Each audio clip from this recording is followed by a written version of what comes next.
Hey guys, sorry I'm late. Had a bit of a sleep in this morning. Um, I don't know if you know, like you've done this before, but do you ever have those days where you wake up, like you're not quite awake, and you're like, I guess you're tired or whatever, and your brain just like tries to make these little deals with yourself.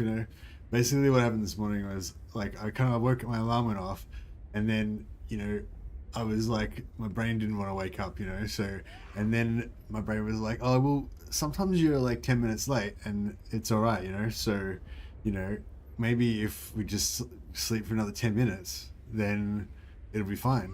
And, but of course, because I still have to get up and, make a coffee and splash some water on my face and stuff like that. So, by getting up 10 minutes late, then I actually ended up being 20 minutes late. So, yeah. But anyway, that was what happened. Basically, my sleep brain made this whole deal with myself that it would be fine if I just woke up later, and so I slept my alarm basically. um, so here I am, like 25 minutes late. So yeah, really sorry about that, guys. I hope that you haven't been too frustrated.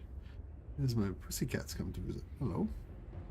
um Anyways, so yeah, it's a pretty bad excuse, but that's basically my excuse. I slept my alarm basically, so that's why I'm late. Um, if you play NORSCA in Warhammer 2, there is a risk that you've got cancer. Hey Thomas, why is that? Because it's like a self-destructive act. I believe his cat ate him and then skinned him, and he's wearing his face. It could be it, actually. The cat's wandering around on my desk right now, actually. Um, So yeah, welcome back to another episode of the NORSCA campaign. Um, I actually did find the blueprint for the ultimate NORSCA campaign that Dash just shared with us.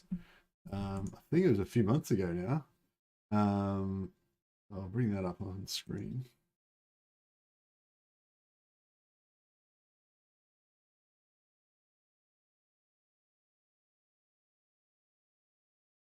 So this you probably, I don't know if you guys can make this out, but yeah, this is the um, ultimate berserker blueprint. So yeah, so basically what you want to do is, I think this is a technology, 12% extra melee strength for marauders and berserkers, +8 marauder. What is actually, I'm not even sure how you get all these things. Oh yeah, this is a red line. Yeah, so you got the red line in your skill tree. Then if you get to level 7, you get this red line as well. So an extra 15% physical resist, armor, melee defense for your berserkers. If we devote all of our stuff to Khorne, then we get the Hound's Gaze plus 10% weapon strength. We've nearly got there. What else we got going on here?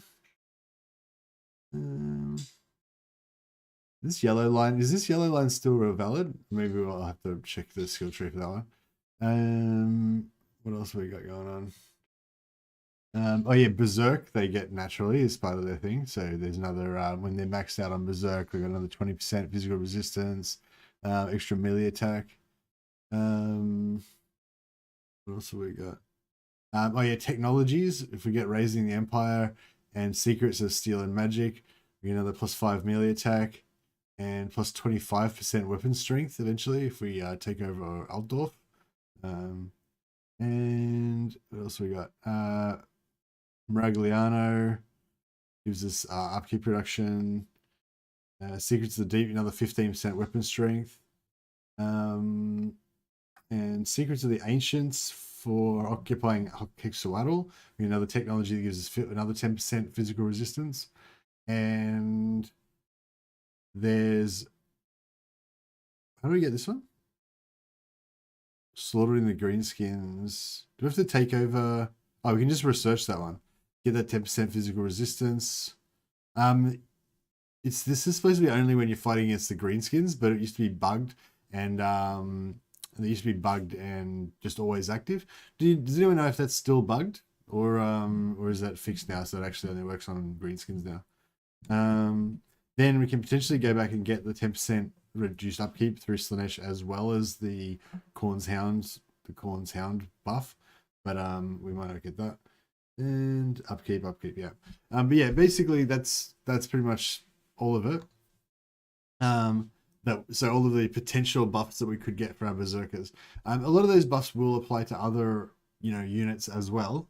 But yeah, that's like the berserker, basically the berserker plan. What else was I gonna show? Oh yeah. So the news. There's a couple of news things today with news. One of the things is the start positions. So we've got the new start positions for vampire counts. So I think we pretty much already knew this, but yeah. So Vlad and Isabella are starting off in Castle Drakenhof. So that's an interesting little change. So it just means that instead of starting off in Schwarzhafen and you sort of we start off down here in Schwarzhafen, then you have to take out Manfred straight away to get Drakenhof, and then you can start building vampires, etc. We're actually going to start off in Schwarzhafen straight away. Straight off in Castle Drakenhof straight away. So I assume that means that you'll start off already having the landmark building that they have at the start that lets them recruit vampire heroes.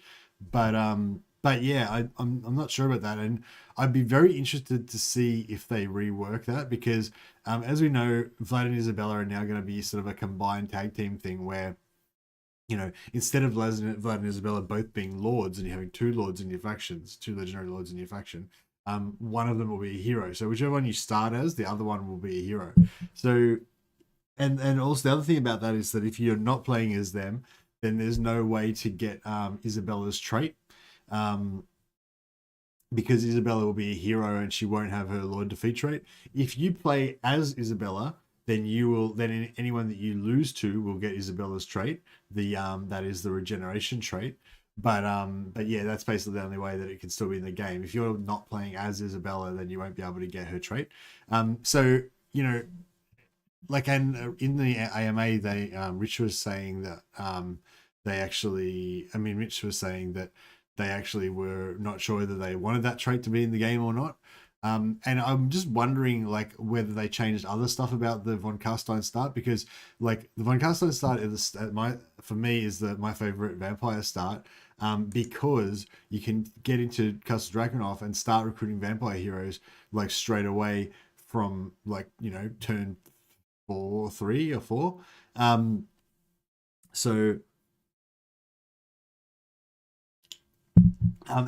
And they're dramatically, for me, I think they're dramatically more powerful than any other, like than Kemmler or Manfred, because Kemmler and Manfred don't have the ability to recruit vampires until they get to tier 4, which tier 4 is like late in the campaign. Like, your game's like mostly over by the time you get to tier 4, in most cases. Whereas with Von Carstein, you're recruiting vampire heroes, like immediately from right at the start of the game.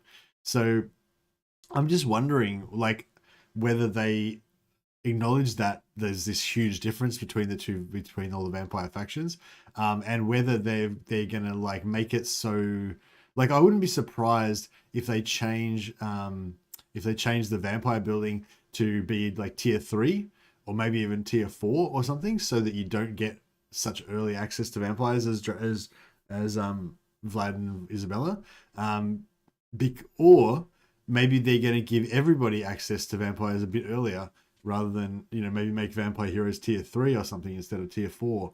Because, I don't know, for me, like, having had access to the early vampire heroes, like, it just doesn't feel like, it just doesn't feel like vampires unless I'm playing Von Carstein and I have vampire heroes early on. So yeah. Why are you not playing Warhammer 3 Battle Early Access? I don't have early access to it, Kips. That's why. But yeah, I was going to get to that in a second. But yeah, so anyway, so Vlad and Isabella start in the same position, but I'm wondering if they're going to change their buildings that they've got access to, or if they're going to change the other buildings or something. Yeah, I really hope that they've still got the I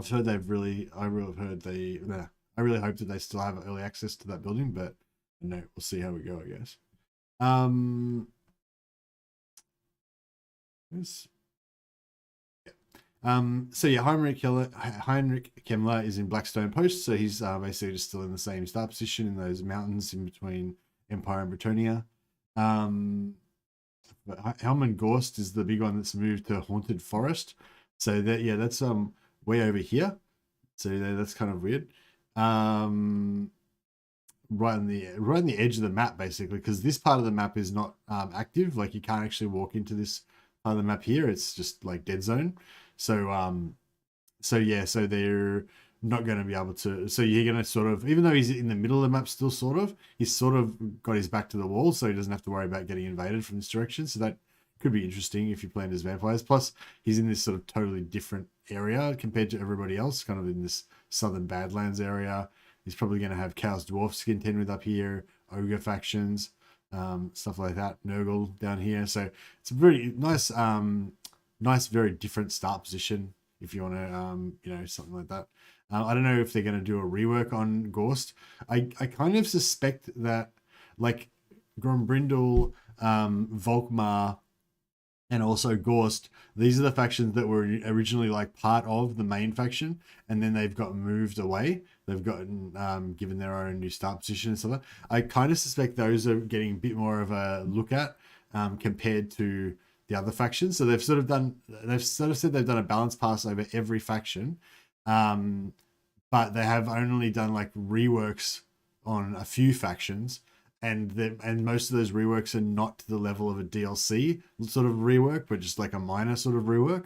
So yeah, I don't know. We know that Manfred and Volkmar are getting an extra mechanic, in that they're getting the Books of Nagash mechanic from the Tomb Kings, basically, which seems like a fairly major rework. Maybe not quite to the level of a full rework from a DLC, but still pretty significant.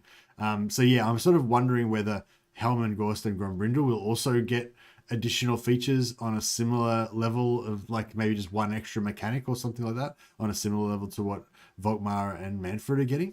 But yeah, we'll see. And as I mentioned, Manfred von Karstein, he's moving to Karsabar. So he's moving down here to the Southlands Thunderdome, right next to Cetra. So yeah, he's right next to Cetra. He's also right next to Volkmar. So I feel like that Volkmar, Manfred, and Cetra kind of trio is going to be the main kind of storyline, I guess, of the Southlands now, with this kind of like Books of Nagash vampire versus Volkmar trying to stop it kind of thing, So yes, that'll be interesting. And then of course you've got all these other lords as well that are all getting into the thing. I thought this was Warhammer 2 campaign. Hey, I know, yeah, this is a Warhammer 2 campaign, but there's been so much news all the time. Like, I just like to try and quickly cover the news a bit at the start of the streams, or mid during the streams or whatever. Yeah, yeah. Helman Gorst got a new starting icon. Yeah, that's right. Kasabar has the OP early recruitment land. Kasabar has that OP early recruitment landmark. Reduces recruitment time locally by a lot, or gives tons of slots or something. Oh, okay. So yeah, maybe they'll keep the same. Landmark building for Kasabar.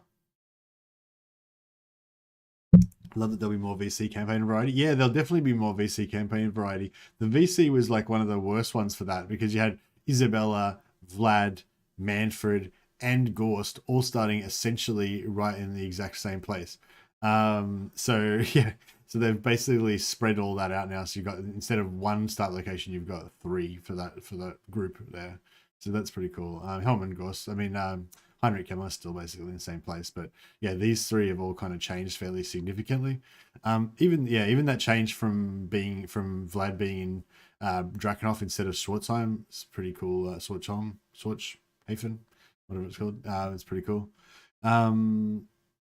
Imagine being Greases trying to eat zombies. Ugh. Yeah, that sounds disgusting. But yeah, anyway, so that was cool. Now there was also an Ask Me Anything that we watched yesterday, that we talked about yesterday.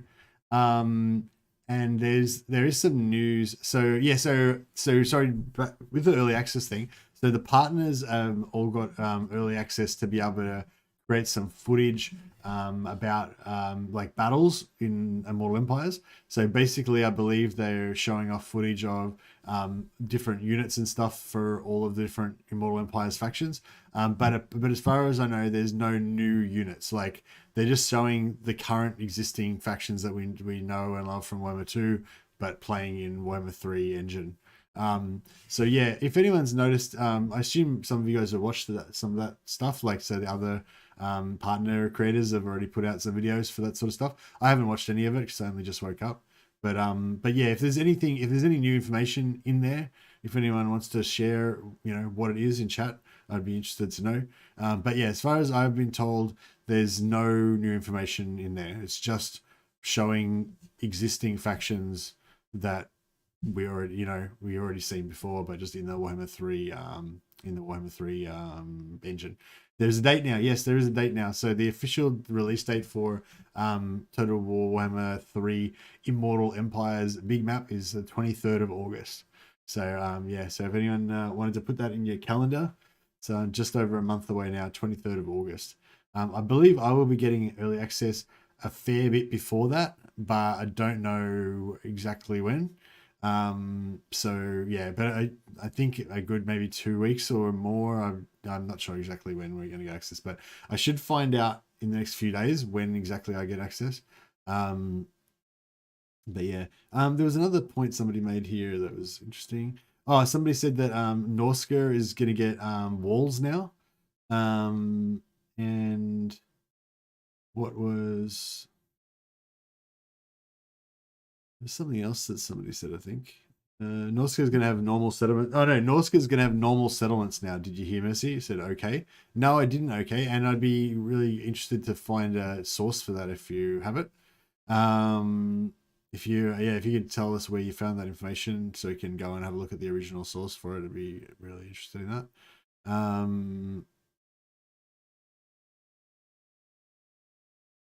How is the map compared to your knowledge lore-wise? Not sure what you mean by that one.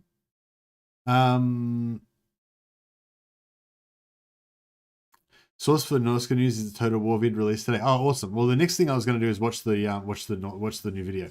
So there was a Q&A with one of the developers that they just released today. It actually goes for 15 minutes. So I don't know. I actually really want to watch it, but I don't know if you guys don't want to watch it again because you've probably already seen it. But I just woke up, so I haven't seen it yet. So I'm kind of pretty keen to actually just watch this. So we might do a bit of a like what do you call it? Oh, why is this like not? I don't know what the right size is. Yeah. I might actually just play this because I haven't seen it and I want to find out what's in it. So yeah. I'm the game director for Warhammer's new content team. I'm Mitchell Heasty. I'm the lead designer on the Warhammer 3 new content. Mitch is young. Thank you very much for sending in all I your assume questions. Mitch was like an old wise man. Hi everyone, I'm Richard Aldridge. I'm the game director for Warhammer's new content team. I'm Mitchell Heasty. I'm the lead designer on the Warhammer 3 new content Mitchell. team. Woo. Thank you very much for sending in all your questions, thoughts on Reddit, and today we're going to be taking you through a few of those and trying to give you some answers. Immortal Empires is our kind of grand vision, the entire Warhammer trilogy, you know, coming together after many years of work across the team, across the studio. And in doing so, we've had to bring obviously games which are quite a few years old up to date with Warhammer 3. So Warhammer 1 and Warhammer 2, you know, all the content there that's been made over the last few years, it's not a simple case of just porting it across. A lot of that stuff has to actually be reworked, rebuilt, refactored, and actually brought up to the standards that you're seeing in Warhammer 3. So, again, why we're calling it a beta is because we need to allow for he says beta little as well. missteps, shall we say. You know, we're doing like a lighting pass on the various maps. We're going to be rebalancing all the units, all their stats. We're going to be doing updates to the aesthetics, the visuals. So lots of different bits that will just generally get improved from Warhammer 1 and 2. And having a beta allows us for some of the little bits that we might have missed along the way. He says it wrong like me. But the beta absolutely lets you have the full experience, right? All the legendary laws are there. They're all kicking ass and ready to be played. You get to experience it all. I think beta is right when we started Immortal Empires, this is something we thought kind of long and hard about. So ultimately the answer is no. We've not added it for Immortal Empires. I think there was so much environment art that we needed to do just to get Immortal Empires done. Adding 4 unique realms, as cool as they are, I think was a task that we didn't really want to undertake until we had a really good reason to do it. I think it's also not quite as simple as people might think in terms of copy and pasting it over from the Realms of Chaos. So if we are to do it, we need a really good reason to do it. It's something we're going to have a bit more of a think on. We do have some room on the map, so it's a case of never say never.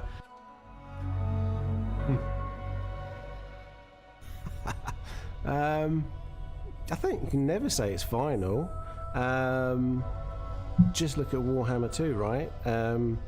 I think when we started that project, we knew we had a map and we knew we had races and areas of the world to paint in, but Warhammer 3 is going to be the same. It's going to be an ever-evolving, ever-changing campaign. We know we're going to be adding loads of new content over the course of time for you to enjoy, so expect years worth of fantastic experiences ahead.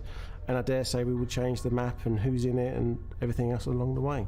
Yeah, obviously Koresh is potentially going to be added in for them. So this is quite interesting because this is something we talked about very early on in Immortal Empires. We were throwing around the idea of adding the Dark Elf Watchtowers.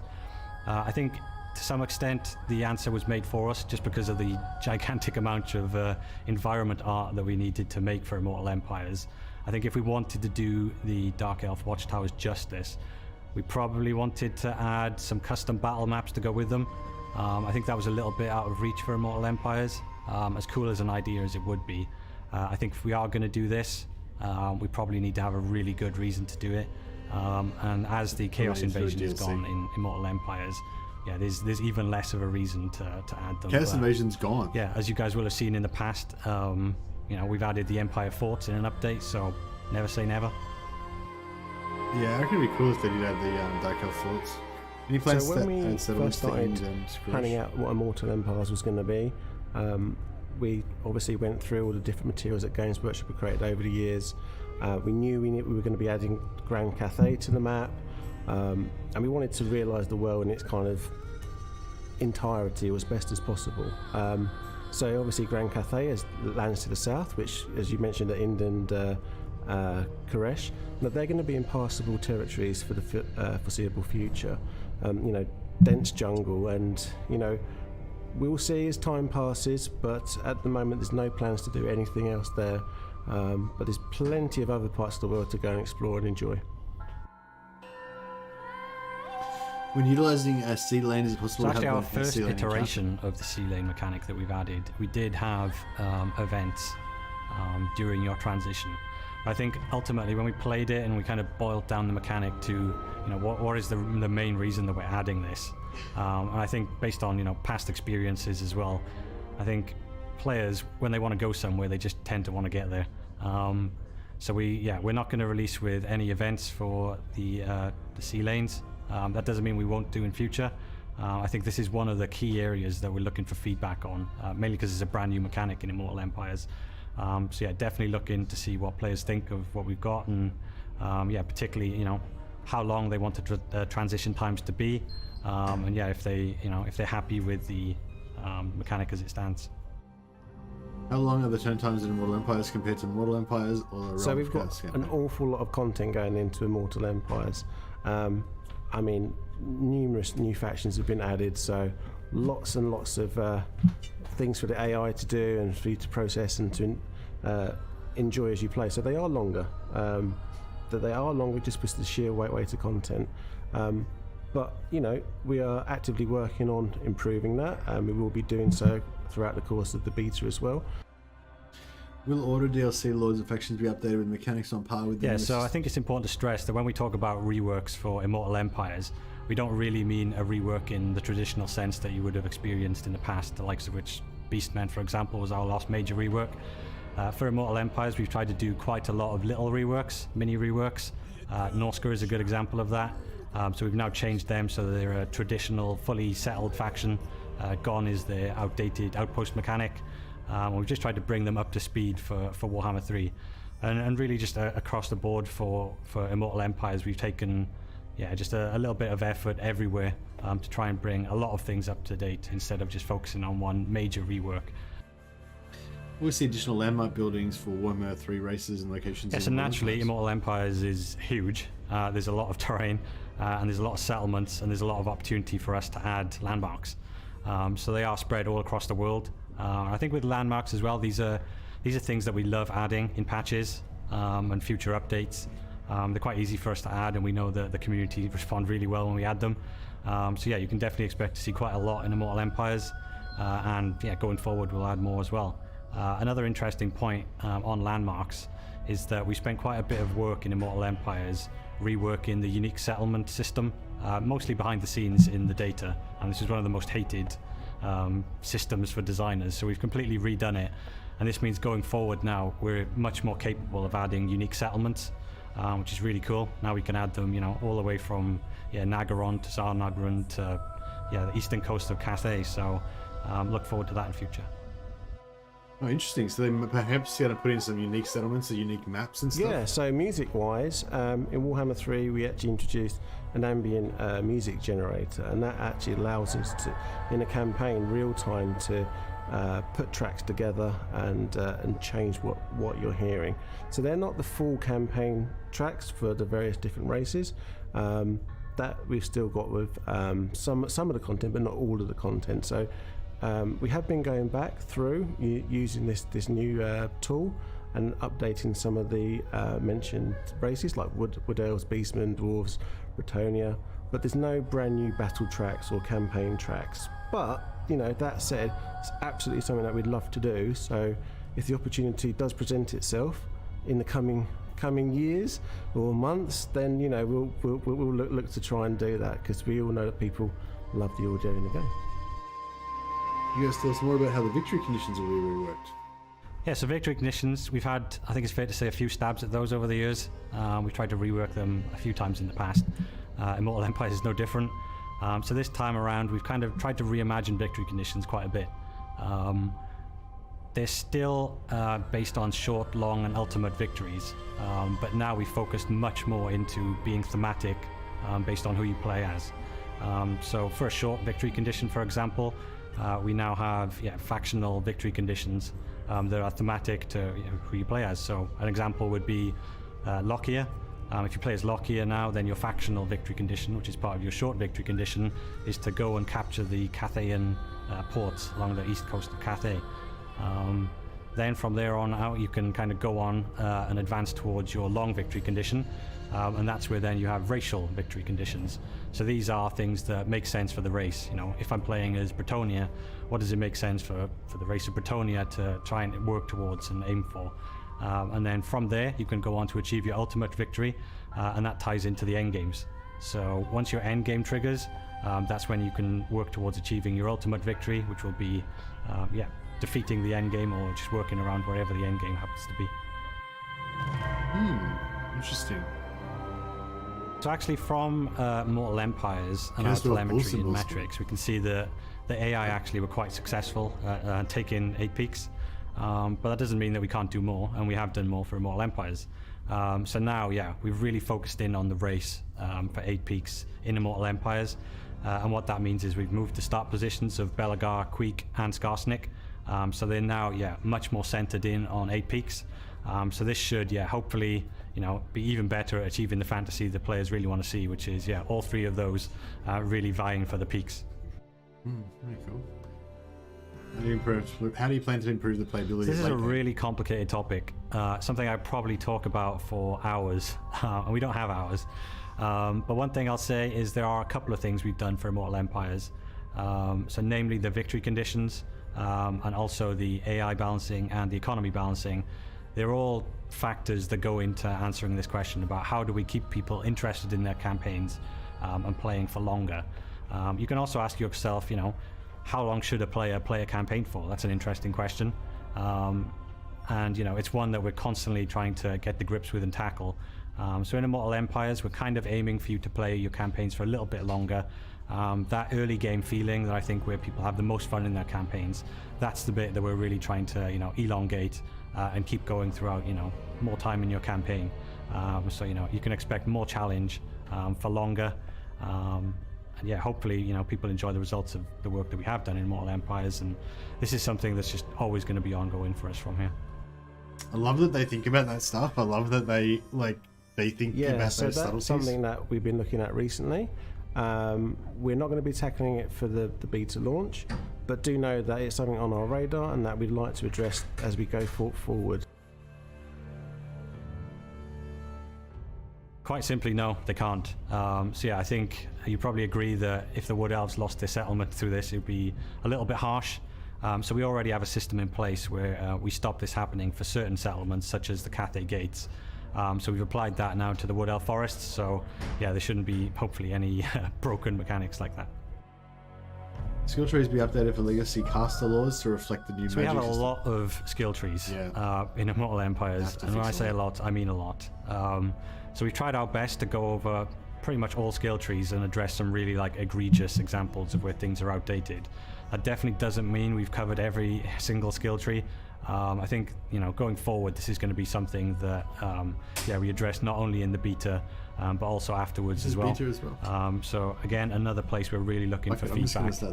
If you're not happy with a skill tree or a particular skill in a skill tree, let us know, and I think that's definitely something we can address going forward. But yeah, like I said, we've tried to do a good pass over most skill trees. The Warhammer 1 and 2 factions use their game-specific UI? UI-wise, the 3 version? we've gone with the direction that all factions will use the Warhammer 3 UI. That said, we've actually introduced some new colours. So rather than being all red as we saw in Warhammer 3, we've got a couple of different colour variants in green and blue, and they're going to be available to you as the player to pick and choose what you want to do. We've also made it that it's friendly for modders as well, because we love what the modders get up to. So I wouldn't be surprised if you see a lot of different options from them coming forward as well. So hopefully that's something you want to see. Have you made any changes or improvements to the Empire and Vampire factions? So I can keep this quite simple. The answer is yes. There's way too much detail to answer right here. I'm sure in future blogs and future information releases, or when you get your hands, you'll see all of the work that we've done for Empire and Vampire accounts. I'll give you a little example of what we've done. So we've reworked the Vampire accounts tech tree, and you can expect to see changes like that across not only the Empire and the Vampire accounts, but across most factions. There's been a lick of paint for quite a few. Plan to add the relevant Warhammer. So we've got no new monster hunts for Immortal Empires. These take quite a bit of time to develop, actually. So yeah, they weren't really high on our priority list for Immortal Empires. But as you will have seen in the past, for the Warhammer II monsters, we did eventually go back and add those to the book. So I've said this before, but never say never. Rakat get new monsters for his monster hunt mechanic. Yeah, definitely. That guy loves to go and raid and pillage and get all the different creatures under his wing. So expect to see things like feral bears, ice bears, feral wyverns, saber tusks, I think. A whole bunch of different stuff, basically content to do with Warhammer 3 for him to add to his army. But one that we aren't doing, in case people are going to ask later down the road, the elemental bear, no, that still stays with Kislev. Okay. When does Immortal Empires release? Well, we're delighted to announce that Immortal Empires is coming to you on August 23rd. Yeah, we're really excited for you to get your hands on it, and we can't wait for all of your feedback. Thanks very much. Wow, there was so much information in there. I feel like I just need to watch it all over again. Literally. Fuck yeah, there's just so many things. Hi everyone, I'm Richard Aldridge. I'm the game director for Warhammer's new content. I'm the lead designer. Hey Mitch. Thank you very much. When Mitch was talking about that question about when they reworked Empire and Vampire accounts, I guess so. Firstly, they he talked a lot about how how much rework they did. So I'm getting that they've rebalanced all of the units across every faction, like for damage values and all that kind of stuff. They've done a pass over like every single skill tree in the game, and updated the ones where they had wrong skill tree, wrong skills and stuff like that. Neither of those things were from a point of view of like trying to change the faction. It's just in terms of like trying to like fix the faction so that they work in Warhammer 3. That's like the vibe I got. Basically, there's all these factions, all these skill trees, all these units. They had to just do a pass over everything just to make sure that it worked for Warhammer 3. So that would be stuff like in the skill tree where, you know, in Warhammer 2, you get, you know, Arcane Conduit or whatever, giving you extra winds of magic. Whatever the thing is. Oh yeah, the skill that gives you plus 15 winds of magic reserve. You know, that doesn't exist in Warhammer 3. So they basically would have had to go through and change all those skills to that other like crap skill that gives you like plus 10% increased winds of magic when you're in an increasing winds of magic on the strategy map or whatever, you know what I mean? So all those sort of skills that don't kind of exist in Warhammer 3 anymore, they would have had to go through and change all those. But like they wouldn't have really necessarily like upgraded the factions or anything like that. They're just sort of just making it so that skills that don't work are gone and replacing them with the ones that do work and stuff like that. So I got that's the idea. Like, so everyone gets a unit pass, everyone gets a skill tree pass, just to make sure everything's kind of roughly balanced and stuff like that. But then like a bunch of factions got actual reworks as well. In terms of bringing them up to par or, you know, making them more competitive or whatever. So the example that he gave was that NORSCA now is just a normal settled faction. They don't have that outpost mechanic that they used to have. So basically they identified that was one of the things that was holding NORSCA back. If NORSCA's are able to just conquer settlements normally, then they'll be fine. They'll be much better, you know. And to be honest, that actually feels like that would be a pretty good change to fix NORSCA for me. Like, one of the main problems with NORSCA is that they're in fucking NORSCA. Like, NORSCA's a hellhole, you know. The way that the mountains are set out and the land and everything, you can get attacked from like any direction. And you can't really defend it easily unless you've got heaps of armies, and it's just a real nightmare, you know. Whereas if you just like abandon NORSCA and then just move like east a bit and then like conquer your way to the edge of the map, you know, you could potentially have you back to the wall then and just like expand out like a normal settled faction kind of thing. So yeah, that'd be pretty cool. I didn't know there was a DLC leak, Ben Snyder. I'd be really interested to know about that. But I'm not sure if I'm allowed to cover it on the channel. So the problem with NORSCA was that you started out at war with half the order tide, and they will charge you on turn 5. We don't start off at war with the order tide. You only start off at war with Bretonia with Kerr. But it's really easy to get at war with everybody else. NORSCA still doesn't have walls in Warhammer 3. Yeah, I assume that they didn't say anything about changing them having walls. But having walls is not really a big deal in Warhammer 3 because you've got minor settlement battles everywhere. So like the minor settlements that don't have walls are actually probably more defendable than the actual large ones. Walls are less important in Warhammer 3, thank goodness. Have you seen the leak? No, I haven't seen the leak. We knew we needed to be adding Grand Cathay to the map. I guess that change of just giving them normal settlements instead of the outpost mechanic is sort of like an idea of the level of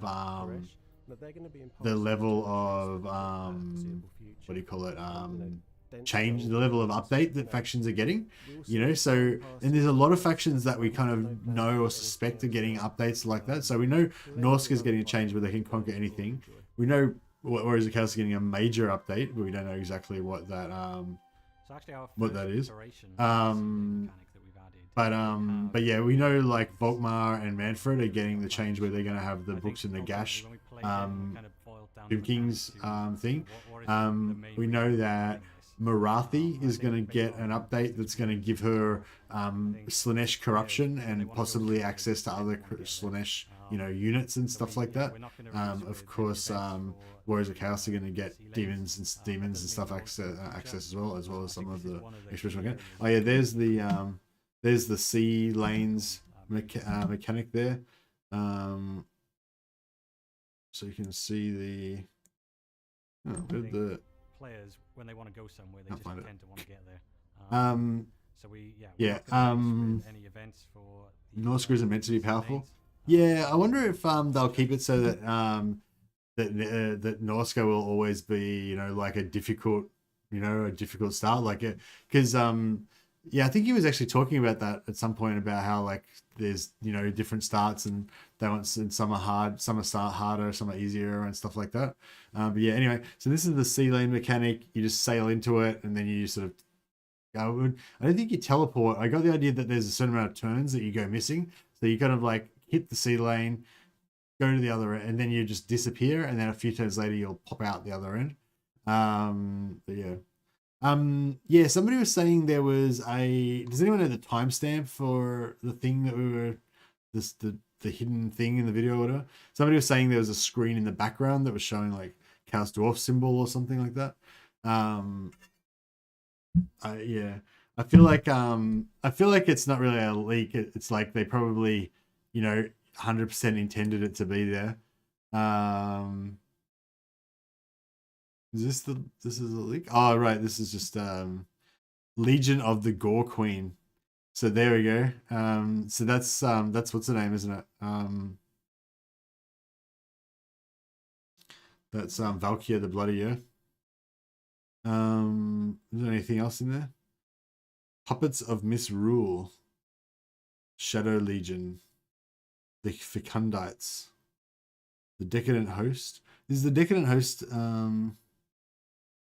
Yeah. Valky, Mommy, the Murder, Azazel. Nothing to do here. Move along here. Yeah. So there's there's the leak, I guess. But yeah, I'm pretty sure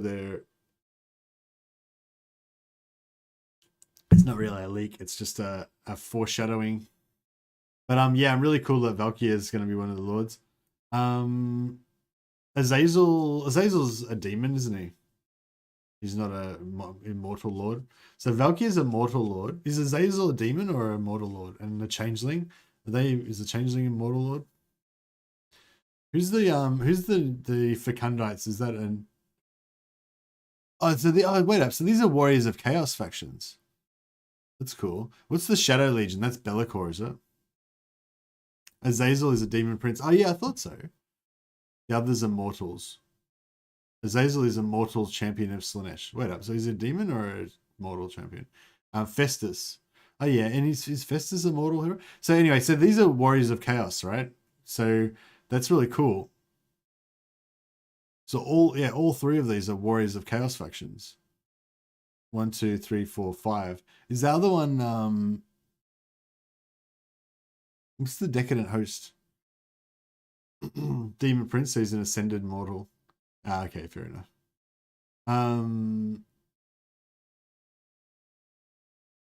Rather than jump on all these things, assuming they're short thing DLC. Hey Ryan Jones. I think it's pretty much confirmed because they're releasing a DLC that's going to have 4 lords in it. And they said all we know that they said so far there was going to be 4 champions. And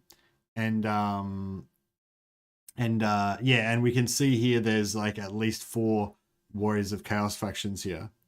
So Decadent Host is Sigvald's faction. Yeah, I thought so, but I wasn't too sure. So I wonder why Archaon and Kolek is not on this list.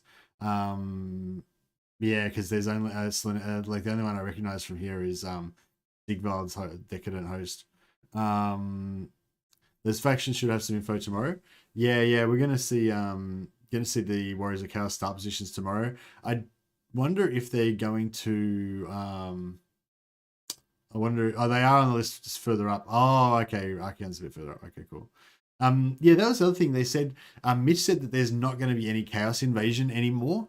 I had assumed that the Chaos Invasion would become one of the endgame scenarios. So a new thing that's coming with the Mortal Empires that I'm super excited about is these new challenging endgame scenarios that I think they're maybe going to be random. I'm not 100% sure how it works.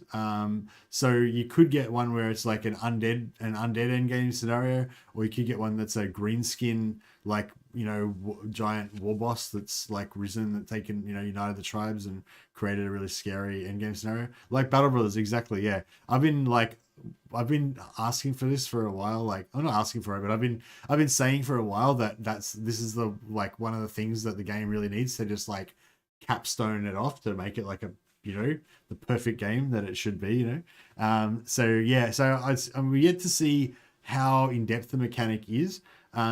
Like, I feel like they could keep really investing in the end game mechanic, in the end game scenarios mechanic, and flesh it out even more than whatever they've got planned already. I'm guessing it's gonna be not as involved as the Battle Brothers version, like, because the Battle Brothers one's fairly complicated. Like, it's got like, well, it's sort of weird. Battle Brothers does like a lot with simple. They do a lot with very little, you know what I mean? But yeah, with Battle Brothers, there's sort of like two or three layers to it. You know, there's sort of like little quests, and there's foreshadowing, and there's also the AI factions change their behaviors, and there's like extra factions that come into the game and stuff like that. So I don't know if this will have as much layers to it as that, but I hope it does have at least like a couple of layers where it's not just like, so the current in-game scenario is basically is just that chaos spawns with 12 armies, or with 20 armies, 30 armies. Fuck, I don't know, whatever. Basically, just chaos just spawns with like 30 armies or whatever. That's it. That's the whole mechanic, right? But like, you know, what I'd like to see is, you know, that there's like a bit of a foreshadowing. Then there's like maybe some other minor event happens, like a couple of minor chaos cults pop up in a few places, you know, and then maybe, you know, there's more activity, maybe some, you know, a couple of armies happen, and there's like some, and then there's some quests as well, like, you know, what you have to, or some dilemmas that you get, like, do you want to put down the chaos cults, or do you want to like try and, you know, ignore them, or whatever, you know. So there's like a whole bunch of different things, like quests, dilemmas, and as well as enemy armies and factions changing and stuff like that, and all of that kind of plays into it, you know. Maybe even you see other AI factions change their behavior as well. So, you know, maybe you're playing as Empire and you're trying to be allied with Boris Toddbringer, and then the Chaos Invasion happens, and then Boris Toddbringer's like, oh, I can't be allies with you anymore because I'm going to go and attack Chaos or something, you know what I mean? Like, that'd be really cool as well. Like, if they kind of made other AI factions change their behavior during, you know, like, because like currently we've got a thing where after you defeat Chaos, you get the Shield of Civilization that Dash is talking about, which basically means all of the Order-Tide factions all like start loving each other and fighting against Chaos. So I was saying you could have stuff like that, where the AI personalities change because of a certain thing. Like, maybe if the orcs, if the orc in-game scenario happens, maybe all the dwarf factions go berserk and start, you know, start jihading on the orcs or something, you know. So yeah, it'd be kind of yeah, it'd be interesting to see how they go with that. Sorry, I've gotten so into this mechanic of the in-game scenarios that I basically just forgot everything else out of my brain because it's just like obsessed with it just then when I was talking about it. But yeah, so he said that the Chaos Invasion is gone. Now, I had 100% assumed that the Chaos Invasion would become one of the in-game scenarios. So I assume that when he says the Chaos Invasion is gone, he means the Chaos Invasion as we know it is gone, but there's a new in-game scenario that's coming in that is based around a chaos event of some kind, or multiple chaos events. Maybe that's what it's going to be. Like, the normal chaos order type, the normal chaos invasion's gone, but instead you're going to have like different, like maybe Khorne in-game scenario where Khorne invades, or Nurgle. You might have like monogod invasions, you know, or you might have another Ever-Chosen type invasion or something like that. Probably Archaon and Chaos will start on the field from turn 1 like they did if you played them. Yeah, I'm guessing that Archaon might start off in the game on turn 1. I think it'd be really cool if they kept Archaon out of the game and kept him as an in-game scenario, unless you play as him. But if you play as him, then obviously you can't get the Chaos in-game scenario. Or maybe there's a different version. Yeah, there's a different version or whatever. But yeah, that'll be interesting. Drag, I'm in danger. that early game feeling that I think where people have the Rome 2 Civil War. Actually, yeah, Civil War. I wouldn't mind if they had a Civil War type thing. That was one of the possible endgame scenarios.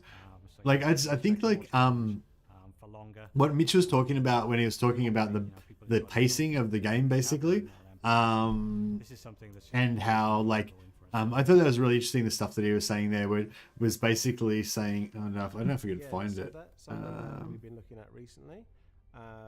We're not going to be tackling it for What's the part where he was talking about that it's something on our radar that we'd like to address, like in-game scenarios and stuff?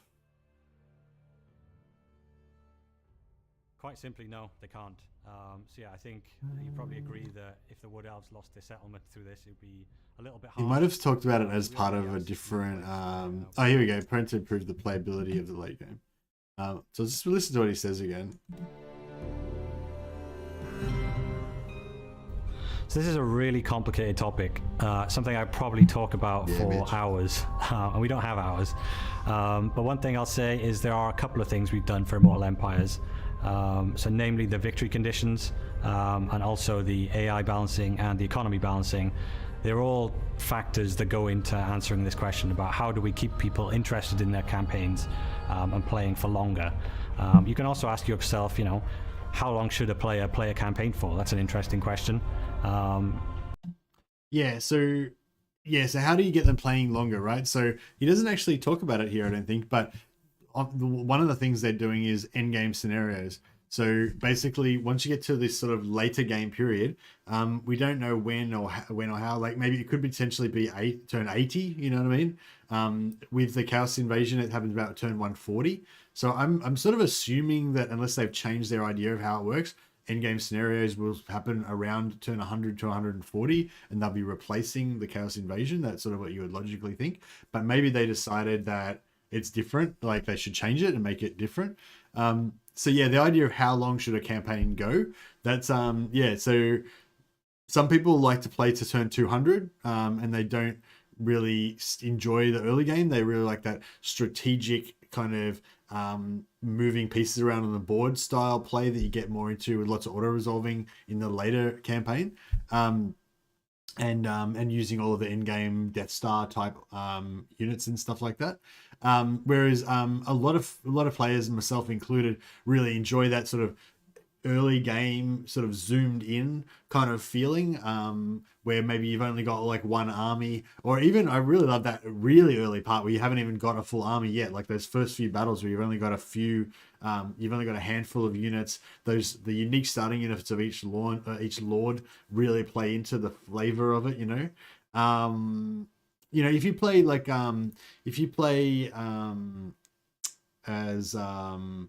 as Balthazar Gelt, and you get the is it Balthazar Gelt that gets the mortar, gets the artillery to start off with? That's like a totally different experience from playing like one of the other lords, different, different what I mean, like different lords have their own specific units and stuff. Anyway, sorry, so there's this early game kind of honeymoon period, I guess, with every faction, where every faction's really awesome in the early game and really exciting and interesting, I think. Mostly, except for Tomb Kings, they kind of suck in the early game and they get better like in the mid game. But so I found it really interesting. He's saying, I'll let him talk. And it's one that we're constantly trying to get the grips with and tackle. So in Immortal Empires, we're kind of aiming for you to play your campaigns for a little bit longer. That early game feeling that I think where people have the most fun in their campaigns, that's the bit that we're really trying to elongate and keep going throughout more time in your campaign. So you can expect more challenge for longer. And yeah, hopefully, people enjoy the results of the work that we have done in Immortal Empires, and this is something that's just always going to be ongoing for us from here. Yeah, I love that section. That was probably one of my favorite sections of the whole thing. Just that, even though he didn't say much about any of the detail, just the idea of them working on that stuff. I thought it was also interesting that I feel like he was sort of talking about what I think of as the early game, but he was also talking about what I would sort of more think of as like mid game and moving into late game.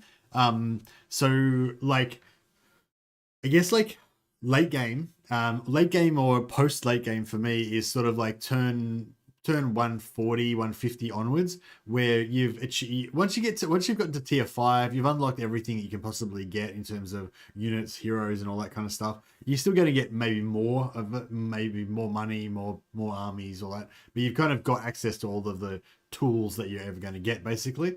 And there's not really much more development in terms of giving you more stuff at that point. You know, it just gets bigger and more complicated and slower. The game slows down more because you've got more territories to manage and all that kind of stuff.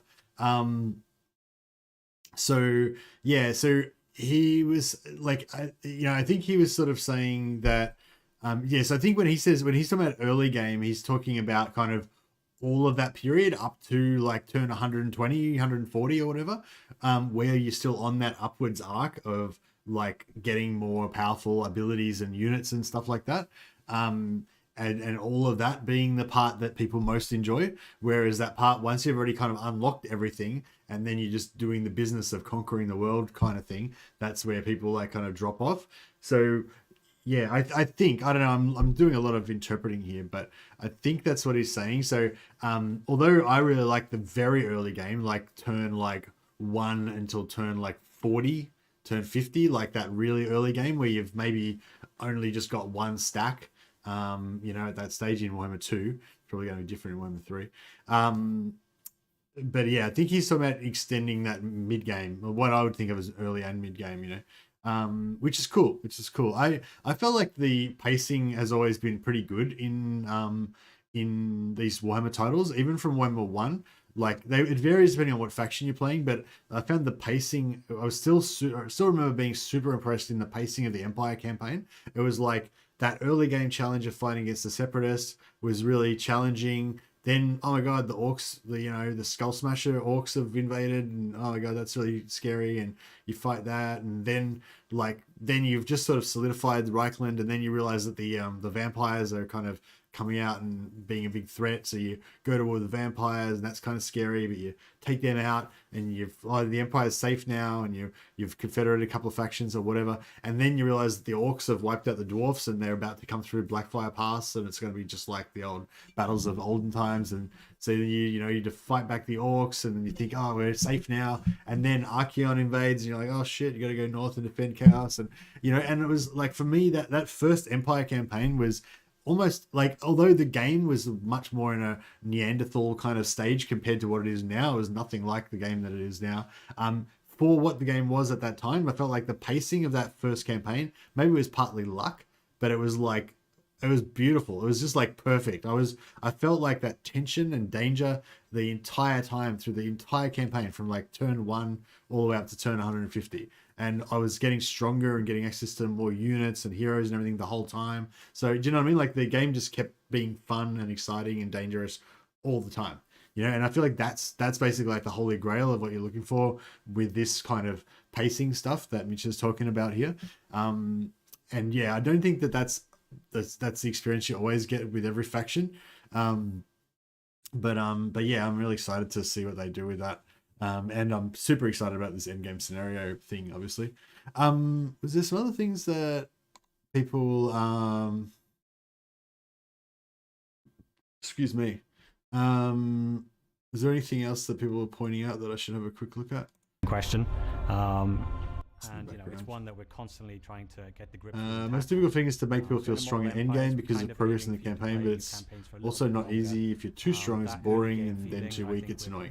Yeah, for me, I think what the key thing is you have to feel like you're in danger.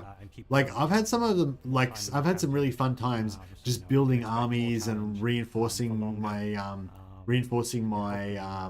my borders and stuff like that, imagining that an enemy is going to come, like knowing that an enemy is getting more powerful, and I don't know how strong they're going to be. I don't know how many stacks they're going to be bringing, so I need to get, more powerful and build up and stuff. And it's like, I'm not actually doing anything really. I'm just building armies and stuff like that, and just fighting some of the minor stuff nearby. But it's that knowledge of that other big bad out there somewhere that's like coming, that keeps the campaign feeling dangerous. So yeah, for me that's always the thing. Like, it's, the campaign has to feel dangerous.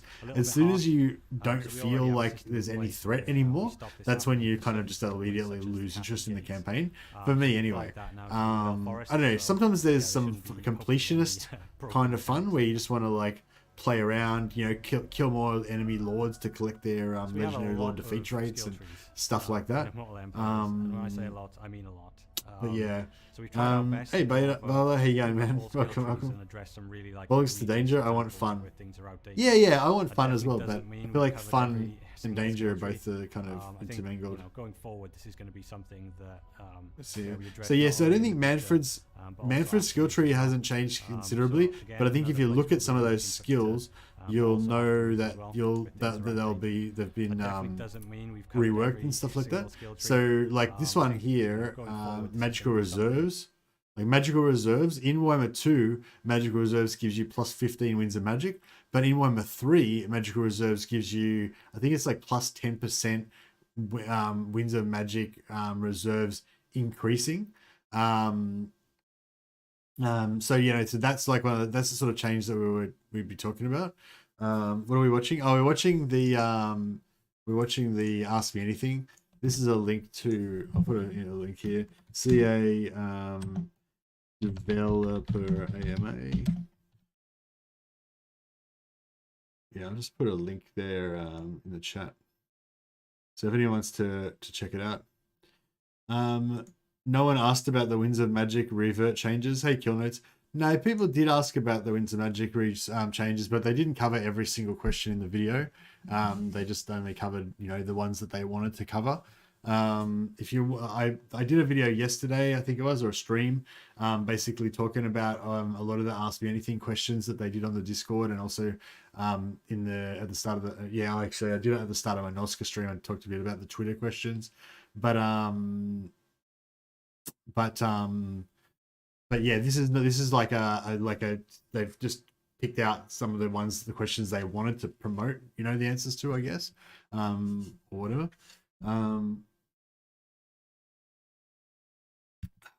Excuse me. But yeah, no, he still does have Lawmaster of the Law of Death. So yeah, I can't see anything that's changed here. But if we saw the descriptions of these skills, they would have changed, like red line skills. The red line skills for the Warhammer 3 factions are kind of on a slightly different scale. I think do you guys agree with that they're a bit, different? Like there's a different like philosophy with them slightly or whatever. I don't know if they're like weaker, I guess, but yeah, it's still on. It's still old on account of the amounts aren't auto lock. Oh, okay. So this is like literally the old skill tree. Maybe they just changed the icon for it, because in Warhammer 3, instead of these little dots, there's like a little like weird symbol there that shows that the mounts have been unlocked automatically for free. So either this is actually the old skill tree, not the reworked version, because it still looks the same, or they changed it so that the auto lock doesn't look like auto lock. It's just the normal dot thing now. Or it could be just like an old build that didn't. Yeah, that's true. Location Kasabar. No, this is new. This is the new system, because it's got his new start position in Kasabar. So yeah, no, I think this is the new thing. I think they must have got rid of that little auto unlock symbol. Or another possibility is that they haven't added the auto unlock to the old factions yet. So that's what I was saying. They've gone through and done a pass to fix the stuff that they kind of have to fix, it sounds like. So like I was saying with that magical reserves skill, because the old magical reserves gives plus 15 wins of magic reserves doesn't exist anymore. They had to like change that to be the new version that gives you the plus 10% growth in your wins on the map. But like the mount unlock thing is not necessary, right? So maybe all of the old factions are still gonna have to pay for their mounts. Maybe it's only the Warhammer 3 factions that are going to get the free mounts. So yeah, that'll be interesting. But yeah, I'd say this is the new one, because he's located in Kasabar. Unless this is like a really old bit of footage that they just had laying around or something and they stuck it in. The new redline trees in Warhammer 3 are better and only slightly worse than Warhammer 2. It's not necessarily a bad thing though. Warhammer 2 was OP as heck. Yeah, so that's what I was going to say. Like, I think that that was my thought as well, that the Warhammer 3 red lines are a little bit more toned down compared to the Warhammer 2 ones. And they already toned down the Warhammer 2 ones as well. But yeah, so I wonder if they're gonna sort of go through and keep all these skills the same. It's still affecting like the same faction, the same units and stuff, but just toning them all down to be more in line with Warhammer 3. So yeah, be interesting. They should have added an option to change mounts before starting a battle. Yeah, that would be really good actually. That's a really good idea, Kill Notes. There should be like a little mount drop down on the Lord, and you should be able to change it before battle. Another thing that they should change is that you should be able to change mounts instantly, because they changed it so that you can switch items around instantly. I actually don't like that change. I really like the fact that you had to wait a turn for the items to transfer. I mean, even better than that, I really like the old Warhammer 3, the old Medieval 2 stainless steel system, where if you swapped ancillaries, like you had to be in the same army, like to hand them off to each other. If you wanted to, actually had to physically pass the items to each other, I can't remember if you could send them by courier or whatever as well, but yeah, that would be ideal. So if you're next to each other in the same region, then you can switch items between characters like instantly. But if you're like on other sides of the map, then the item like disappears for a turn while you send a rider or something like that. That would be a cool little thing. But yeah. But anyway, long story short, I was just saying, like, if you can change an item with another general on the other side of the map instantly in the same turn, like, why can't you switch from your horse to another mount? You know what I mean? That doesn't really make any sense. Allowing instant mount changes would require them to fix the mount full heals you bug. Yeah, but I don't think that they're not doing it because of that bug. I think they just haven't thought of it yet, probably. But yeah, I mean, maybe they have thought of it and then they're like, oh, we can't because of that bug. Man, maybe you're right.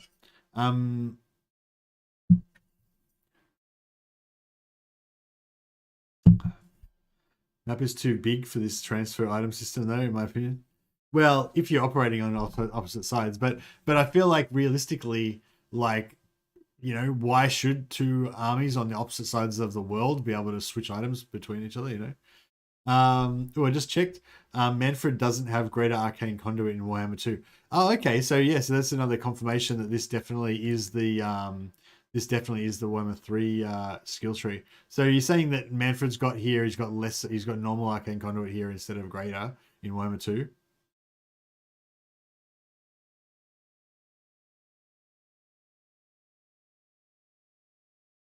That's an interesting little point there. It's not only in the beta, but also afterwards. Well. Was there anything else that I was wanting to point out? Oh, did somebody say something about the Chaos Dwarfs being like? Are we just talking about the Chaos Dwarf box here? Because this is a box of Chaos Dwarf miniatures.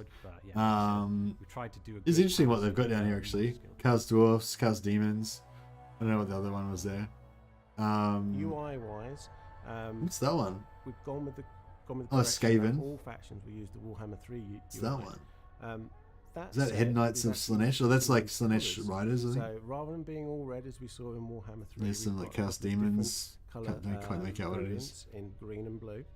And they're going to be available to you as the player to pick and choose what you want to do.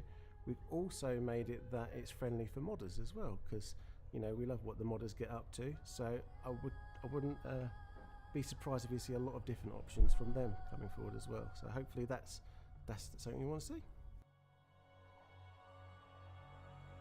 Yeah, the very early game is kind of something special about it. The answer is yes. There's way too much detail to answer right here. I love it if you get ulti a starting army at the start of your campaign, like you build it in multiplayer.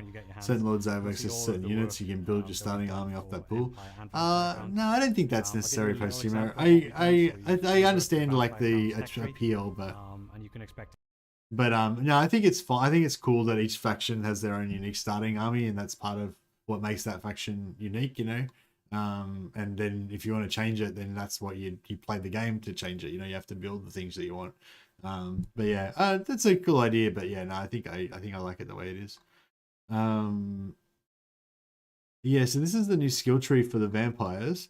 I like the general look of it. This looks like kind of updated. All of the icons and everything just kind of pop out. They just kind of pop more. The UI just looks cleaner and kind of better somehow. I don't know. Yeah, maybe these rings, these little rings around the icons weren't there before. Maybe. Yeah, I think the rings around the icons weren't there. It was just like a thin line before. Now it's kind of like this embossed metal ring thing. But yeah, I wonder if we can go back slightly.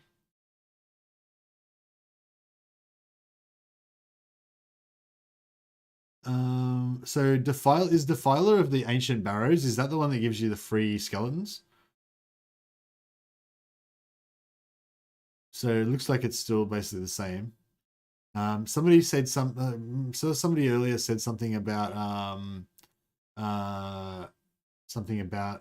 them not having access to free skeletons anymore, or it being like ultra late game now, or something like that. So yeah, I don't know if anyone's noticed anything about that. Over the left shoulder appears to be a Chaos Dwarf visage. Oh, wait, what time code is the Chaos Dwarf being shown?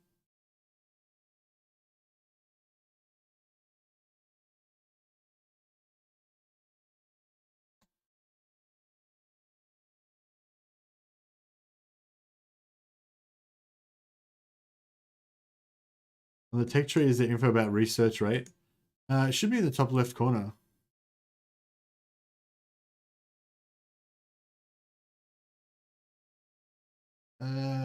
Yeah, the research rate is up here. You might not be able to make it out because it's covered by the words by my head. So it's just, yeah, just underneath there. But yeah, I think it's saying research rate 100. Looks like research rate's 103% or 108% or something. So just, yeah, it's normal. Just a different look. This is just the blue. This is the blue UI instead of the red UI for Warhammer 3. I think they said there was a green UI as well. I think the green UI looked nice as well. I think we saw that in one of the other videos.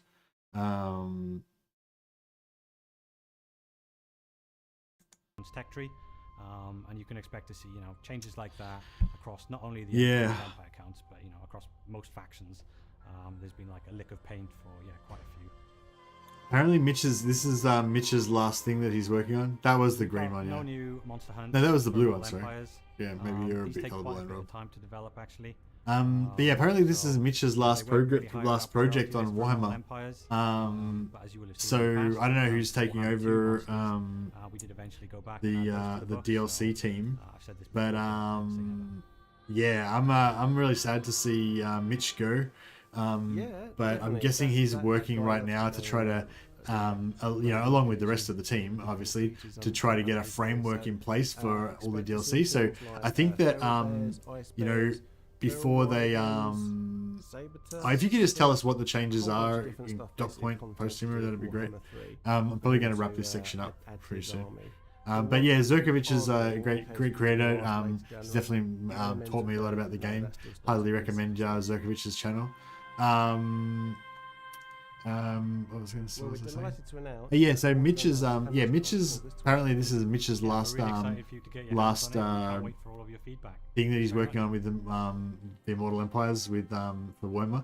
But I think that they're like one of the themes of what they've been doing the last few months is setting up like a framework for all of the ongoing DLC that's potentially going to keep being worked on for years and years. So, even though like some of these big names are going to be going on to work on the next Total War, I presume, because Mitch said, he's going to be finishing, this is the last thing he's going to be doing for Warhammer, but he said something like, you'll see me again, we'll meet again or something like that. So it's like Immortal Empires is our grand vision. I imagine it'll be like Warhammer 40k Total War or whatever the next thing is, Lord of the Rings Total War or whatever.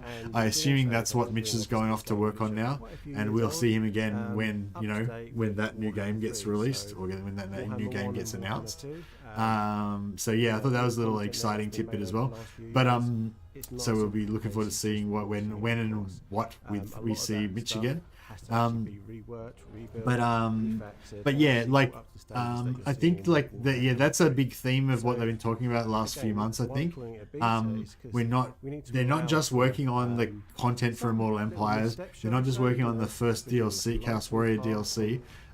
which we could talk about all day. Somebody said that Nathan has done a video explaining who all of the legendary lords are that they've hinted at in that little when we saw those factions being released there. You know, we know there's Valkyrie the Bloody. I think some people said Azazel, Changeling, Festus. So if you want to know more about that, yeah, I'm sure you can check out Nathan's channel, the Great Book of Grudges as well. Ready to be played. But you get to experience it all. yeah, I'm really interested to see what that framework is. You know, so part of it is like the technical things of like sort of getting Immortal Empires to work, basically getting those sea lanes in, getting all the factions laid out, figuring out how the different theaters are going to work out. So they talked in the AMA about how they're sort of thinking about each different section of the map as like a different theater of war, and within that there's going to be like major players and minor players, and you know, perhaps there'll be like a major faction that's expected to win, like Malekith perhaps is expected to win the northwest corner and become like the main superpower for that area in the late game. You know, perhaps Cetra is intended to win the Southlands Thunderdome and become the major endgame faction in you know, for that. You know, maybe Empire is intended to win the old world. You know what I mean? So there's like, yeah, it's like they didn't really talk about this, you know, but they just said that they've got these sort of like different theaters, and I sort of extrapolated that extra stuff about that. I think they're foolish to move their best people off. I'm not certain this will make Warhammer 3 better than Warhammer 2 yet. I don't know if they're necessarily moving all of their best people off. Just Mitch is one person that's been moved off.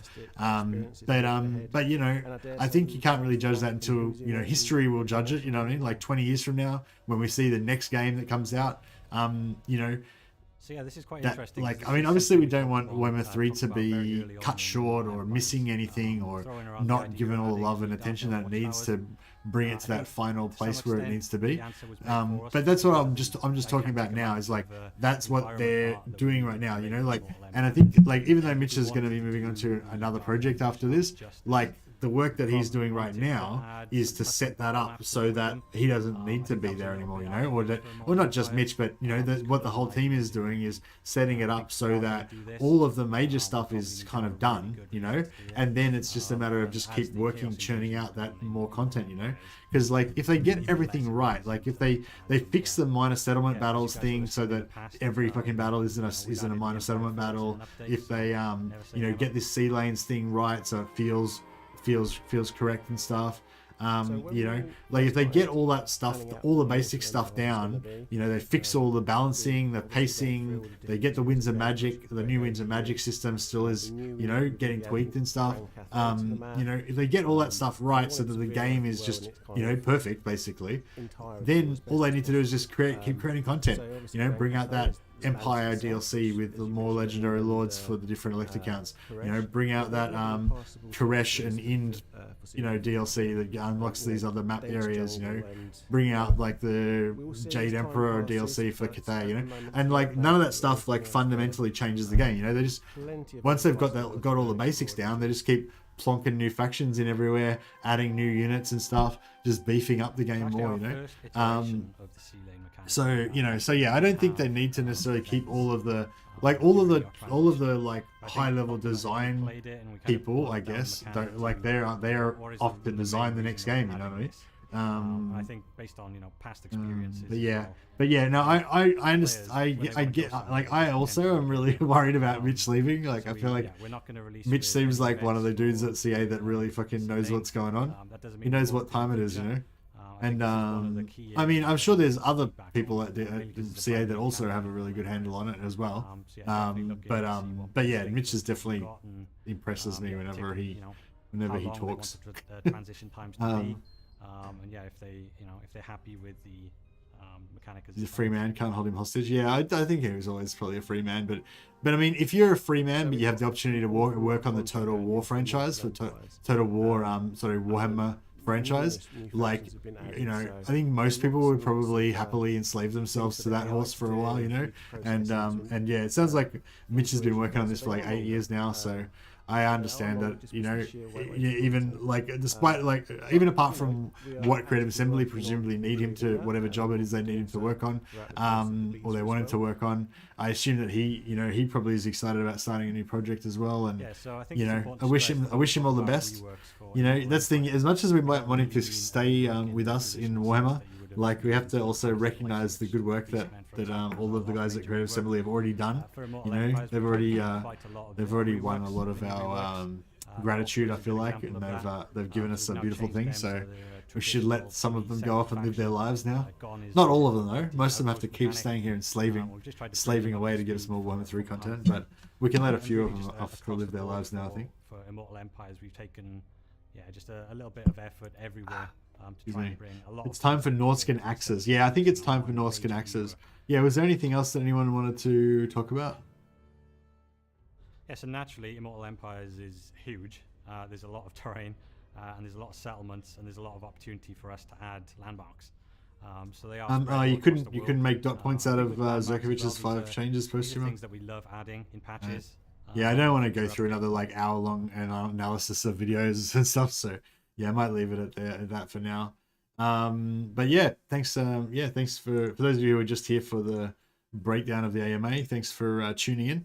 I'm just gonna do some NORSCA stuff now.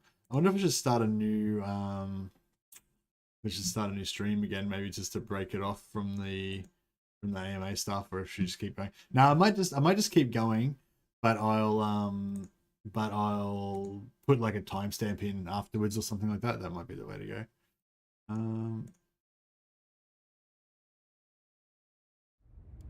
Yeah, that's cool. Anyway, yeah, so by all means can keep talking about the AMA. Yeah, well, I'll just let it keep going so people don't all get kicked out and stuff. If you want to hang around, you're welcome to. You're welcome to still talk about the something, the title. Yeah, actually, I might just quickly change the title to something about the AMA. What's this not being? CA. Anything video.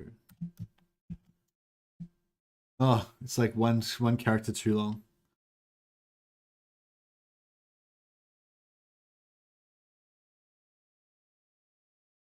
All right, I've now made the title like the maximum length that it can possibly be. There you go. Dummies like me that get easily confused. Oh no, that's all right. I think everyone gets a bit confused sometimes.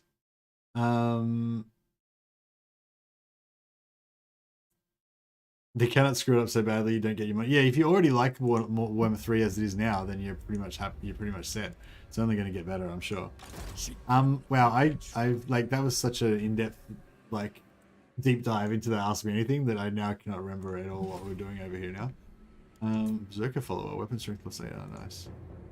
Just rename the stream to MBGA. Well, was it August 28th the beta release? No, it's August 23rd is the beta release for Mortal Empires Phoenix. So just over a month away, and then we'll be in there. So yeah, it's pretty exciting stuff. Where's my next? All right, so I think we just confederated. Your will. Yeah, I think we just confederated somebody. Oh yeah, we just confederated the what do you call it? These guys, Spire tribe or whatever. And this is the busted remnants of our army that survived. Fight a Mar and go and have a rest. Hey Turf, how you going, man? Monkey stream.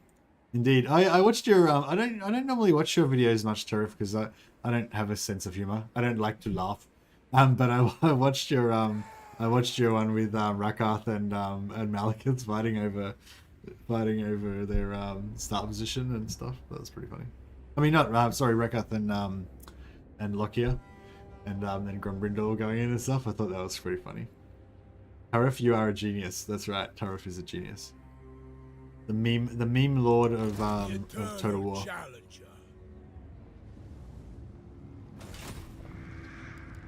champions fall. I just think of that, like those NORSCA monkeys. Like, what the fuck? Some crazy shit. There's like, you know, those NORSCA Wulfric monkey dudes. Hey, Ange Jones, welcome man. I like one where Malik is surrounded by his insane faction mates and looks longingly to where Lockyer is. The Meme King honors us with his presence, indeed. All hail the king of memes.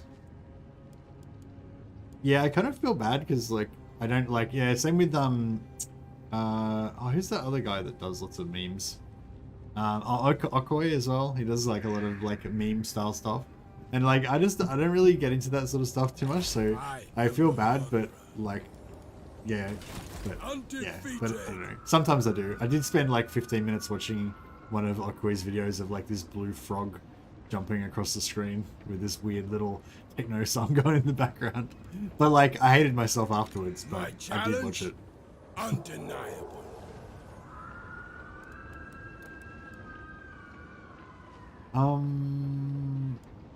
I do want some berserkers. Where can we get berserkers from? Here we go.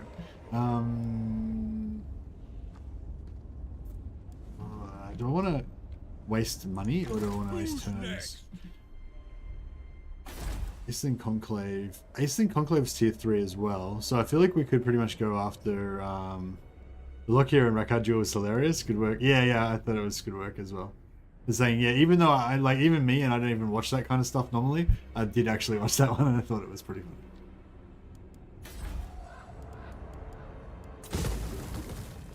Serpent Jetty.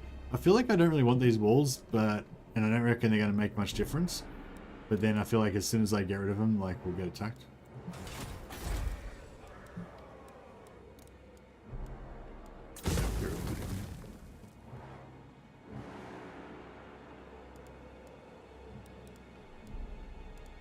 These, we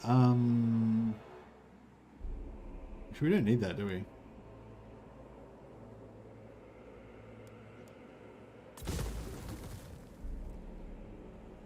Unless we, yeah, we only need this if we want to build Marauder chariots, which I think we don't.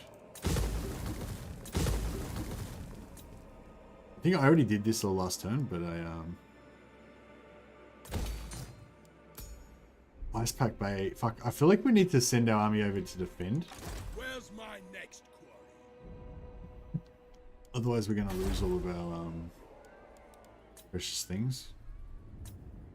So, sorry, basically the gist of it is I want to get my heroes, right? That was the whole reason for staying here and conquering part of NORSCA. We need to, if we're going to try and farm these, followers that give us the leadership debuff, we need some heroes to, like, put followers on. So, yeah.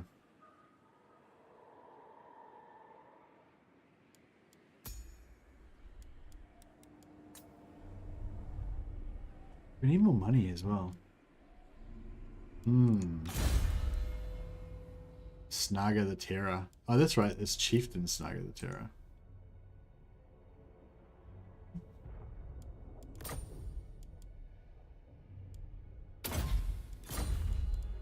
Yeah, we'll get rid of his army.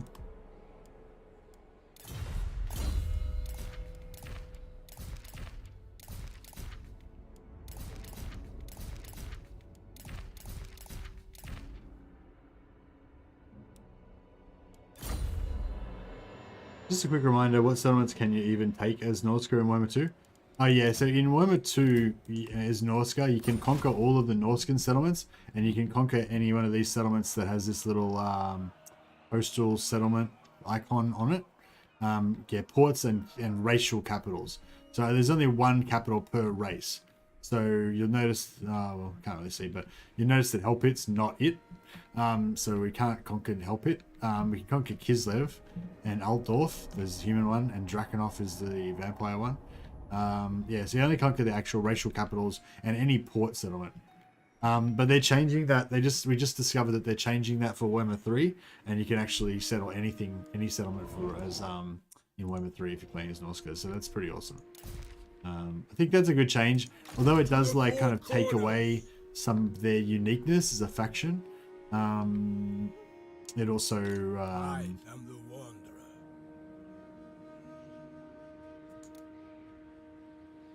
should I hire another spearman? I don't know what to do here. I want to get more berserkers in here, but how good are these? 57. I kind of feel like, although these Marauder Spearmen, like Marauder Spearmen, right? They've got anti-large, but it's like they've got 28. They do 28 damage, plus 15 is anti-large. So for anti-large, they do 43 damage versus large, and they have 40 melee attack, right? So they're anti-large, 40 melee attack, 43 damage versus large. But berserkers that don't even have anti-large have got 39 melee attacks, only one lower, and they do 57 damage versus large, and they do more armor piercing, right? This is without any bonus versus large. So I'm kind of thinking like, we don't need spearmen. Fuck spearmen, basically. That's the gist of it. The long story short, fuck spearmen. Now, berserkers versus marauders is a bit harder because marauders have shields. Shields, 9.3k health, 120 models.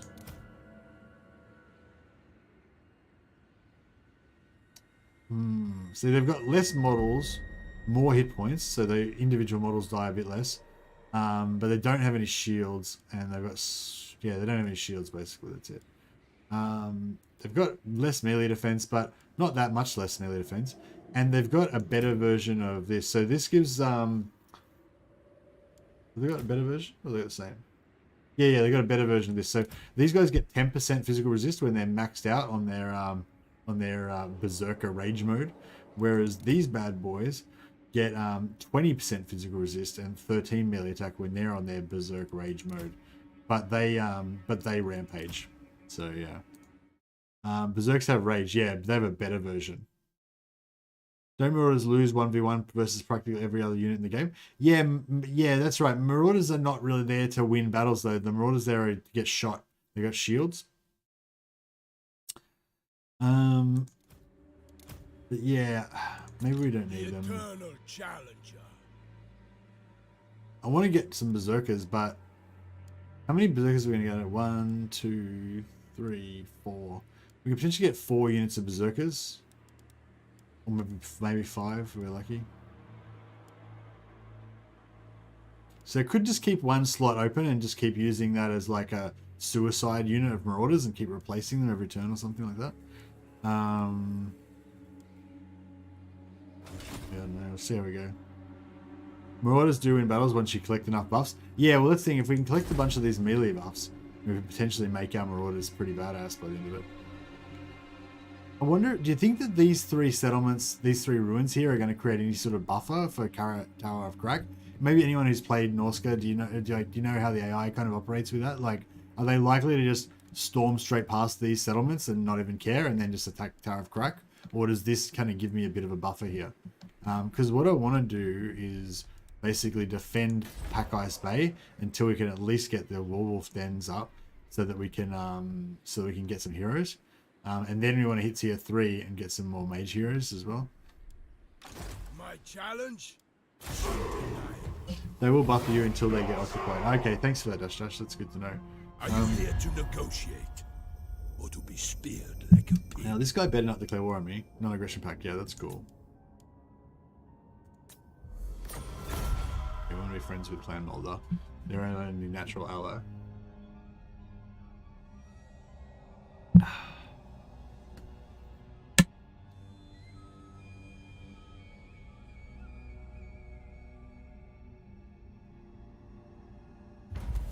Marauders beat Berserkers beat Marauders, ergo they are better. Science, you see. Indeed, we do so. Melee defense minus melee attack, or plus melee attack minus melee defense? Well, the answer is obvious, of course. We need to go all-out attack. Weapons of blood. If we were a bit more magic focused, you know, I could see there'd be a bit of an argument for defense, but I think offense is the best defense in this situation.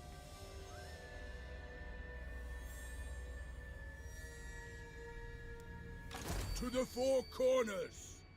Yeah, the only problem there, I guess, is ooh. To spoil and ravage.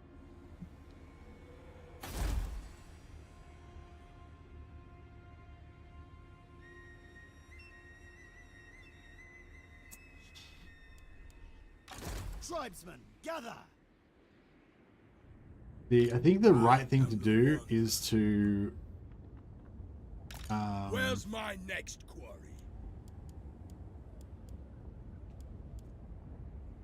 Good. I think the right thing to do is to go back and kill Throgg. So we could get these Marauder champions instead of, well, yeah, I guess we got Marauder champions instead of Marauders basically, because they've got shields, but they've also got armor. They're also a bit expensive.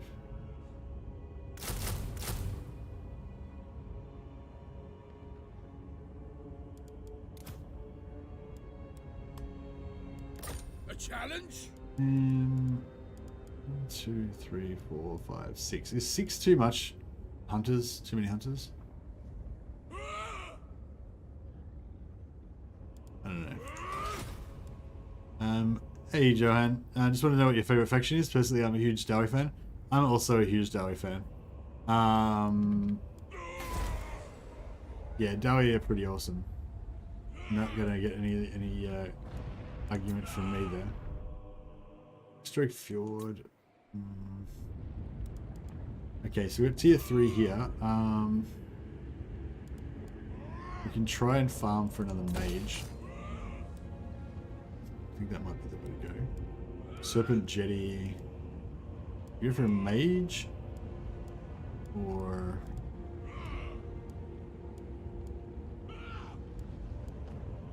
Bekin.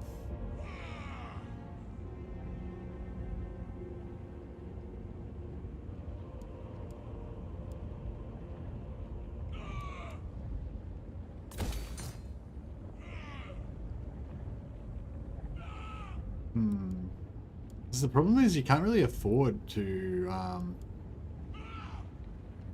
like you can't actually really afford to build all these. Shoot it.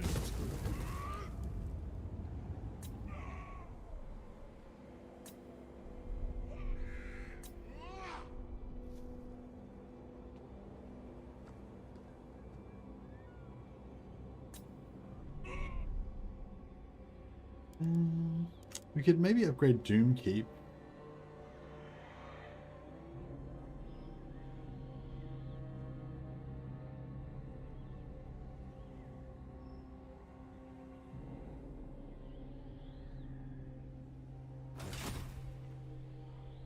Yeah, so we need to kind of go and sack something, but then we're going to lose it. We're going to get invaded. So it's like kind of a hard call. Did these guys take out the dwarfs yet? No, but he's going to probably take out the dwarfs.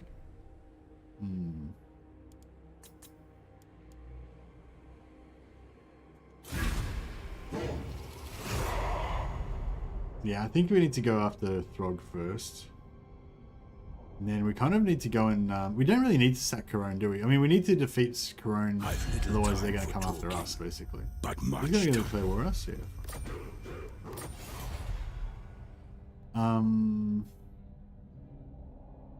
But yeah, for our master plan, we do need to take out Altdorf to get our buff. What are we doing with tech? Are we in place?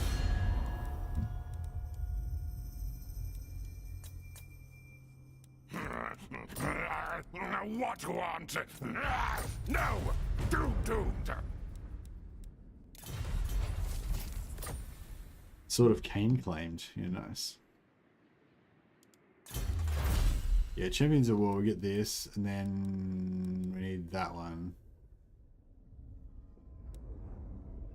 Weapon strength plus 25%, yeah, that's what we want. So we need to kind of head towards that. Fuck, technology is bad. Need to start working on getting some students as well, I guess. My challenge? Undeniable. Yeah, maybe we'll just hire 2 more berserkers, and we'll just sort of hope for the best with them, I guess.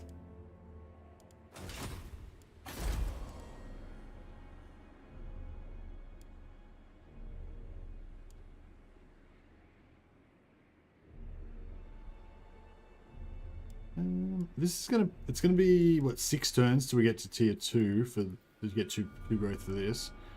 So this will take 5 or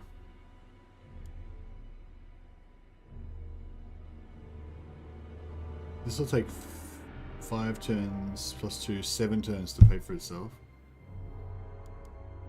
No, I just basically build nothing there for now.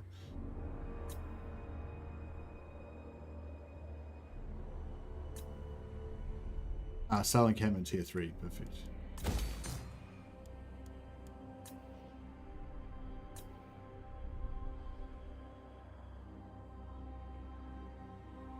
If you beat Cetra with Surtha Ick, you get a special trait. Yeah, I want that for sure. Because we want all these heroes, but then we don't really have room in our army to use the heroes anyway, so it's like a bit of a mess there as well. Where's my next quarry? I'll handle it. Yeah, alright, we'll just get this army. It's not nothing too impressive, but hopefully this will be enough for us to be able to take out Throgg. And then we'll be on the road to success, hopefully. But yeah, Bretonnia is going to come after us pretty soon. It's going to be bad. But yeah, I don't know, we'll have to just deal with it, I guess.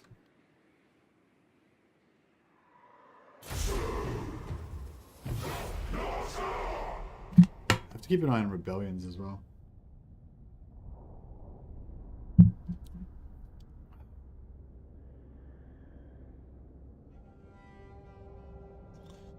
We might get rid of our berserker recruitment building here,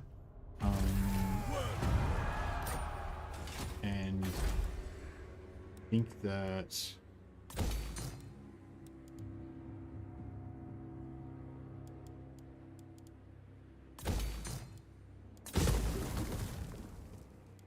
yeah, I think that we'll end up making the money back.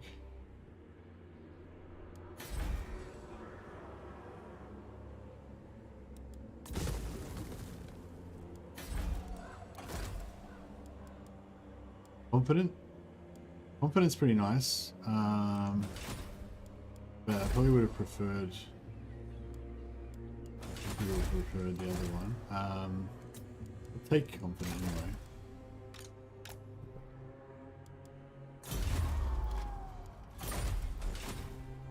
No escape. Yeah, I don't know actually. We want knowledgeable, but we also want confident, and we also want that other one. Probably want. Yeah, no, knowledgeable is probably the best. Maybe we should just farm for knowledgeable. But and then on the we want not by Diabolic Splendor. What's the one that gives you +5 melee attack for the whole army? That's probably the one that we want to get on our Warekin primarily. Have you ever got Sir Thoriel? What are your thoughts about him?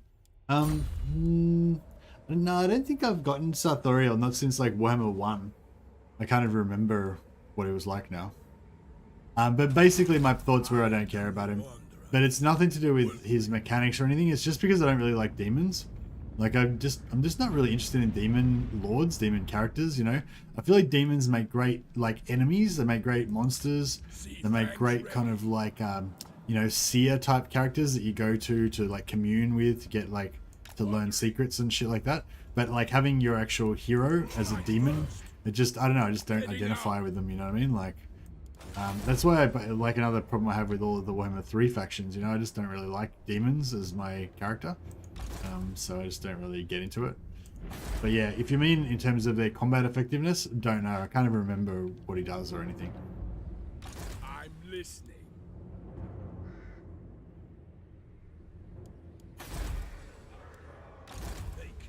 But yeah, I might have to open up that I might have to open up that question to the floor. If anyone else has played around with Sartorial. I think you can use him in. Can you use him in multiplayer? I can't remember.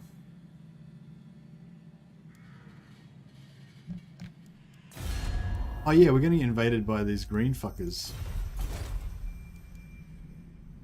How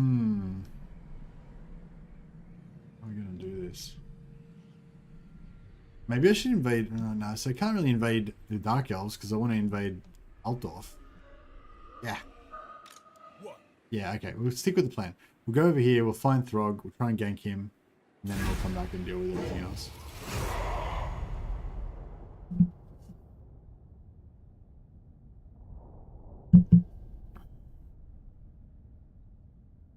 How am I gonna get how am I gonna invade Altdorf? That's the problem. That's a problem anyway.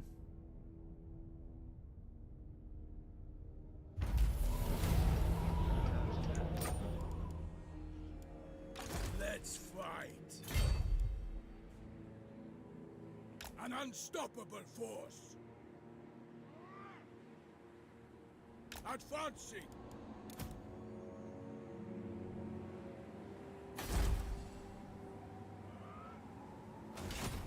Fear me. En route.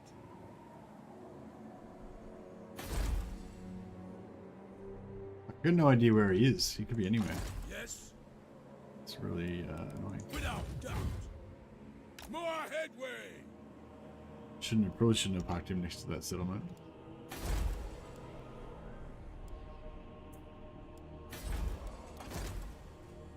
Infernal Dominance. That's the one we want. I love Infernal Dominance. Confident. I feel like Confidence not bad for NORSCA as well because their morale in general is not super high. But yeah, Infernal Dominance is the big dick energy skill. +5 melee attack for all units in the army, and you know most of our units are going to be pretty good in pretty high melee combatants. It's pretty good if you get like 3 or 4 of those guys, and then even your once we get all these other melee buffs as well, even your hunters become like pretty lethal in melee, which is pretty sweet. They still all remain like glass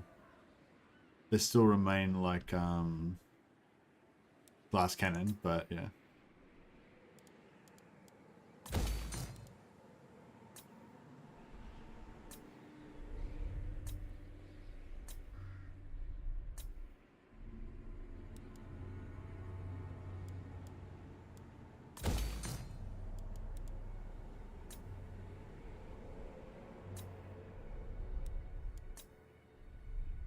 Turns left at the one. Yeah, so we should get a fair few if we can manage to hold this whole area together for a little bit longer.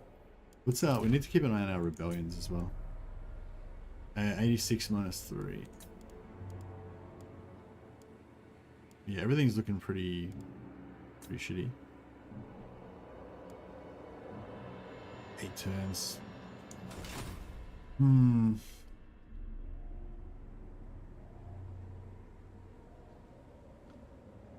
My challenge? Undeniable. We can see... Yeah, we can see that settlement, right? We've got vision on it. So they can't be in there. So they must be over near here or attacking the dwarfs or something.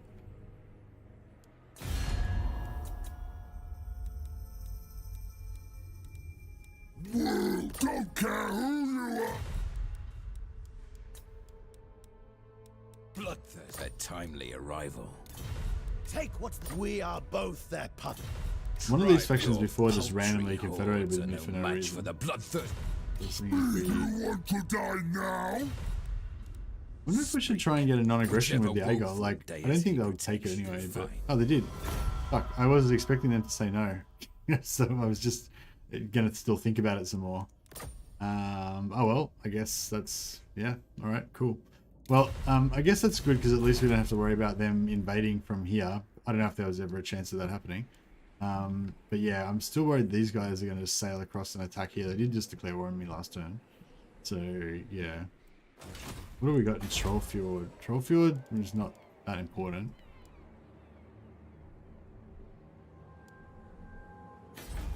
I wonder if these scaling are going to do anything, or have they got like a defensive AI or something? How does Wulfric in the game match up to how he's in the lore, if you don't mind me asking? Hey Johan, I don't really know. I haven't read any of the books that have got Wulfric in them. But in general, I think that in the lore, Wulfric's like a really good duelist. He can kind of beat anybody in a duel, just about. In the game, he can't beat just about anyone in the duel. Like there's heaps of other legendary lords that would kick the shit out of him. But I think there's a fair few legendary lords that would probably kick the crap out of him in the lore as well. But yeah, I don't know if he's that great of a duelist in the game, whereas he's supposed to be like a really good duelist in the lore. Yeah, he's the ultimate Chad. He's also meant to be able to like teleport around using his boat to like anywhere in the world, I think. Basically. So in this, there is no boat teleporting thing. Doesn't have that mechanic. So yeah, so he's basically he's not really much like he's in the lore, I would say. He's like inspired by the character in the lore, but he doesn't actually play the way that you would imagine you would from the lore, I would say.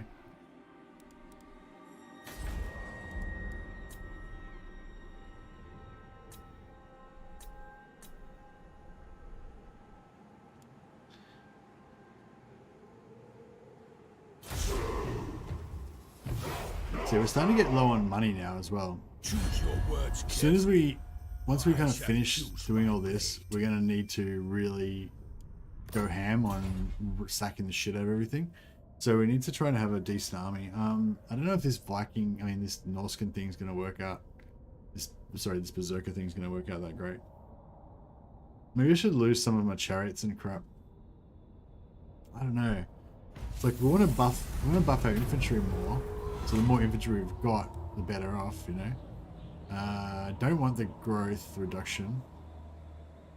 So I guess we'll take the rating reduction.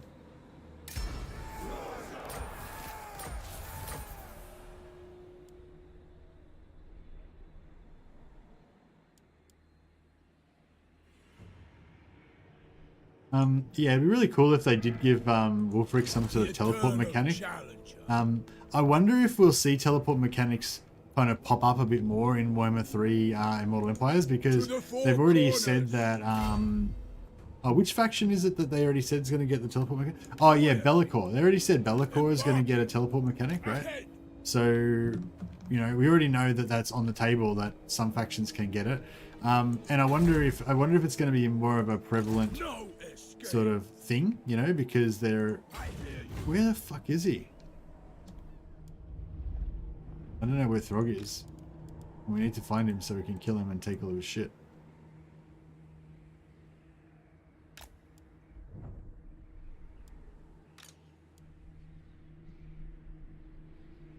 Ah, these guys are coming to start taking over our stuff.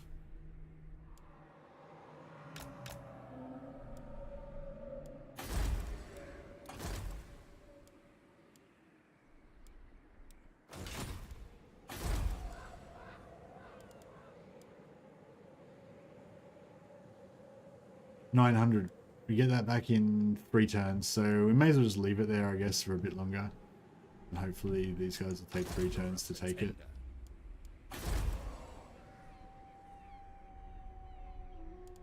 This is one of the problems with playing as Wulfric. Like, you need to wander around and kill these dudes, but then if you don't know where they are, sometimes you kind of wander around aimlessly, and then you miss them, and they just go behind your back and...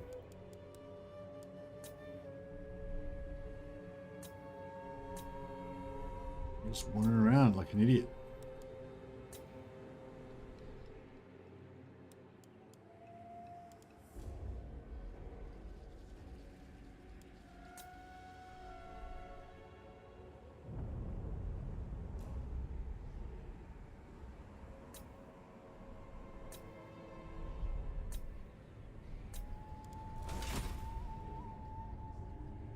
You open up diplomacy, doesn't the focus on the location of the Maid Lord of the faction? I think it does if you know where they are. I'm not sure if it does it if you're... yeah, I'm pretty sure that's not where he is. I think that's just his faction capital, because we don't know where he is. But, I mean, if he's there, I'll be happily surprised.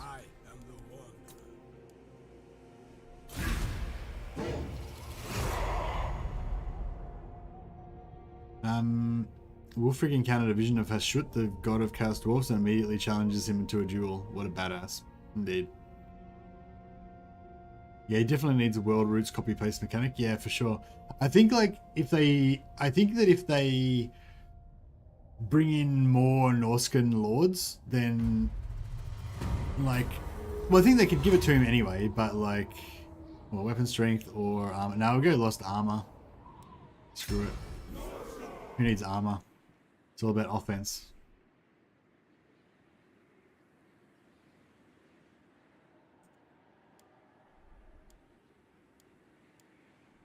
If we raid their territory, they normally show up. Okay.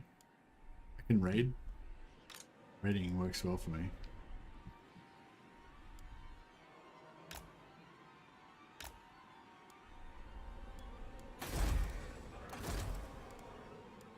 Cunning? Yeah, cunning's actually not bad as well. Infernal dominance is better, but...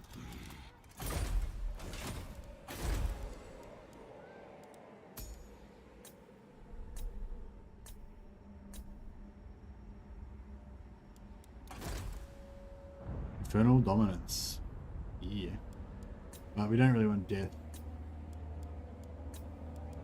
Knowledgeable. Another knowledgeable metal wizard. Like, I don't know. Should we go knowledgeable metal wizards? I mean, I think fire is really what we want.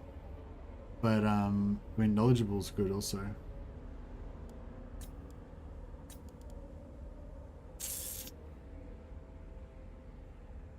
You know, negative armor? I didn't think you could get negative armor. I thought armor went to 0 and that's it. Should I try and get a fire wizard or should I just take the metal wizard? I've already got a metal wizard, so I might try and get it for a fire wizard. Shaman sorcerer.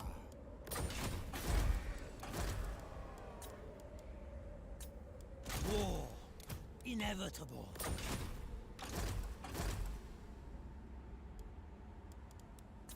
Expensive. You don't do anything with knowledgeable. What? I don't know what you mean by that comment.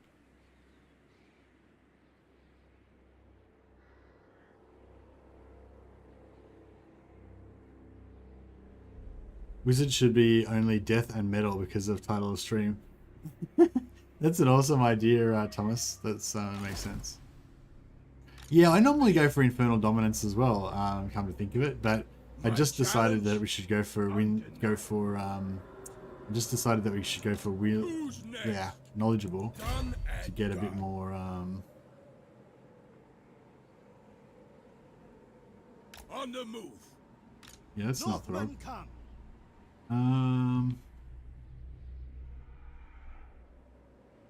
Let's fight.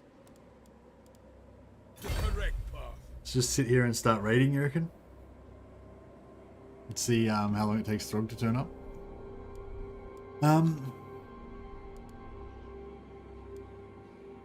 That +5 does not even make a difference, basically. Well, if you get 3 of them, that's +15. That's another heal. And it's another, not a heal, another spell.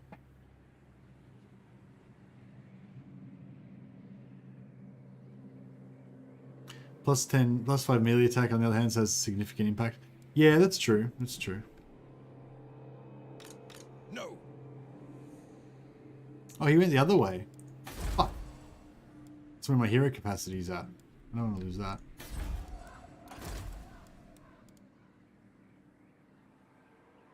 Don't have enough money to buy the cunning hero. Dang.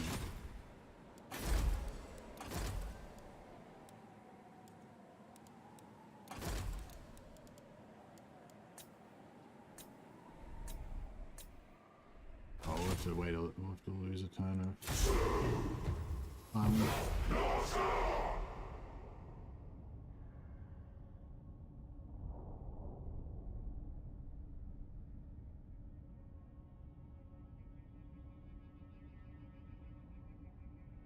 Yeah, that's the problem with NORSCA. Like, even if you want to go hero spam, you can't afford the heroes. Like, they're too expensive. It kind of sucks.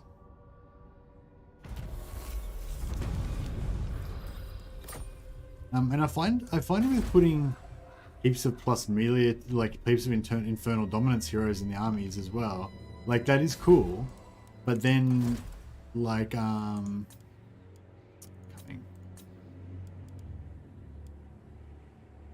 That is cool, but you know, you need to have some units in the armies as well, right?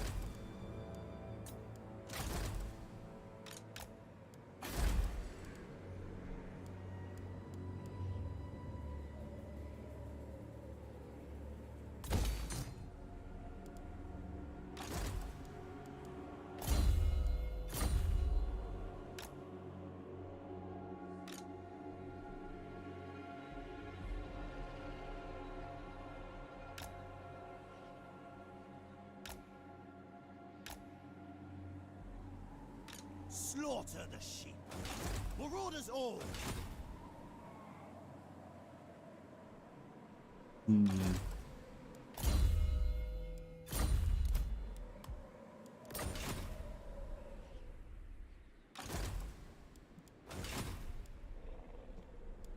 Yeah, I mean, cunning is a cool trait, but compared to Infernal Dominance, it's not really good.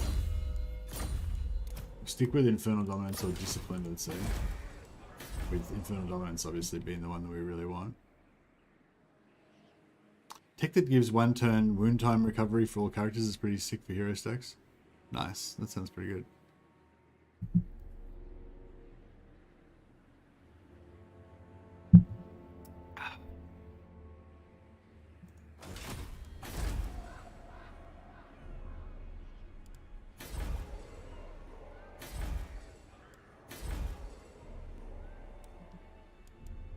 Man, I don't want to lose Ice Pack Bay. But we're going to lose it. What? More headway!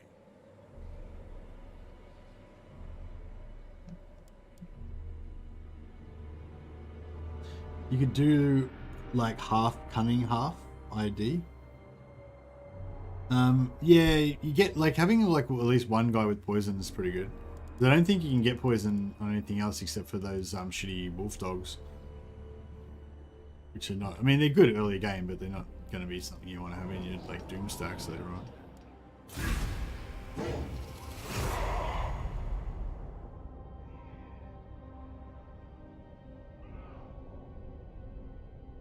Yeah, I don't want to like. I don't really want to declare war on.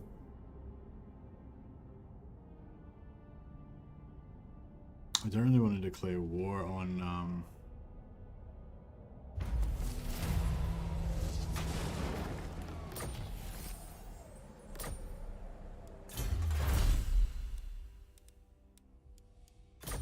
don't really want to declare war on Throgg. Where's my next quarry? Wonder if he'll. Maybe he's dead at the moment. What's he looking like? 111. Oh yeah, so maybe he's gotten wiped. And he doesn't have an army right now, so if we just sort of hang around here, eventually this army will get Tribesmen, gather! Undefeated! En route!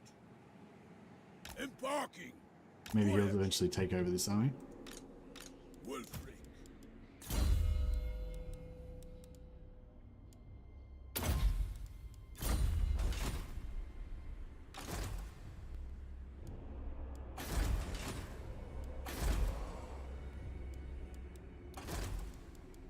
Infernal Dominance. Oh, yeah. Every time you get an Infernal Dominance one, you get like a little jizz in my pants. Jizz in my pants. We go a Death Infernal. Should we get a Death Caster just for like, you know, variety? Hey Goose McDuck. This is NORSCA.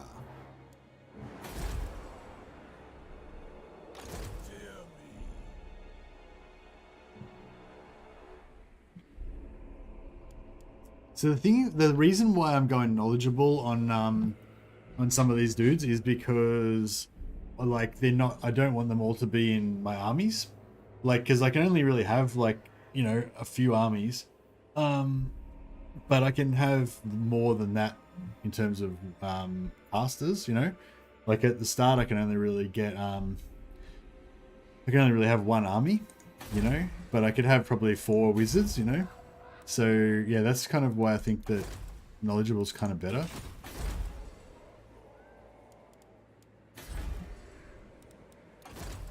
Like, I would like to get an Infernal Dominance one to go in the actual army. But like the metal wizard that we've got with the knowledgeable, that's probably better actually, you know. Yeah, fuck it. Let's go for an Infernal Dominance Death Mage to be in our... I guide the tribe. We need more death and metal casters, as somebody pointed out already. Slaughter the sheep. I feel like if Throgg died Northmen come. a while ago, you know, he might be coming back pretty soon. So To the four corners. are we going for...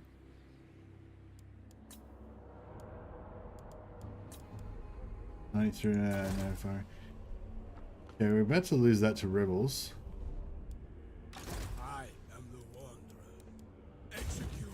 We can't get there in any sort of reasonable time period anyway.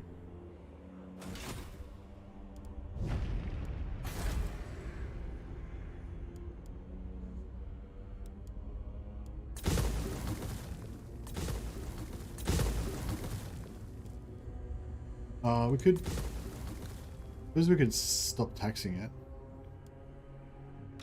My challenge? Undeniable.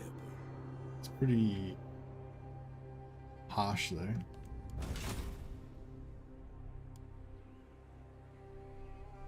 Really want to get over here and defend this. Yeah, no, I'll keep taxing it, but we'll just trash that to get like a few hundred gold. How much is that worth? 600. Yeah, yes. We'll lose that in 2 turns.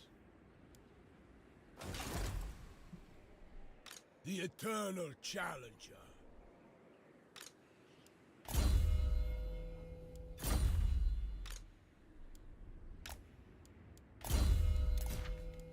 You don't have any, oh yeah, I've got Cathay Slave Dancers. +1 public order.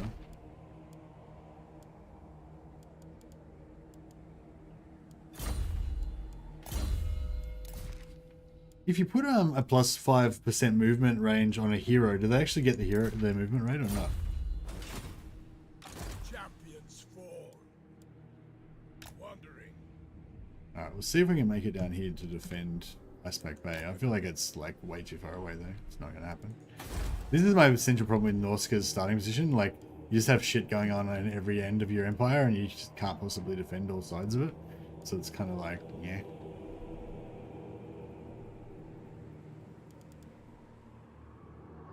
The hero does get the movement? Oh, cool. Lone heroes? Yeah, I'm not sure. If you have a hero in an army and you put the movement follower on there, the army does not get it. The army only gets it if the lord has the movement hero on, movement follower on. Sorry, I believe. But yeah, I think if the hero is separate from an army on the map, maybe they do get the movement.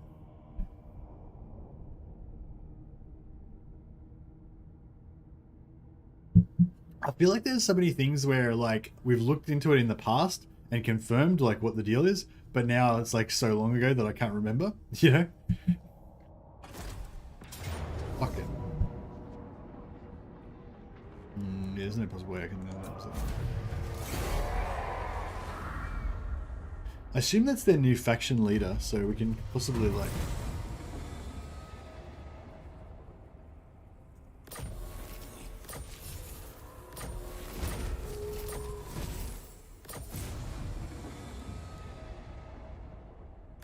Moving character to Corone. Okay, we can do that.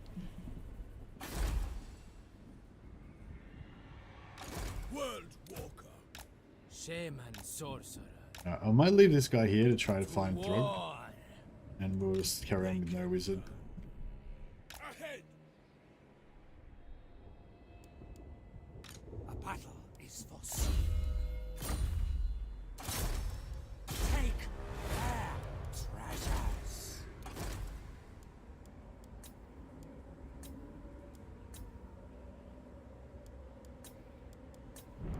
Me?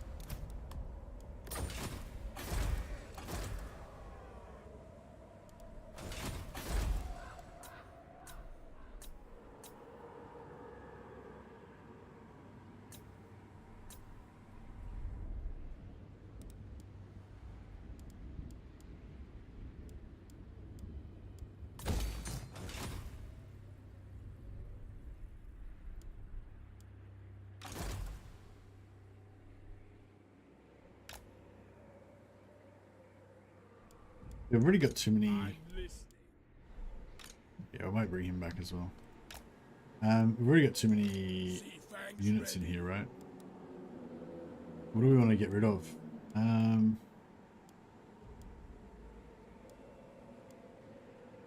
think the chariots or the horses are more durable.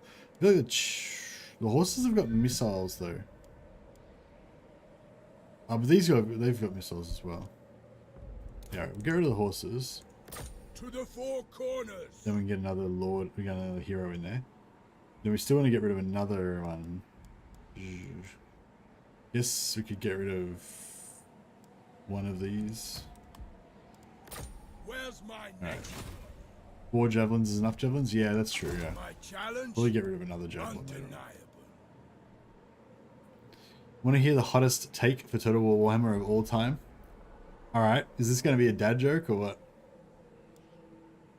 Go on, let's hear it.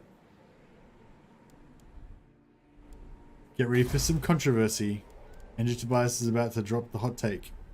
Tretch is my favorite Skaven legendary lord. I'm dead serious. You're a liar and you're boring. That's all I have to say about that, Andrew Tobias. Alright, tell us about your ultra dry efficiency reason for why Tretch is your favorite lord. Or prove me wrong and tell me why Tretch is actually fun.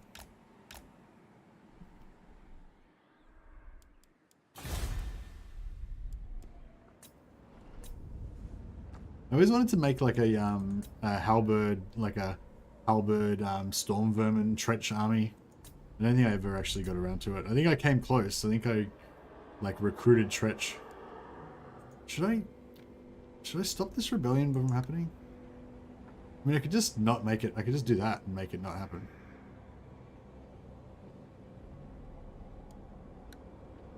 Yeah, I may as well, hey. Now that I fucking got rid of the now that I got rid of the money building there, there's no point having income turned on. Yeah, I may as well just leave that off. Stop the rebellion happening. I brought 4 full stack armies of Tretch with just Taurox and some Gore herds. Yeah, nice. Which is fun because you can very quickly migrate to the other side of the map where Underway is OP, which gives you a lot of variety. Oh yeah, that sounds cool. Although in the Warhammer 3 he's going to just start, Tretch is just going to start there over the other side of the map already, so you know, that's going to be fine. Denied. I feel like I could migrate there with any of the other factions just as easily though. Well, not just as easily, but you know, fairly easily.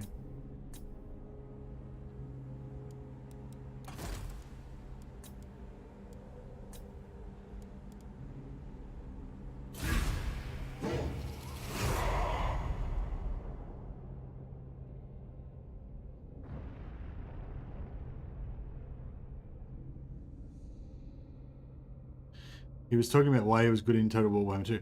No, he wasn't actually. He didn't say anything about why he was good in Total War Warhammer 2. He just said that it was his favorite faction. I assume that he's writing a big long explanation right now about why Tretch is so great. Tretch starts off with Vision next to Imric and can confederate Vulcan or Rictus Nest. I knew he could confederate Rictus. Can he confederate Vulcan as well? But firstly, I don't actually like the weapons team army all that much. Not because it's not strong, but I don't like the playstyle. I much prefer the Chieftain stack, and Tretch can be the tankiest of them. I like Chieftain test. I like Chieftain stack also. Wait up. So why does Tretch make the Chieftain stack better? God damn it! You told me Tower of Crack was safe. You lied to me. The Q4-hour YouTube essay on the intricacies of Tretch halberd builds. Yeah, for sure. But no, it sounds like we're going for yeah, Chieftain hero stacks. That sounds pretty a bit more exciting.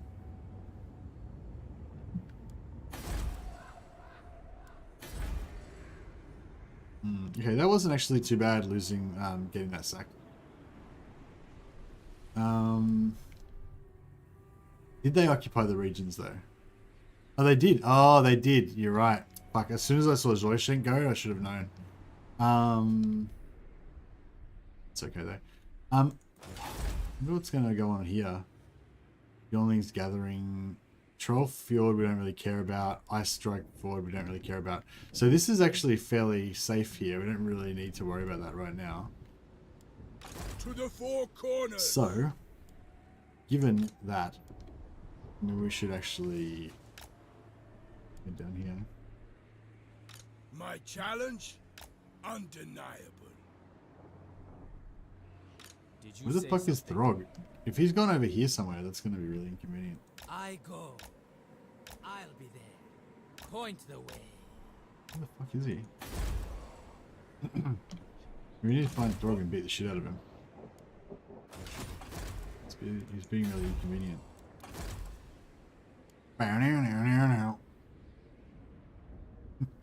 More Infernal Dominance. Oh yeah.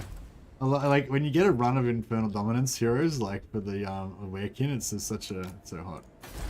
It's like, oh yes. Like, oh yeah. It's like, oh yeah. Fuck, we need another 1100. Can't actually afford it anymore. I'm too broke. Fuck, can we get our Skaven friends to give us some money?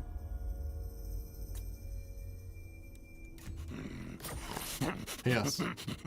Does it have food? Dragon Master. What? What about if we could declare war on Marienburg? Are they really fucked or are they pretty strong still? Oh, they're kind of fucked.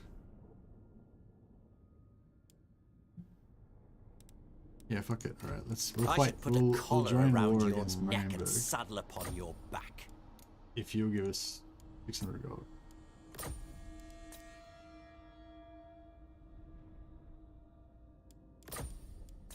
$500.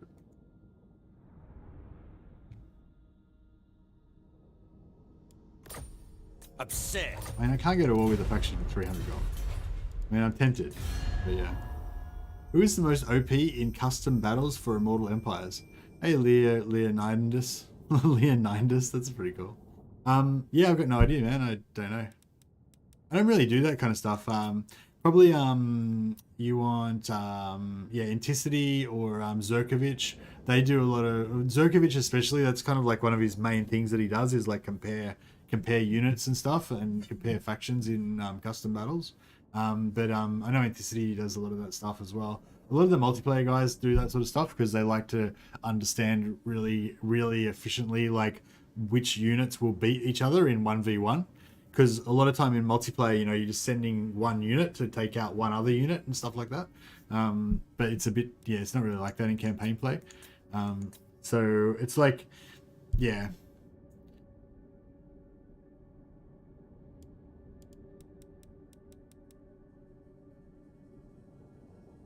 Yeah, like custom battles is like kind of just not the thing I do. Like I'm all about the campaign mechanics and like getting OP, basically similar to like what Legends into, you know, getting OP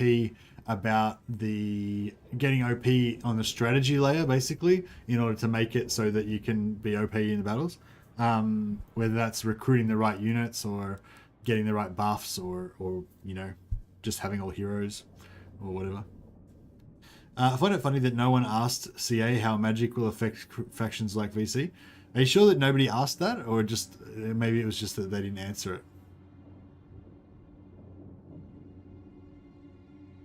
Inticity is maestro at macro play. You mean like macro in battles, like? Yeah. Inticity's really good at like. Well, I think he's extremely interested in the mechanics of battles, basically. You know, I don't think he's as much interested in strategy stuff, but I mean, obviously he is as well, but he's really focused on the battle stuff, I think.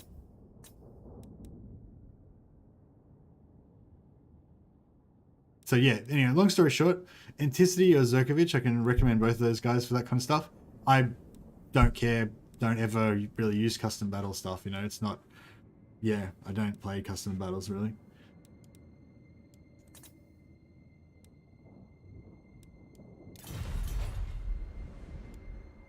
I could, you know, I could probably theorize about it, but it's like, you know, my opinion's no better than anybody else's.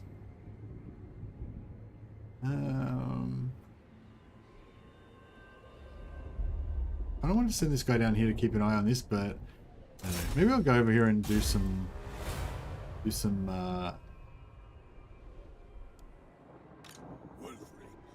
treasure seeking. Alright, we need to fight a battle so we can get some money. Basically. I've little time for talking, but much time for killing.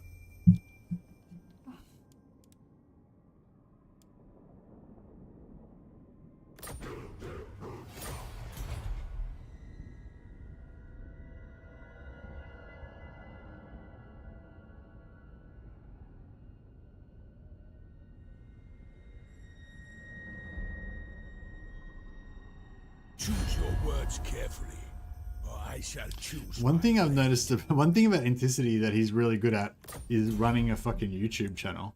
I don't know if you guys have rated, like if many people rate that, but as a content creator, like I can see like a lot of the stuff that he does. Like he's, you know, he's like Anticity. Anticity, I believe, is one of the top players in the world at multiplayer. I don't know if he's like in the top 10, but you know, he's like up there, you know. I wouldn't be surprised if he's in the top 10 in the world. I don't follow multiplayer that much, so I couldn't say for sure, but I think he's one of the best multiplayer players, and he's also one of the best Vampire Coast multiplayer players in particular. I think that's his kind of main, or it was his main. And of course, he's really knowledgeable about everything to do with Total Warhammer battles and stuff. But yeah, I know the thing that I don't see people talking about that much is that he's fucking good at YouTube, man. Like he's really good at YouTube. Like his channel is growing so fast. Like I think his channel is growing faster than like anybody else's channel that I know of. Like, you know, so his channel seems like it's only small at the moment because he's only got 24,000 subscribers or something. So he's like nearly double the amount of subscribers that I've got. And he only really started working on his channel like full time, I don't know, like a few months ago, you know. So yeah, so Anticity's really good. He makes really good content, and he's going to be one of the biggest YouTubers, one of the biggest Total War YouTubers before long, I would say. So so watch this space. The Anticity train is coming through. And you know, couldn't happen to a better person, you know what I mean? Like he seems like, I don't know him well. I've only talked to him a couple of times, but he seems like a really nice person, and he makes informative content about like the stuff that's in like about, you know, educational kind of content, I guess, so if you'd call it that, about Total War, which I think is really good, like because it's you know, it kind of helps the community, you know what I mean? Like just learning stuff, like getting the knowledge out there and stuff like that. So I think basically, I think he's a nice guy, and I think he does good work, you know, for the community as well, which is pretty cool. All right, we've got a fucking puzzle to solve here, right? So what do we got here? So yellow.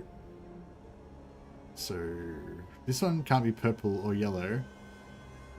And neither can that. That doesn't really help us much. Maybe we should go over here.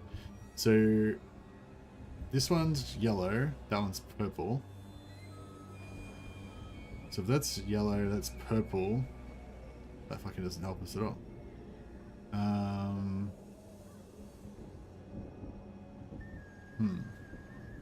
One red? I reckon one red. That's one red. I feel like I need to draw this down. Blue too? Fuck, I'm getting all these different answers here. I need a pen. Anyone got a pen?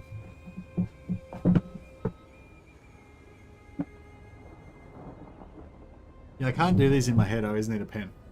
Fuck, my brain. Fuck. So wait up. So wait, it's 1, 3. 4, 2. So 3, 4,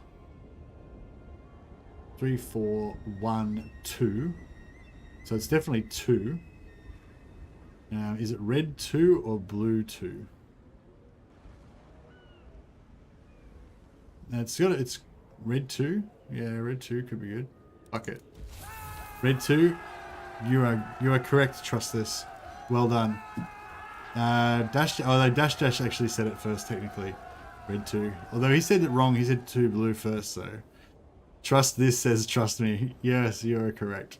Well done. Glory to trust this. I feel like Dash did technically it at first, but he said 2 different answers, so I feel like that kind of like you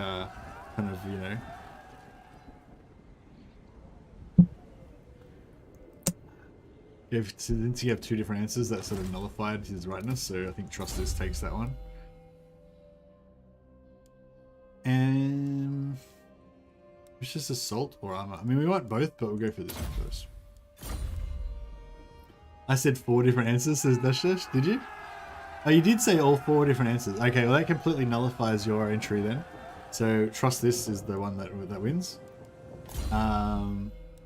So we'll rename this guy into Valnir Trust Breaker in honor of trust this. There you go. In honor of your achievement. All right. This is good that he's coming this way actually because.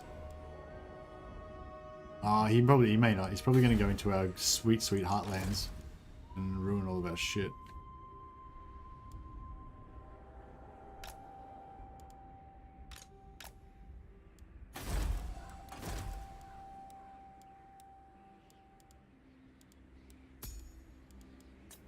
Oh. Oh.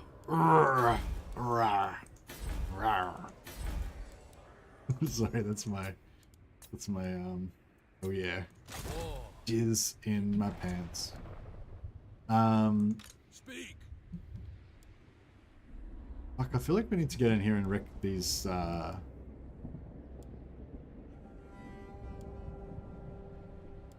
wait, I can go into raiding stance without any. Oh shit, that's not good.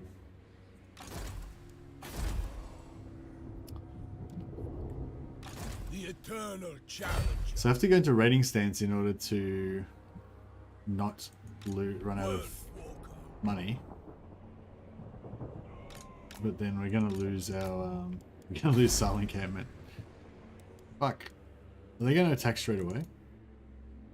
They're probably gonna attack straight away and just wipe it out, aren't they? I'm not even gonna get a chance to stop them. Sucks. Put a lord up there, but yeah, I mean, I could restart the turn. Actually, yeah, maybe I'll just do that. Kind of said from the start this was a another science stream where I'm just gonna break all the rules. We of chat continually giving evidence why we don't disarm bombs for a living. Exactly.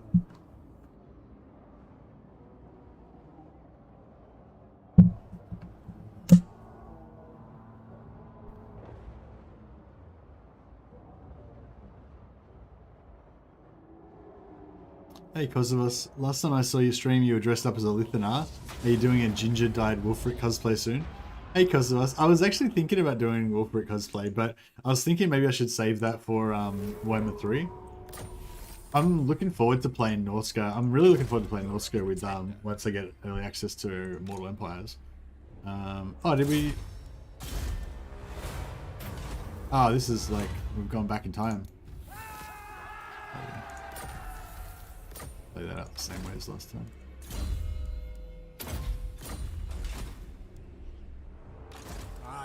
Okay, so Silent Encampment's right there. We'll just get into range of it. Heading out. And then we will rock some raiding.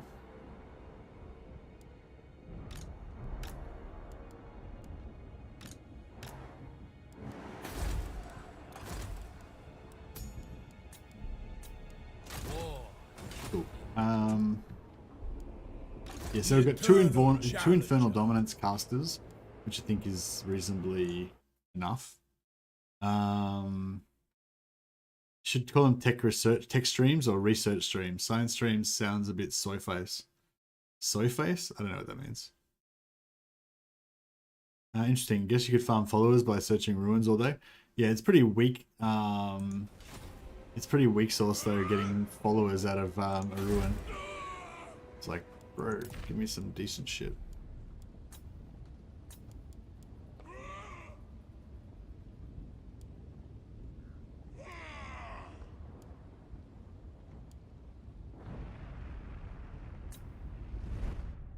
Where's the Grayling? Where's Hellspire Mountains got so much public order? Ah, because we built all these things in there.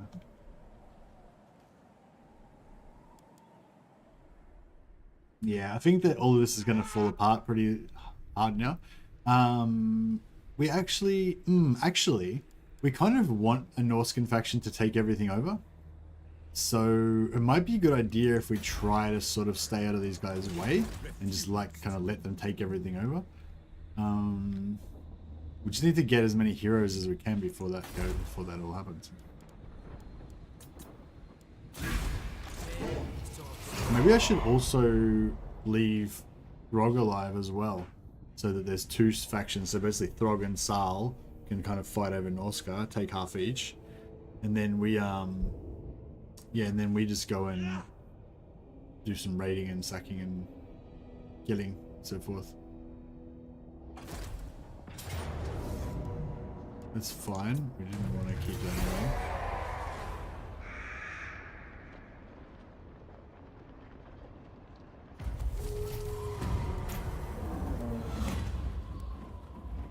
Minus 10 armor. Yeah, minus 10 armor. So what have we got now? We've got minus 10 armor, minus 10 armor, minus 20 armor. So our berserkers started off with 0 armor. Oh no, I think they started off with 15 armor. And now they've got 0 armor. But that's alright.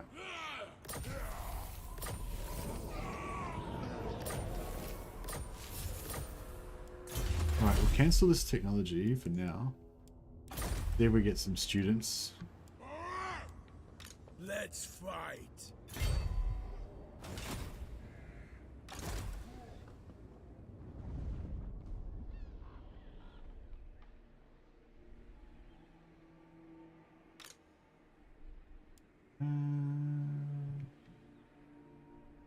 Yeah, we'll just beeline for Wulfric. I'm listening.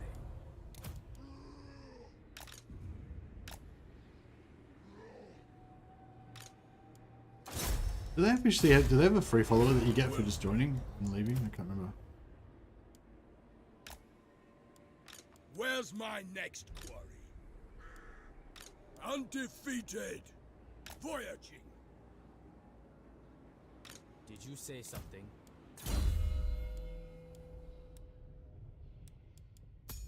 Knowledgeable.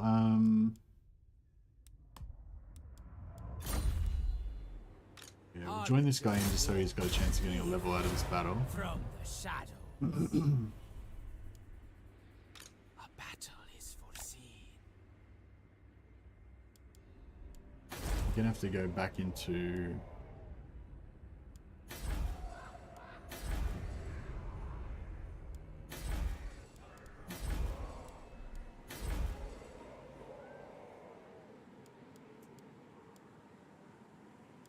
Yeah, I don't think we're going to be able to get many more heroes. I think we might have...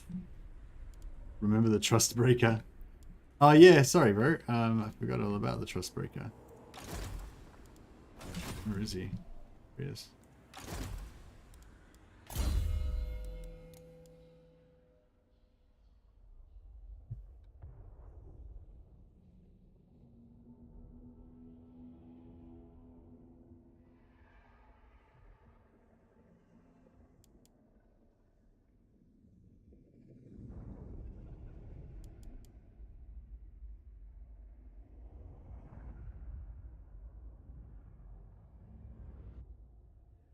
There we go.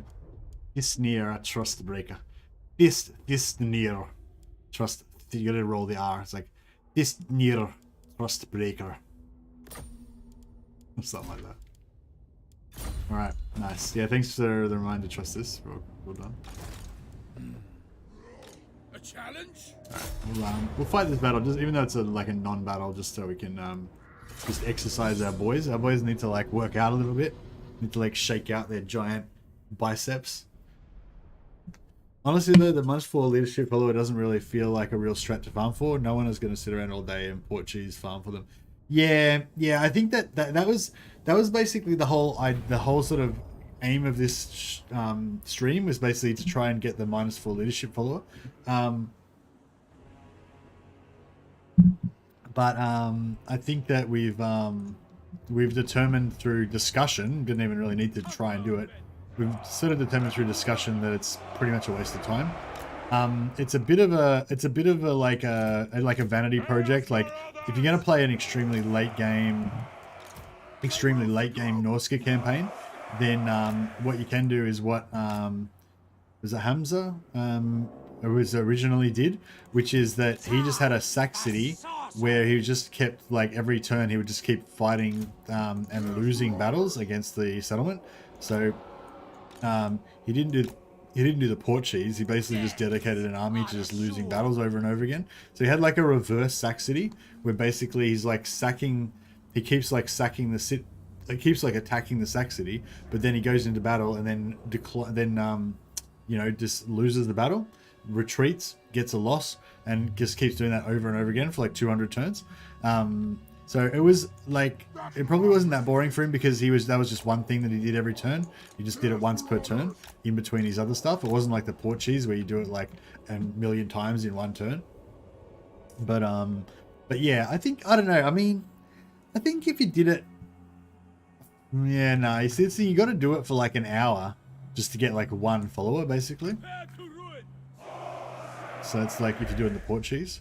So it's kind of really not very much fun.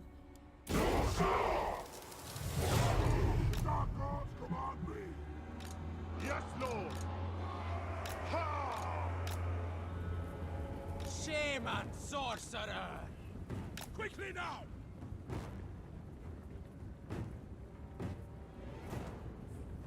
Yes, marauders!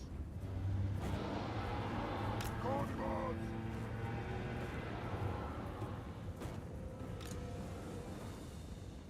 Yes, Lord! The Changer directs us!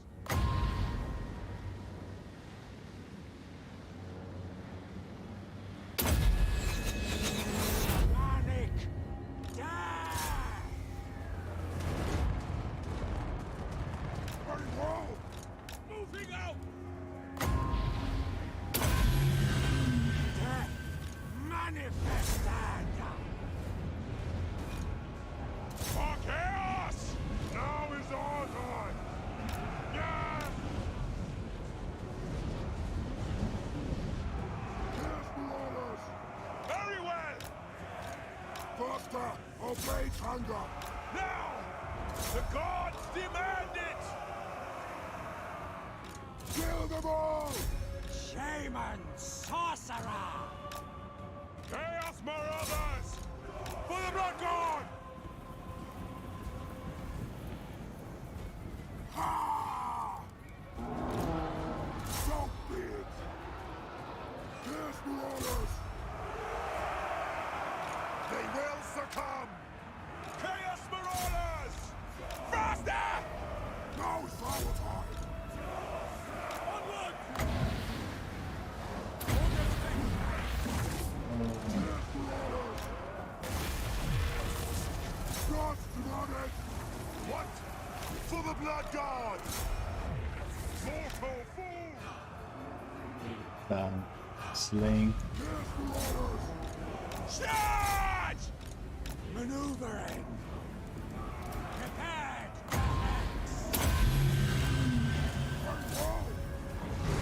Silence! Mortal fool! Acknowledge! Yes, marauders! Run! Death! Kill them all!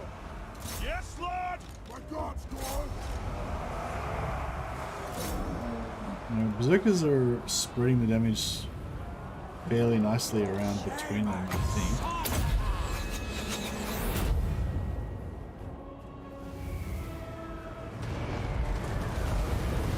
You only get one follower every 17 battles or so, and if we're taking about 5 turn wound times into account, that's one follower every 85 turns. Yeah, so yeah, it's pretty shit in that way.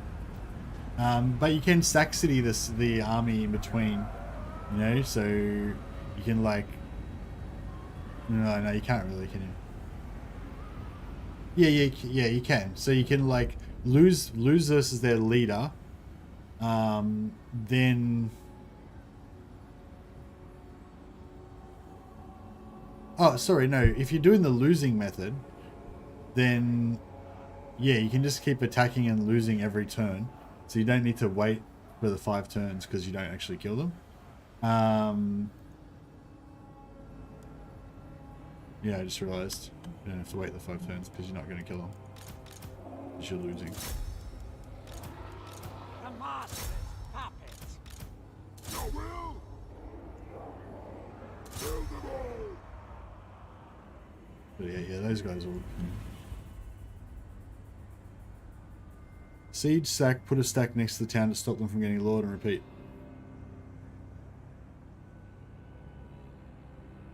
Oh, stop them. Oh, yeah, sure. You can just sack.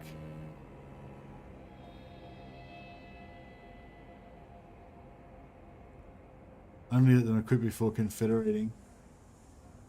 Okay. Will you be able to confederate all of the... Will you be able to, I mean, will they equip all of... Just say they've got 10 followers. If you just like... Do they need to... Or they need to recruit all their lords to be able to equip them though. Do you get followers that are not equipped? I feel like I've gotten extra items that were not equipped before. Well, maybe not. Actually, that's a good point. Like if a faction's got heaps of unequipped items, do you get them? Or do factions even ever have unequipped items? Do they always equip everything? And is it different in Warhammer 2 and different in Warhammer 3? Exactly. I'm not sure if they need to be equipped. Yeah, me neither, actually. I kind of felt like I had gotten items that weren't equipped before, but then I don't know. I'm kind of... Yeah, I can't remember whether you need to have them equipped or not. I kind of feel like I have had things that were equipped that were not equipped that I got before, but I'm not 100% sure. Yeah, does anyone confirm that when you've gotten a confederation and you've got new items that were in the pool but not equipped on anyone?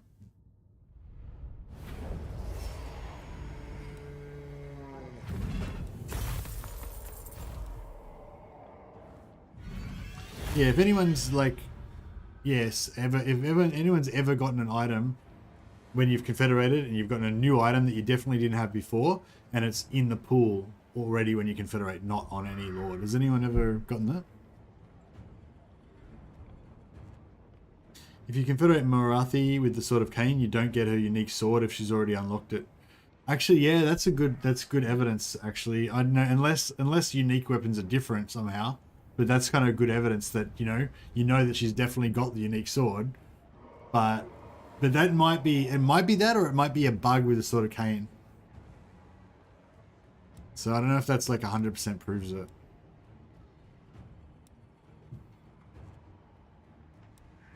We kind of need the money, don't we? Advancing.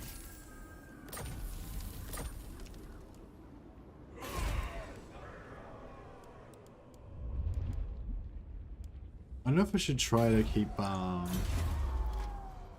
don't know if we should try to get more hero capacity or if we just give up. I mean, I feel like we should be able to get more than just that, but I don't know.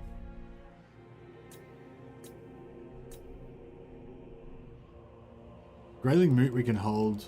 Serpent Jetty... We're probably going to have Serpent Jetty for a while.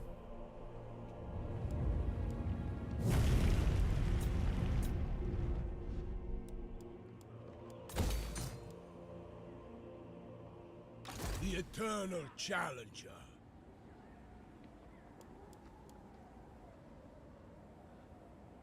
An unstoppable force. Settled.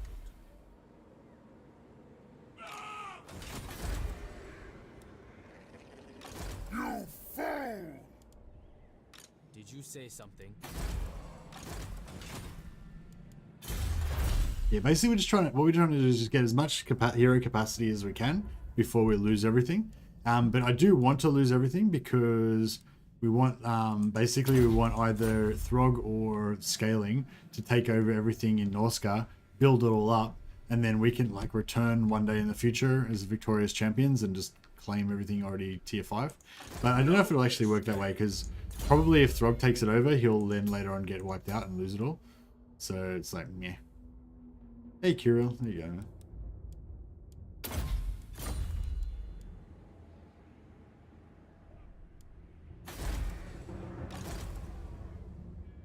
Be cool if we could get at least one more. Maybe, yeah, maybe we should try and confederate Throgg. Get a few extra heroes from him, because he's already got 2 heroes here as well, right? So that'd be nice. Maybe even more. They probably have shit traits, but you know, he's gonna get at least one more wolf den. And then we try and let Scaling take over everything. NORSCA has 2 economic buildings, right? I mean, they have 1 money building and 1 growth building.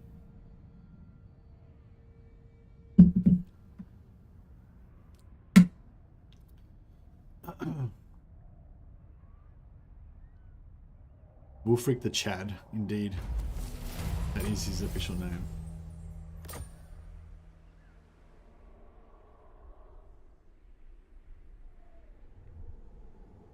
A battle is foreseen.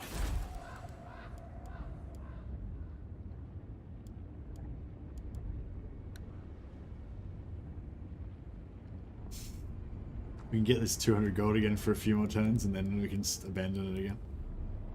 Twisted thoughts.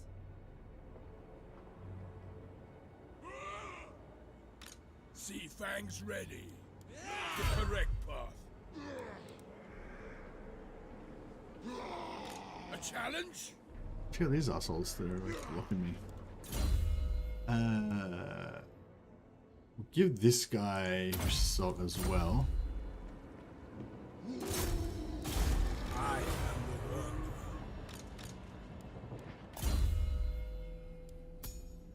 And this guy can get Twisted Flesh. What? And I guess we can drop one more of these guys. My challenge? Undeniable. Who's next? Yeah, and then we've just got one more. Yeah, so we're gonna have 3 Werekin.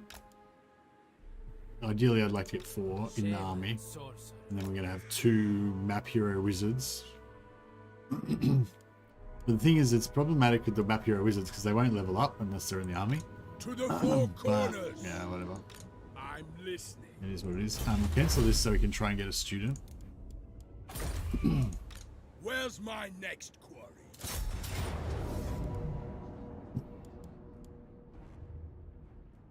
And then we'll try and get second battle out of this so that we can hopefully keep it alive and keep farming it. You might have had this, Mercy, but don't you think NORSCA would just benefit more from a Black Ark system? Oh, bro, yes. Hey, Legend, yes, 100%. I've talked about this a few times. I feel like NORSCA 100% deserve a Black Ark type system. I feel like what they should do for NORSCA is make it like all of their armies are automatically Black Arks, as well as being normal armies as well. So basically they can go on land or they can go on water, and they can attack from land or from water.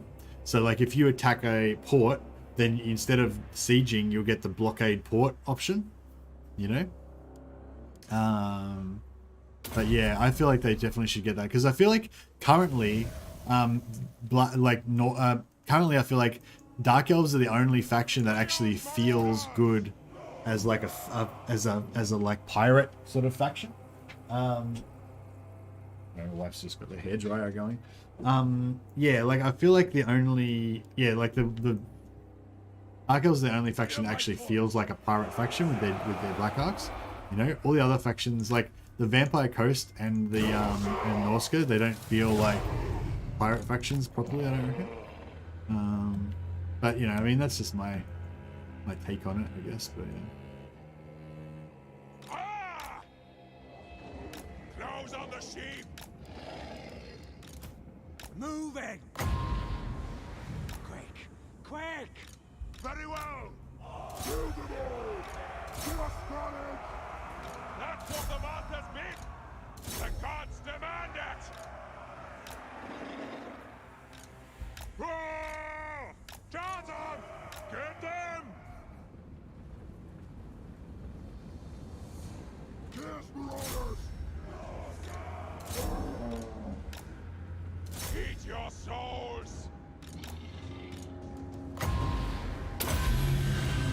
Death! Manifested! So be it. Slaughter soon. Ready to murder. Chaos marauders. Just walk this way. Close on the ship. My gods call. I've seen death! Chaos marauders.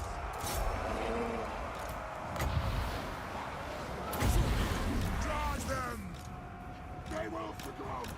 Full blood Mortal fool. God demands. Attack the mortals.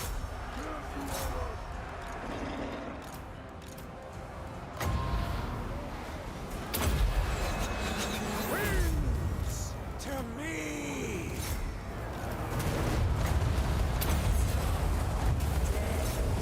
Manifested! Wulfric the Wanderer. Your will.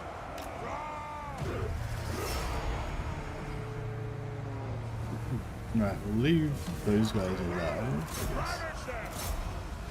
Still all these dudes. And we'll definitely kill their lord to get extra cash. We'll keep all our range to don't shoot us in the back.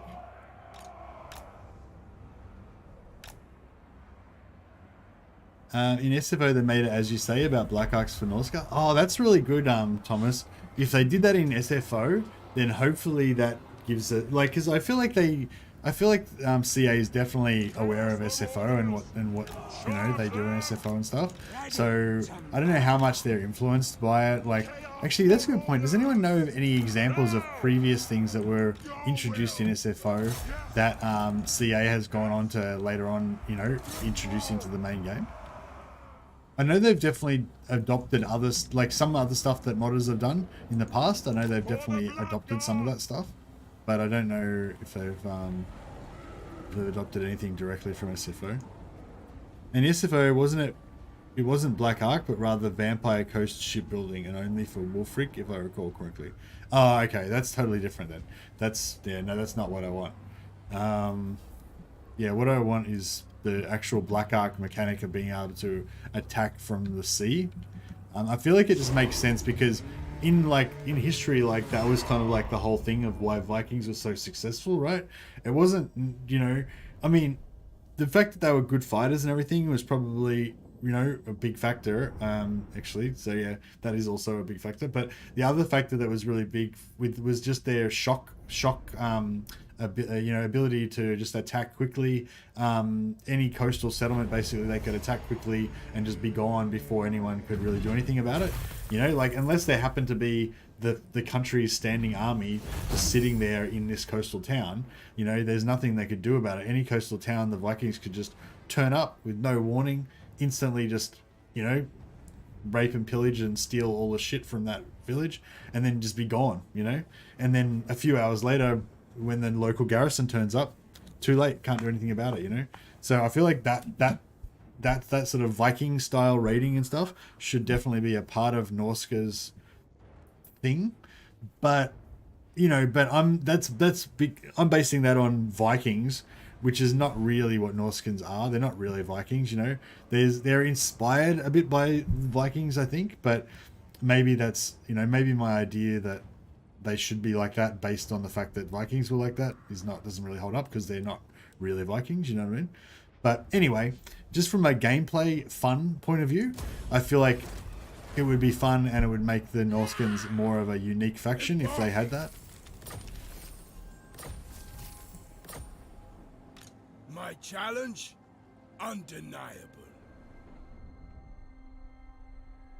Okay, so the current plan is that we let the scaling slowly take everything off of us one by one, piece by piece. So, building gathering, we can delete that.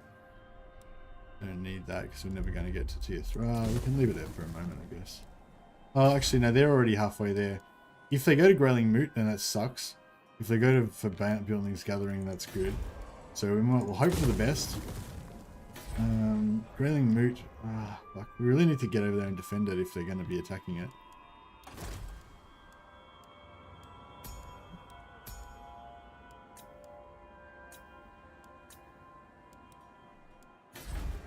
Can we sneak in a couple more heroes before we lose everything? Or before we confederate Throgg? Get one there in 2 turns.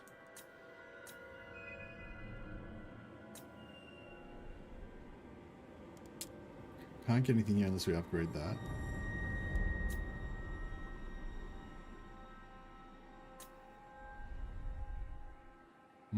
Yeah, I think that's all we're gonna get. Who's next? Harbinger of war. To the 4 corners. Alright, we'll put him up here and we'll put him in raiding stance again. Gives us more money, more health. It's all good. Where's Trustnir? This near Trustbreaker, the name of this near Trustbreaker. Indeed. What's he doing? He's going for Vicious Assault, that's right. He's Vicious Assault, he's Defense. This guy's map hero primarily. This guy's gonna be let's probably sheriff like that. This guy's gonna be a backup army hero, primarily treasure. This guy's gonna be a main damage dealer. I am the one. Your main job is to make the army cheaper. Where's my next quarry? Alright, it's all working out pretty well. This guy is gonna go armor. So when we do a blob, then we'll get double armor or double attack if we can get 4. Hey Baal, how you going, man? Welcome, welcome. I wouldn't even mind losing the movement bonus from land to water. Yeah, something like that. I feel like they should either at least they should be able to attack ports, coastal ports. Like if they can't, like if they still lose the movement bonus from going from land to water, then that's fine. Like that's okay. But if they can at least get the ability to attack coastal settlements from the water, like the same as Black Arcs, I think that would be good. But yeah, I think losing that movement reduction from going from land to water could also be pretty cool for them. But yeah, they should actually be able to do sea raids. Yeah, that would be cool. And yeah, sea lanes as well. That's another thing with sea lanes. It'd be cool if they added more sea lanes kind of in random locations around the place. And if factions that have seagoing history or seagoing traditions, they should get like -1 turn to travel through the sea lanes. Or they could get like in their skill tree or in their tech tree or something, like -1 turn to going through skill trees. I think at the moment, because there's only like 3 or 4 sea lanes and they're quite limited in where how you can get access to them, I think it would be a bit unfair for factions to like waste tech tree options and skill tree options on making them faster. But like if they put more of them in the game and they became more of a pervasive kind of influence on everything, like I think that would be kind of cool. I reckon it's worth money building here. We need to have it for 7. We need to have it for 7 turns for it to pay for itself.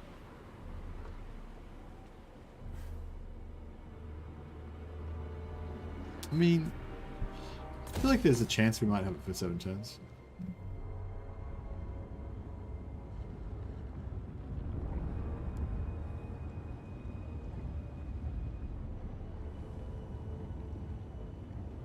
Maybe. Nah, fuck it.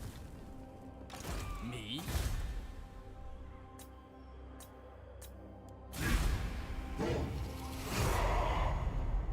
You totally cosplay Wulfric, dye the beard red and go Mohawk style. You could be his twin. Hey, yeah, I don't know if I'll dye my hair. I feel like that might be a bit too excessive. But I was thinking I might do the shaved, the Mohawk and stuff for sure. I was thinking about doing it today actually, but I thought, I don't know. I thought like because we've got because we had some news to discuss today, I should just focus on the news instead of trying to make it all about me. You know what I mean? Campaign movement range minus 25%. Like that's all you need to read. It doesn't matter what else it says. If something reduces campaign movement range by 25%, that's basically saying, oh, I don't want to play anymore. I just want to lose. This one, minus 8% casualty replenishment rate for all armies. That is also extremely fucking brutal. But movement range minus 25% for 10 turns. That is like death. So we're not going to take that. We're going to have to eat this minus 8% of casualty replenishment rate. Luckily, we just finished replenishing all of our armies pretty much, so we're pretty sweet. But still, that's kind of suck. To the four corners. Ooh. Infernal Dominance, yeah. So this guy's our new... Where's my next quarry?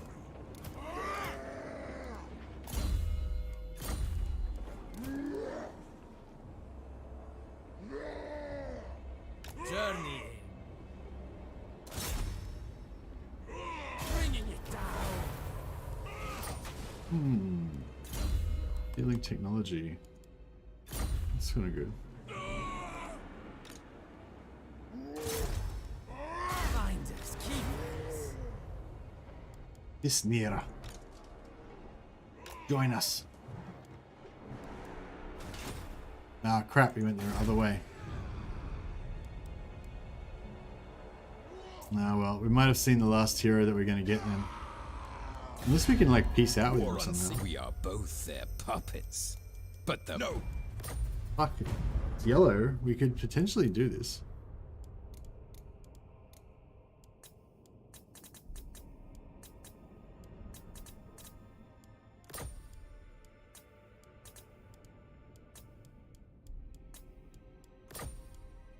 Madness. No.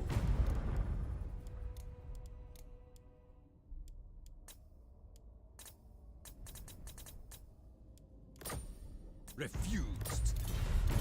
Let's see how much money we can get out of this battle. Wish I hadn't spent that money on that now. Done and done. If we could peace out on this, that would be really good. I don't know if that's doable, but gotta try. I'm just gotta lose my jumper. It's getting a bit hot in here.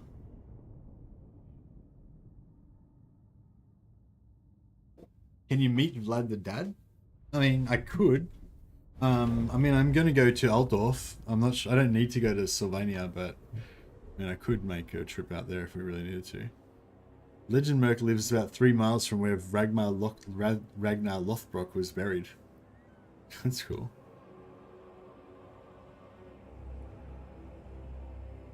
I feel like there was something else that somebody said about the AMA, like some other bit of information that I didn't talk about. Like I was going to cycle back to it, but I forgot.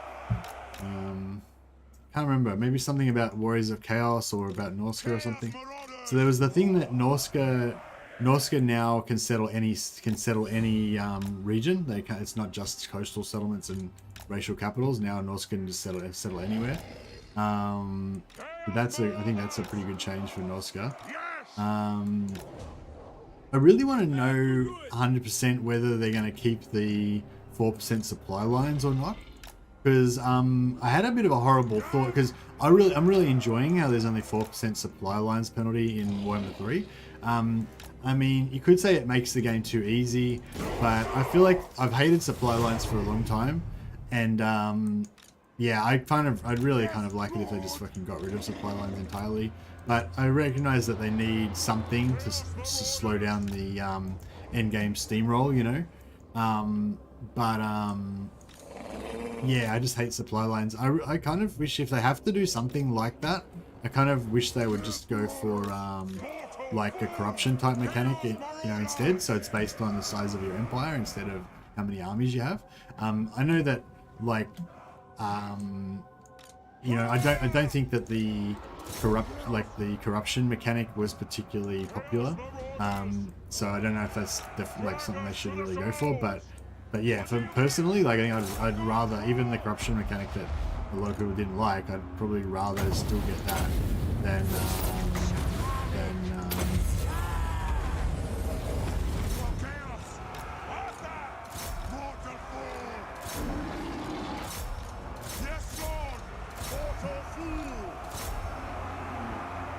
shit. So be it. I take hits. Can we boat anyone? Yeah. Boat these dudes. I've got it. Boat them.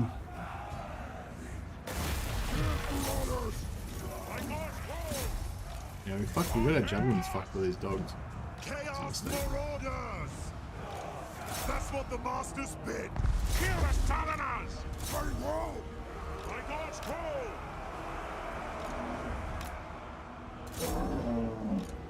Seek my blade! Maneuver! We'll be back!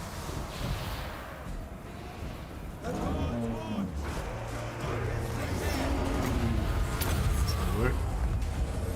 Yeah, you got my javelins a bit ruined. Yes, Lord! Faster! Got these berserkers got the XP Kill on them them. all! Chaos Marauders! Maybe we'll leave those 2 units alive. Just don't get them killed. Charge them! We want their eyes!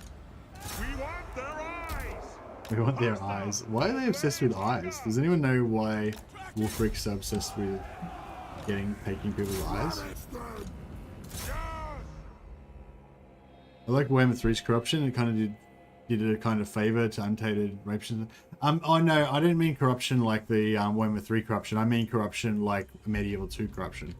You know how like when your empire got too big, I think they did it in Rome too as well. Like when your empire got too big, like it was sort of like you had like your regions had supply lines. Like the more regions that you had, the lower that your income went. Like you basically got a percentage decrease in your total income for every additional region that you have. So basically, you didn't have this. I feel like the supply lines and the armies thing is just, I don't know, it's kind of whack. Like, if they're going to call it supply lines, it should be something to do with the distance that your armies are away from your homeland or something like that. That would be a really interesting mechanic though. I feel like it's not really appropriate for Warhammer because Warhammer's a bit too much of a I don't know how to describe it. A bit too much of a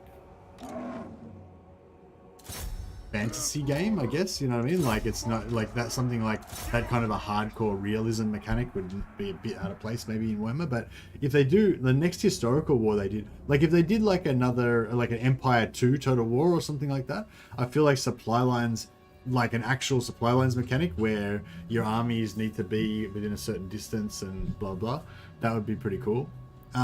Yeah, I think they did do something fairly interesting in Free Kingdoms with like that, but I can't remember how it worked exactly. It was something like that though, wasn't it? Like your armies would get like stocked up and then they would only have a few turns of supplies, and if they got too far away from their supply lines, their supplies would start going down. Was that in Three Kingdoms or was that in like Thrones of Tania or something? Can't remember. Yeah, we'll just see if we can get some XP on these berserkers.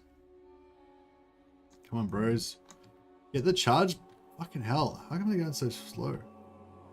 Get the charge in there. No.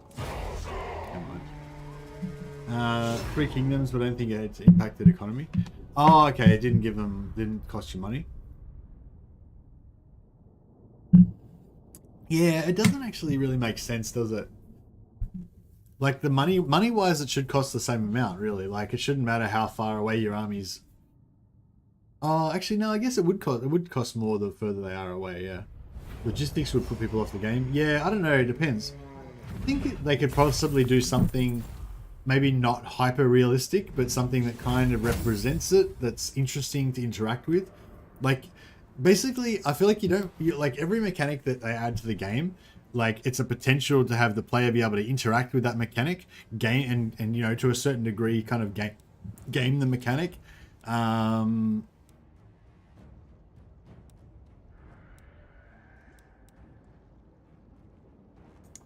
And if there is no opportunity to, well, maybe gaming is the wrong word, but you know, like, fuck off, how far away did you go? But if there's no ability for you to sort of affect the mechanic in any way, like, or work or do anything that makes it better for you, you know, or whatever, then, oh man, I could have missed out on students. Like all these level ups with like 15% chance to get a student. God damn it, Mercy. It's like you don't even want students. Why?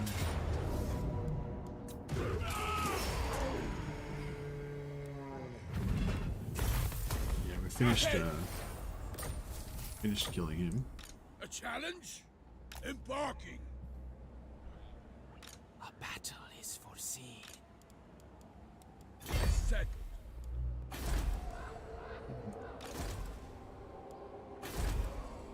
Hopefully we can get one more wolf then before this guy takes Grayling Moot, because if he takes Grayling Moot, we lose one capacity. So currently we've got 3 out of 3 capacity.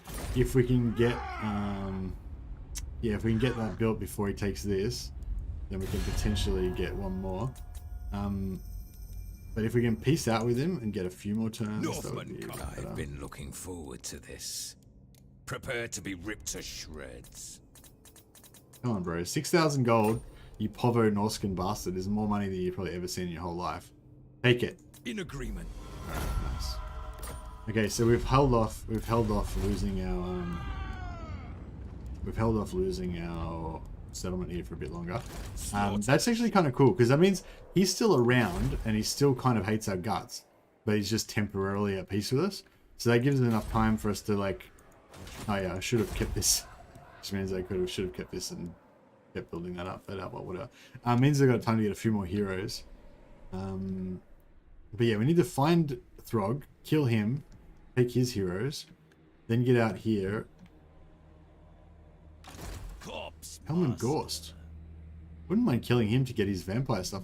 Actually, this is kind of cool now. Okay, so we can like come in this direction, basically help the vampires wipe out the Empire and just sack our way through. Hey Mercy, have you seen Legends' recent Warhammer 3 Immortal Empires battle video? One beastman caster destroyed the Khorne army. Oh wow, amazing. No, I haven't seen it. Sorry, Miss Pigeon, I haven't seen anything. I just literally woke up before I started the stream, so I haven't had a chance to watch anything. And all of the videos came out at midnight my time, which was about just after I got into bed. And then I got up at 4 AM and started the stream after I'd slept for a few hours, so I literally haven't seen anything yet. So yeah, I might try and watch some of those videos after work today. But yeah, it's funny, like, you know, because I'm supposed to, I guess as a YouTuber, I'm supposed to be the guy with the finger on the pulse and knowing all the information and stuff. But it's actually like you guys tell me the information a lot of the time. Like because I'm like, I have to work all day, you know, I can't, like, I wish I could just be doing Warhammer all day, you know, but I gotta like work my job, you know, and then like I come back and like, you know, some of you guys have been like following all the news for like 6 hours before I even find out about it, you know, sometimes and stuff. So, so yeah, so I really appreciate all of you guys that do follow the news and tell me what's going on, and then I can then share that news with other people so that they can find out what's going on as well. But yeah, a lot of the time I don't know what's going on. I just find out from you guys. So I'm certainly not omniscient or anything. Okay, so one of these guys we want to go to level 3 Vicious Assault, and the other guy we want to...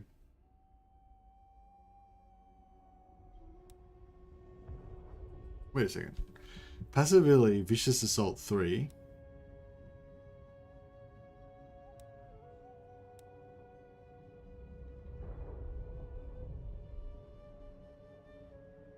Wait, Frenzied Assault replaces Vicious Assault, right? You don't get it like as well as, do you?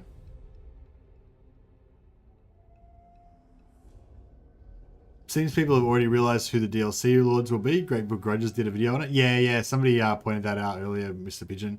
So yeah, if you look at the Ask Me Anything video that we watched at the start of the stream, you can see the faction names for the four new DLC lords, which they obviously intentionally put that in there. So I assume they're going to probably release more information about that tomorrow. Have they actually said that when they're gonna actually tell us who the 4 lords are for the DLC? I assume it's going to be tomorrow. You want 4 and 3 of assault and 3 of the skin. 3 of the skin? Why don't I want 4 of the skin?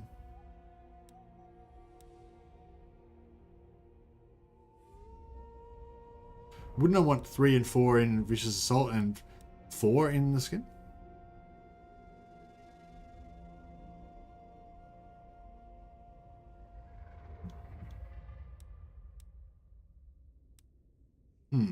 Anyway.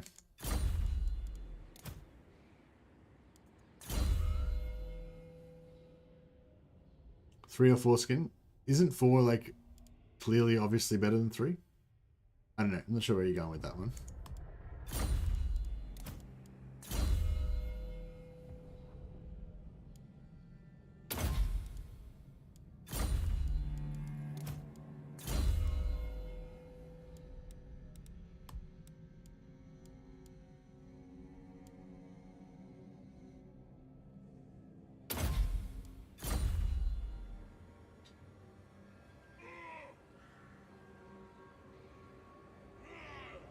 Garrett 07 say? What?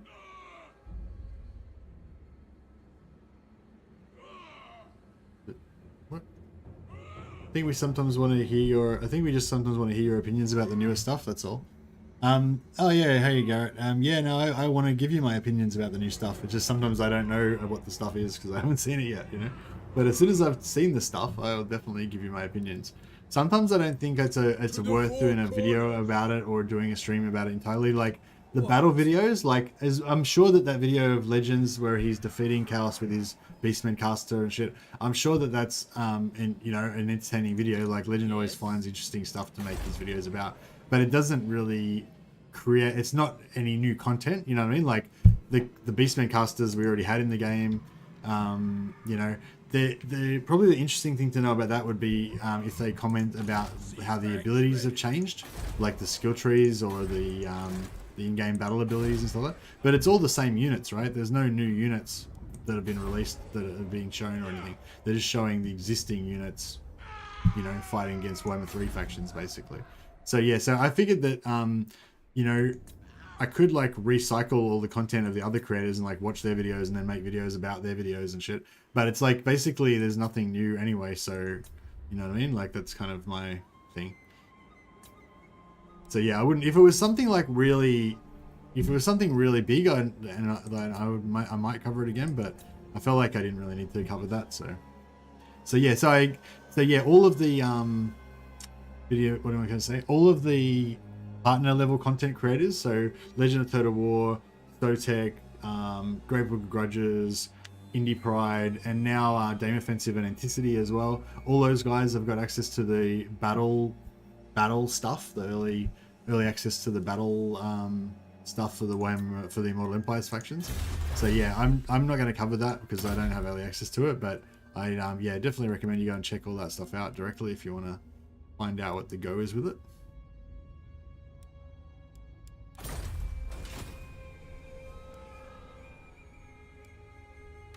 Shame and source. Doom Keep Imminent Rebellion. Yeah, there's nothing we can really do about that. Try and blow it up before we lose it, but I don't think we're gonna. Oh, actually, this guy might. He might kill the rebels for us if we're super lucky. So I might just leave that. How are we going with other rebellions?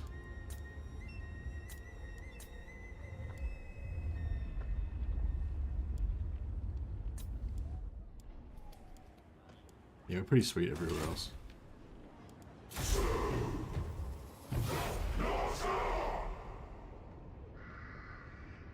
Hey Nibbin. Yeah, he's saying it needs to be patched before they added a dot effect to devolve and it just deletes infantry units. Okay, crazy.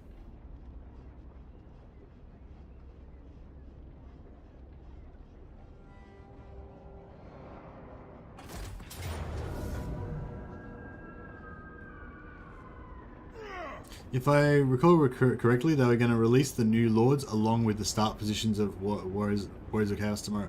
Oh, okay, awesome. Yeah, that's what I was asking before. Thanks, casual player. So yeah, so tomorrow is going to be the big news, the excitement for me. Oh well, actually no. There's probably going to be multiple parts to it.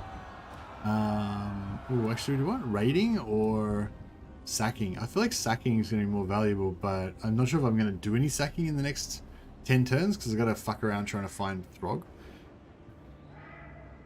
Let's just hope that we do some sacking. Let's hope for the best.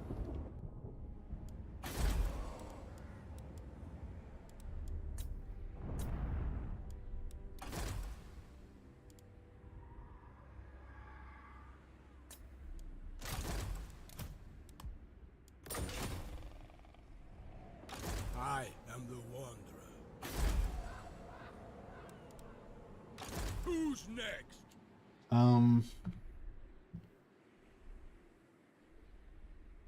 Fuck, I need to take out Throgg, but I can't fucking dick around here forever. I'll handle it. Alright, we'll move.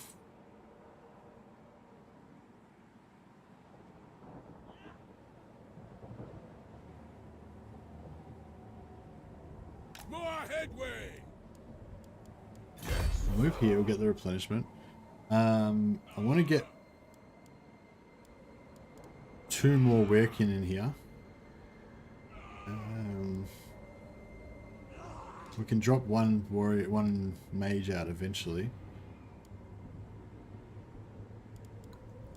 So we need to lose 1 more unit. What can we afford to lose the most? I suppose these shitty chariots, we don't really need them.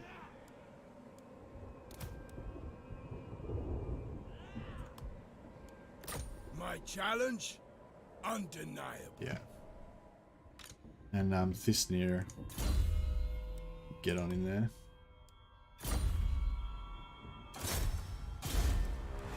Where's my next quarry?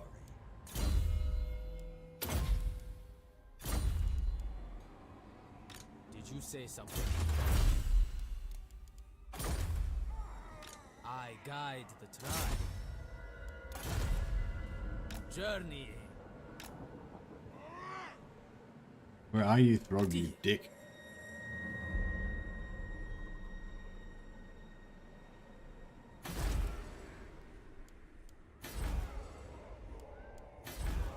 Yeah, we'll just go with 4 wolves, 4 skin wolves and 3 wizards. I think that's the most we can really get realistically.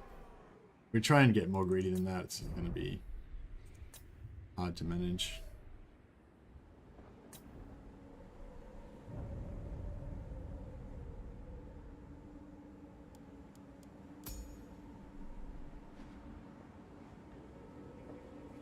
I mean, we could try to get 1 more in here maybe, but it's going to take ages.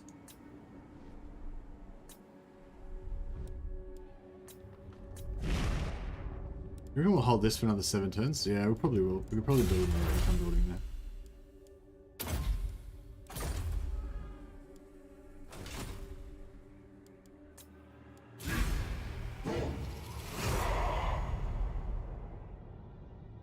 We need to find where the hell Throgg is.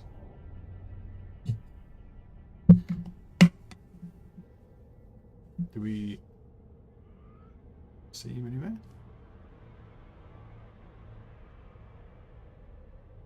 What's going on with Throgg? Is he just like attacking somebody and getting wrecked constantly, or what?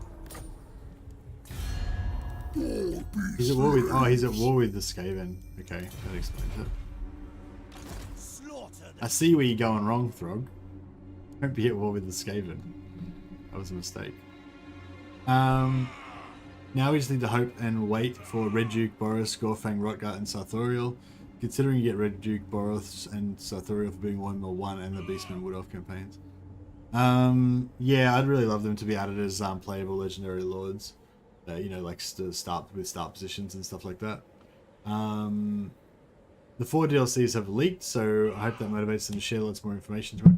The 4 DLC lords haven't been leaked, Chris. They released it in their official video. They showed it in the official video.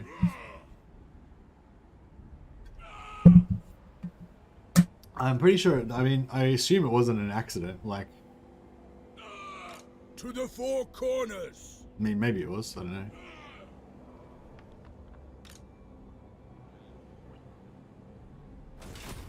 A pact. On the path.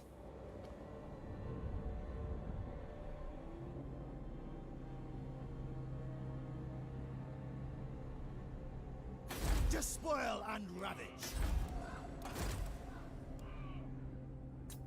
Hunting. Should we just keep going till we get? We should pretty much just keep going until we get Infernal Dominance, right?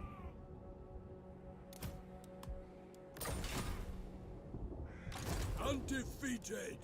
I'll see it through.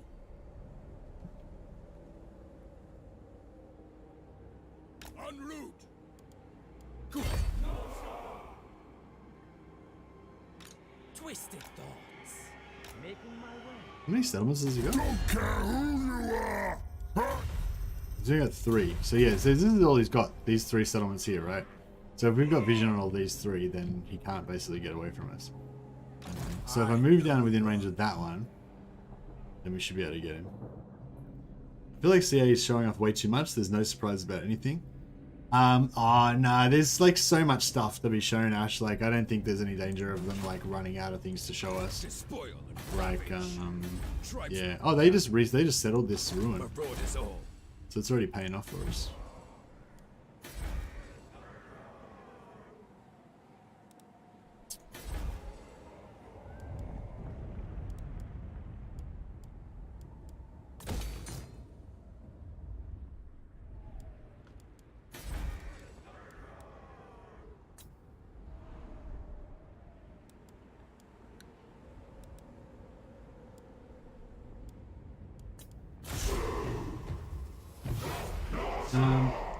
I think in the official CA video they showed off Gorst. If you look carefully behind Mitch and Rich, you could see another member of the staff messing with the vampire chariot thing.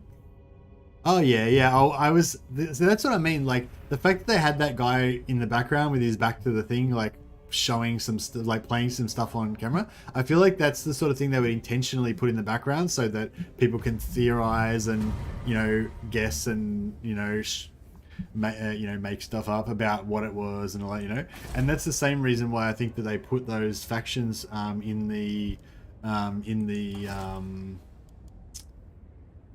same reason why they put those factions showing in the victory conditions screen, so that they could foreshadow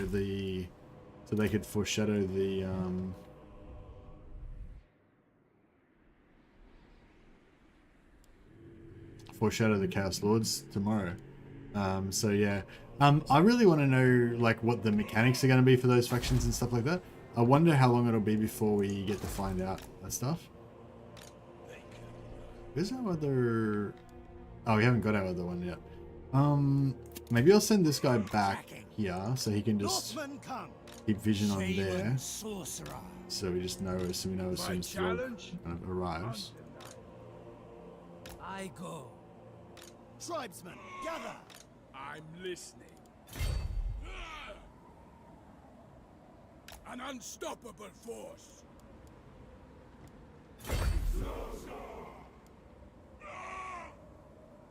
Who?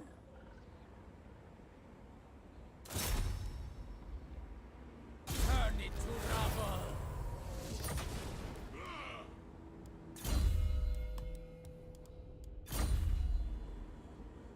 The eternal challenger.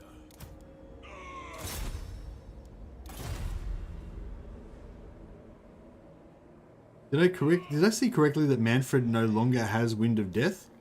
No, I don't think so. I don't think that there was any changes to his skill tree, was it? Somebody said that they nerfed Wind of Death though. I wonder how much they nerfed it, because it was pretty like, completely devastating before. So I don't know. I wonder how, like, I feel like I don't know, like they'd have to completely nerf it into the ground. I can't really see how they could nerf it without like completely destroying it, you know what I mean? Like it does so much damage.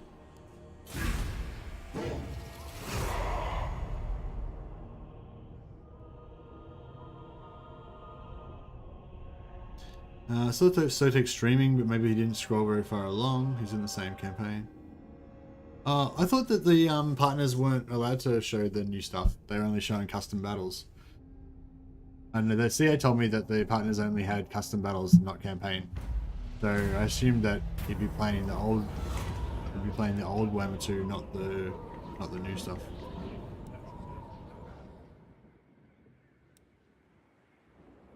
Construction minus 50% for buildings. That's pretty good. It was custom battle, yeah. Ah, well, what do you mean? Well, they don't have skill trees in custom battles. So, I don't know, I'm confused. I don't know what you're talking about. You mean, like, just to choose the skill, like in custom battle? Despoil and ravage. Slaughter the sheep. Throgg's like, Speak. where the fuck is he? I assume he's not, like, alive. I mean, he's not, like,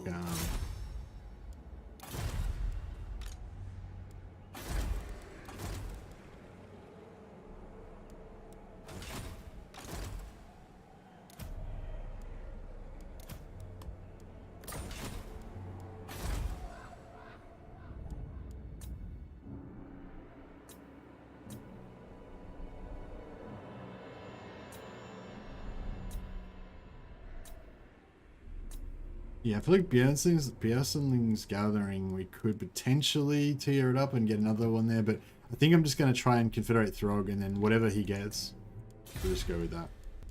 Although, maybe I should just get out of here now and just call it a day.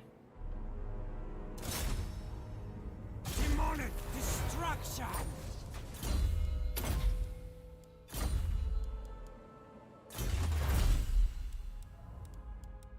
150%. Yeah, that's better, isn't it? Pretty costly though. Where's my next quarry? How many turns are we gonna have to sit here? The voices. This is excessive. Sabotage.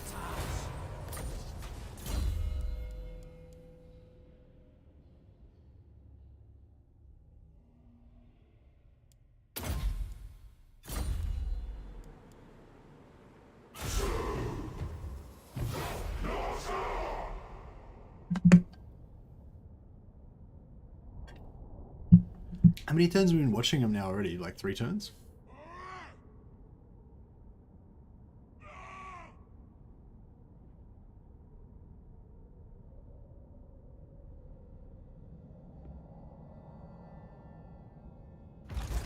To the 4 corners. Shit, scaling declared war in Corone. Tribesmen, gather. That's not ideal.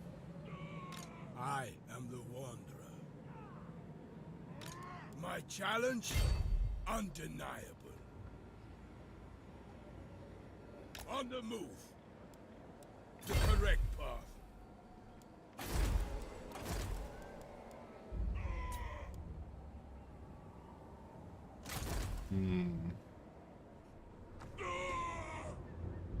More killing. I'll be there. War. Inevitable.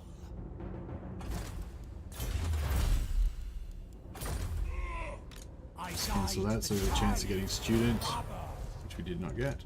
A battle is foreseen.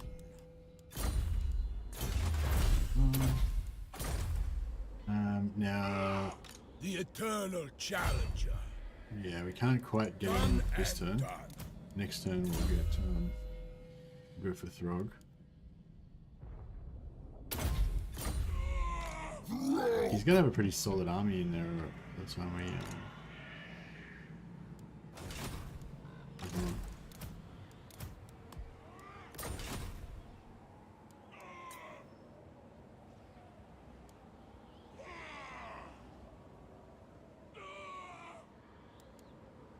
Actually, To the what we 4 might do corners. is over Wandering. here.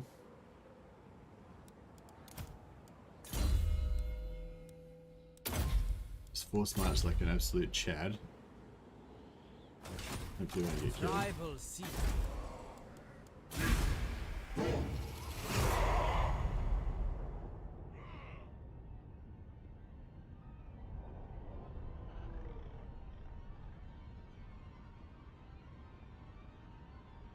And then we'll see if we can lure Throgg.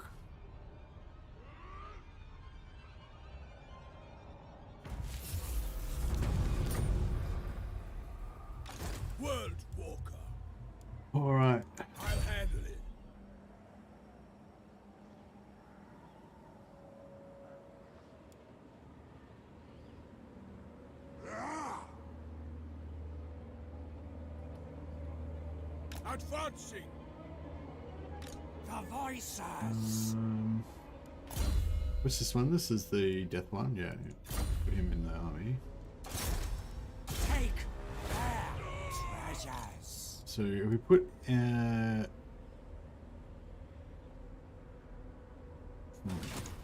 actually, I am the we put wanderer.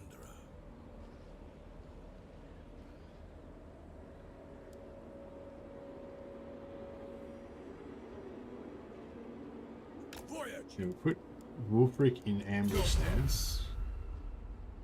Me?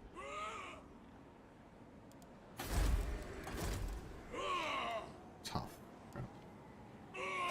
And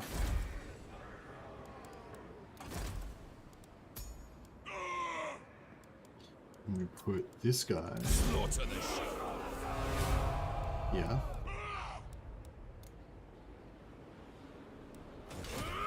Despoil and And we ravage. start him recruiting those guys. And then we declare war on Throgg. Hopefully that will sucker him into coming in. That's why I'm making this calculation. Yeah. You first!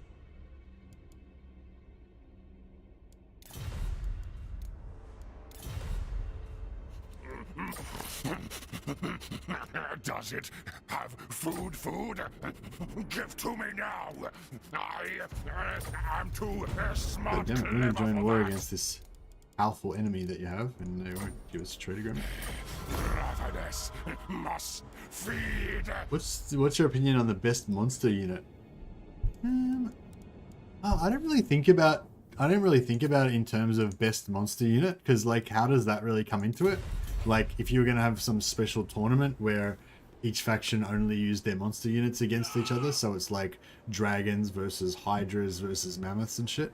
You know what I mean? Like, yeah, so I don't really think about that because it's not really a situation that is like relevant to anything, you know? Like, if it was like, you know, what's the best monster unit for NORSCA, then, you know, that's something like, you know, that's a decision that you're going to make, like when you're playing as NORSCA, which faction, which monster do you build, you know? And of course, like, you know, mammoths are the best monster unit for NORSCA. Well, it is the main line. I guess the flying drake things are kind of good for, no, I don't know, they're not that good. But yeah, do you know what I mean? Like, I feel like who has the best monster unit out of all of the factions in the game is sort of a bit of a naff question, you know? But yeah, no, I don't know. I haven't really thought about it. Mammoths, I guess. I don't know. Hydra. I like hydras because they're. I feel like hydras are pretty cost efficient. They regenerate. You know, they do all the good stuff. Cause terror, wreck infantry. They got a breath weapon. Hydras are pretty good. War hydras.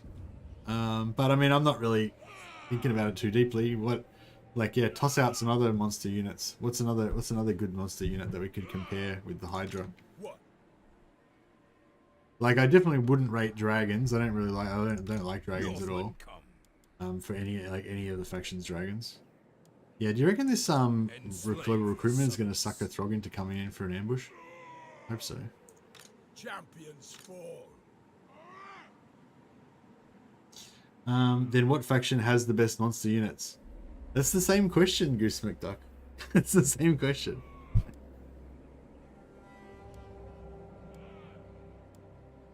Zombie dragons, yeah.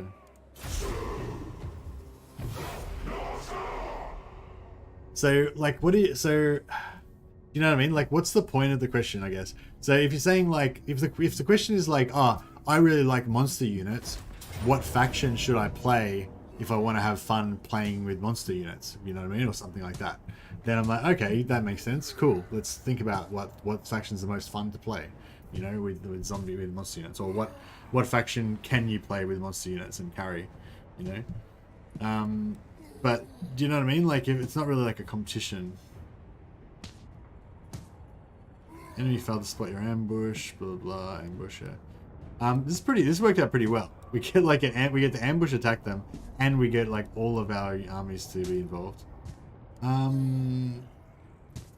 wouldn't mind getting this army off him. If we can defeat these guys without killing all of their Marauder champions. I kind of wouldn't mind some Marauder champions. But we can't really afford to have a second army, so it's kind of a moot point, I guess. I think I should probably get rid of my skin wolves as well, but I mean, I'm kind of attached to them now. Maybe I should just auto-resolve it, but they'll probably die. I mean, this could be a pretty tough fight, actually.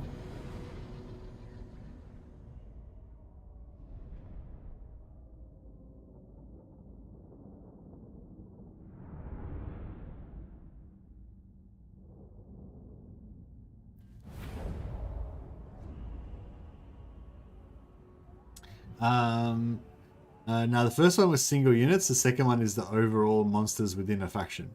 Yeah, but what I'm saying is, like, basically, like, most of the time when you, like, there's a one particular monster that's going to be the most cost efficient and the best one to go for in any faction that you choose. So, you know what I mean? Like, it's sort of the same question, really, like, you know, almost. Right, well, they don't really have anything too vulnerable except for their missile units in the middle here.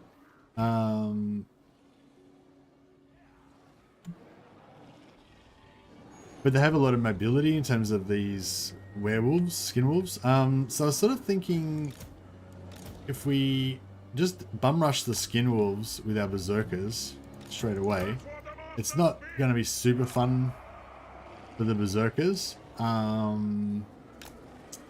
But at least, like, because their skin wolves are anti-large and the berserkers are like anti-infantry, so neither of them are going to have an advantage really against each other. But you know, it's hopefully it won't be too bad.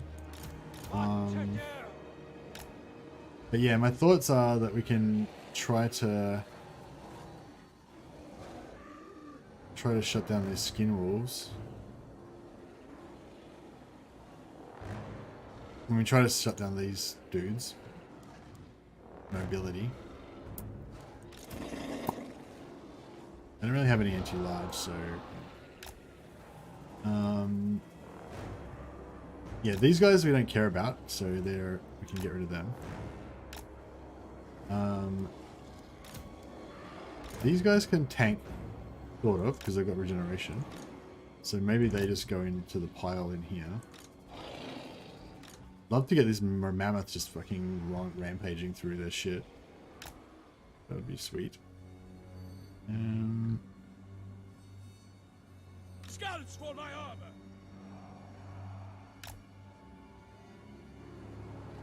And then we kind of Now want... is our time. We kind of want, like...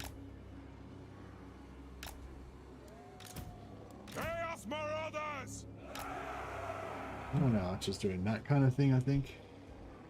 Hear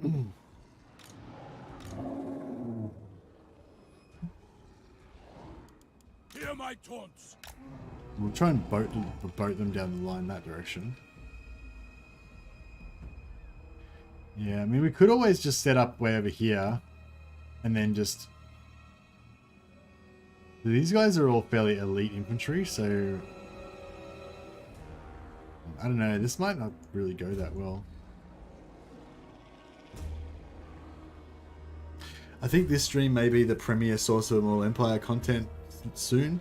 Looking forward to 5 times back-to-back Empire streams. Oh yeah. After watching Legends stream, I'm curious about what the fastest possible way to confederate the Empire is. Oh man, I love some Empire for sure.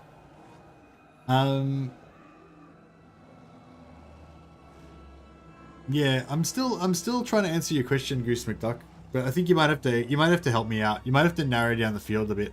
How about you just tell me what you think are the top 3 factions with the best monster units, and then I'll tell you which one I think is the best. How about that? That'd be a lot easier for me to answer, I think, because then I could just talk about those factions and compare them, rather than try to like think. You know what I mean? Like, I can't really play the game and try to think about every single faction in the game and what monster units they've got. Because I've never thought about it before, so I feel like I need you to help me narrow down the you need to help me narrow down the field a bit. All right. Let's do. This is 6. This is 5. This six. This is 6 as well. Wulfric the Wanderer.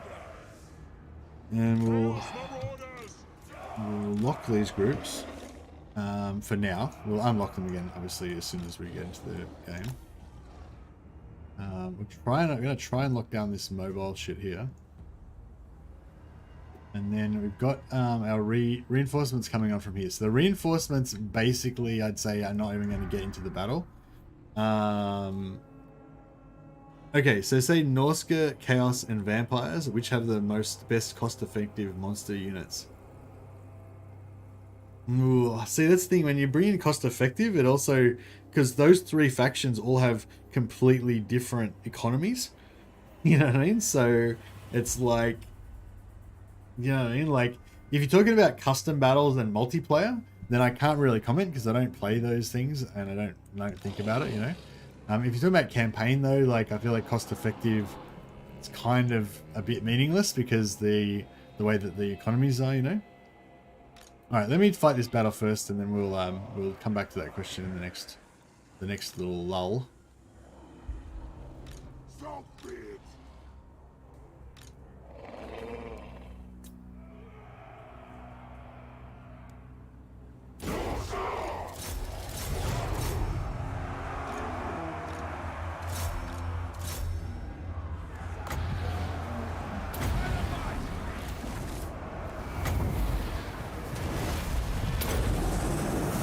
Shamanic death! I've seen death! So be it.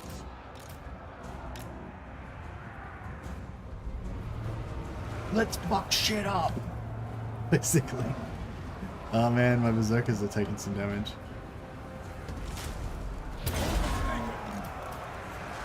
This guy in his...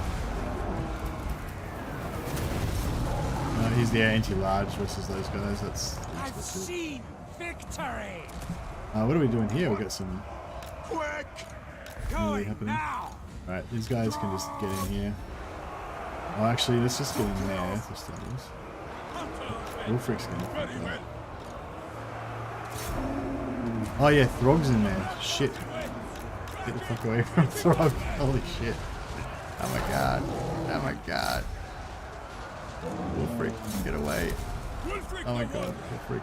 Run. Time for sorcery! Fireball Throgg, just do something. Manifest! Actually, let's just get all the missile units to shoot Throgg down the wall. Going now! Moving! Death comes! Ready to murder. Bro, where's Wulfric? Why is he still getting killed? Quickly now. Oh man, the Throgg's beating up the mammoth. Oh bro, just get out of there. Get out of there. Chaos Marauders. Yes, Lord. Vote these fuckers. Vote them. I've seen death! Oh shit, we killed Throgg accidentally. Whoops. Alright, I think I might have done a bit too much damage to them, more than I intended to. But that's okay.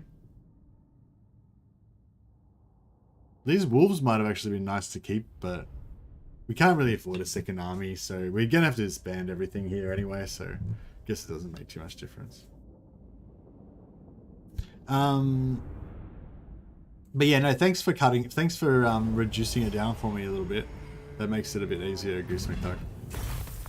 NORSCA, Chaos, and Vampires. Okay, so for NORSCA, with monster units, you're basically just talking about mammoths, right? Because we don't really care about any of the other monsters for NORSCA.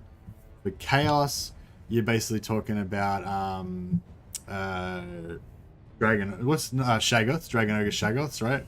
Because basically they're the most powerful and best chaos monster. And for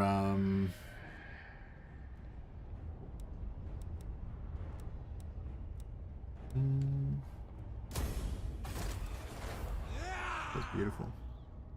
There's a thing of beauty. And we got they actually got us a defeat on Throgg too, so there's a chance that he might have got that follower. I am Confederation formed with Wintertooth? Yes, indeed. So the reason why we needed to pull him out was so that we didn't... Well, I could have attacked him in his settlement, but then we would have wrecked his settlement. You know, so by pulling him out with that ambush trap, we were able to... enslave the summoners. we were able to...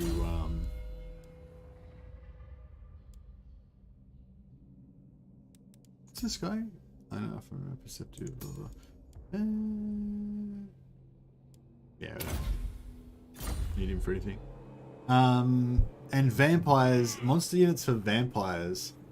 Yeah, the Vargolf is pretty cool, especially in the early game. It's super powerful. Even late game, I suppose you can use the Vargolf as a siege attacker. Even if you're gonna have like a vampire army, you can use the Vargolf as a siege attacker. But I feel like if you're only gonna use it as a siege attacker, then I'd rather just use like what's that monstrous infantry? The I can't remember what they're called now. The ghoul Despoil, monster ravage, dudes. slaughter the sheep. Overrun the world. Oh, we got some more berserkers here as well. Cunning, yeah.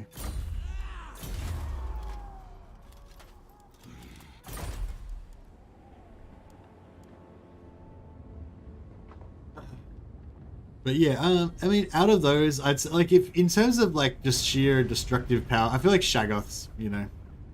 I feel like I feel like if you wanted to go full monster spam, and that's the playstyle you want to go for, then I feel like Shaggoth is probably the most fun. But Mammoth would be pretty good. Shaggoth or Mammoth, but yeah, that's pretty much Ryan. Pretty much nailed it on the head, yeah. If you weigh it by which ones use their single entity monsters as their best alternative, then it's kind of a draw between Warriors of Chaos and NORSCA. Yeah, that's kind of it, yeah. Crypt Horrors, yeah, that's who I was talking about, yeah. If I was, for vampires, if I just want somebody that does Siege Attacker, then I just use like Crypt Horrors, or I just use like Ogre Mercenaries, just like whack a shitty unit of cheap, Where's my next? Ogre Bulls in there, you know?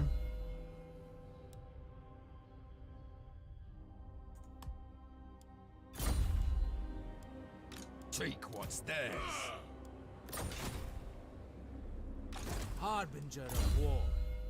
Knowledgeable Metal, A battle is foreseen. Knowledgeable Fire. That's not bad. So we got a free Knowledgeable Fire Wizard. I'm digging that. In terms of tough, no, not digging. I don't know if I should maybe keep this cunning one, just in case we suddenly lose our capacity. Then we'll still have that fourth one. I saw Legend use Reichsguard to attack gates in his most recent Empire campaign, and my mind was blown. What? Why? What was mind blowing about that? They don't have siege attacker though. Yeah, any unit can attack gates. But yeah, the reason why you need siege attacker is so you can attack walled settlements in one turn. Otherwise, you got to wait a turn to build siege equipment. Just sucks, obviously.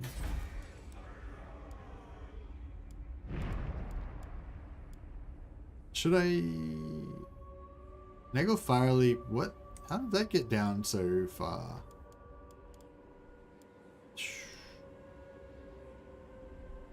That's weird.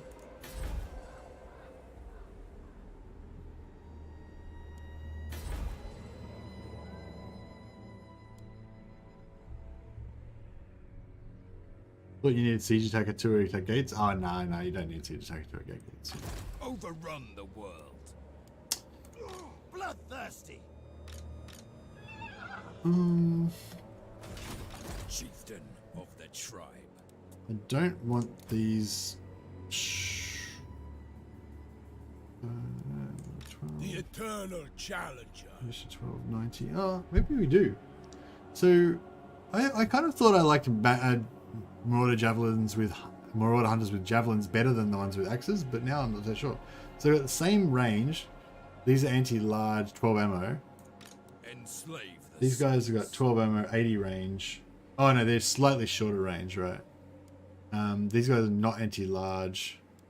but they are armor piercing, and they do shield breaker. I don't know. Is it worth getting one of those dudes?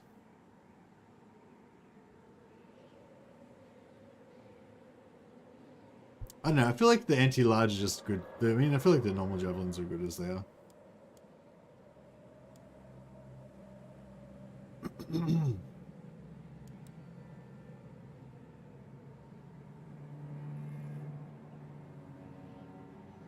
What do they make you build rams if any units can attack gates? Yeah, that's a good call. One of those important open scientific questions: how could they fail to improve sieges?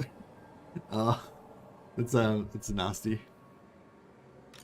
They can run. But yeah, I mean, I think they did. Yeah, I mean, obviously, I think it's a bit unfair. I mean, obviously they did improve sieges in a lot of ways, but like overall, you could argue that we're still in kind of just as bad of a state as we were before. They didn't really. I'm assuming it's a sort of a limitation of the engine to a degree, or you know, it's just too much work basically and too hard for them to really fix the fundamental issues with sieges, you know.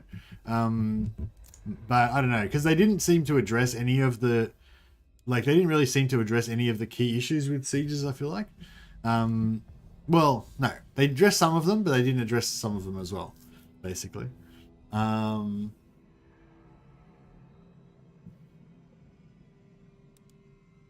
Do we want to actually go redline with... Yeah, fuck it, let's do it. We'll go like berserkers and mammoths, I guess, with Wulfric. We'll probably won't use... We may not use the mammoths, at least not for a long time. I'm going to focus on berserkers, but we'll start working towards it anyway.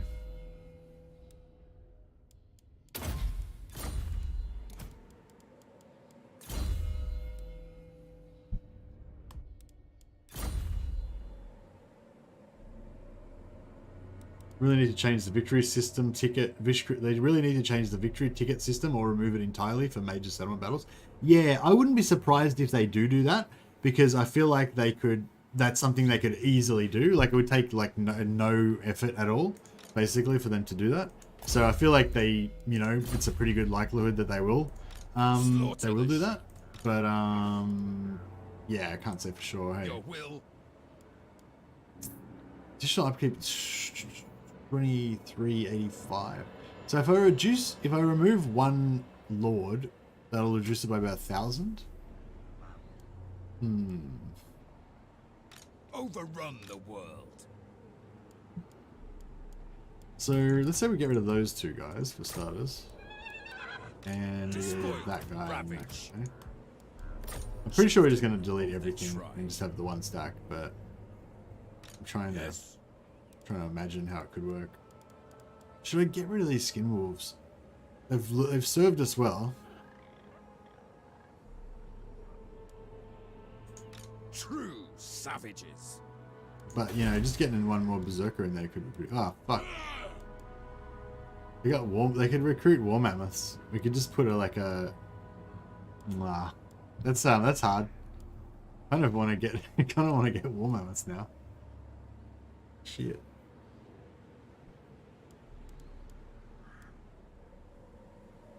Despoil and ravage.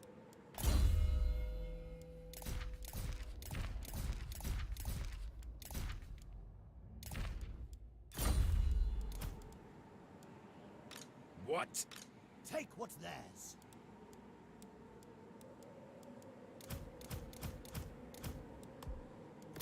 Yes, NORSCA. My challenge? Undeniable. You're gonna lose a fair bit of mobility if we drop them. Still have one fast unit though. Actually, and later on we're gonna get chariots for these guys as well, so these guys are anti-large. We've got the anti-large heroes. Yeah, no, I don't think we need them anymore. To the Drop them four out. corners. Slaughter the sheep. And yeah, we'll get rid of Hakon scaling. Wonder if he was actually a scaling originally, or if that's just his name.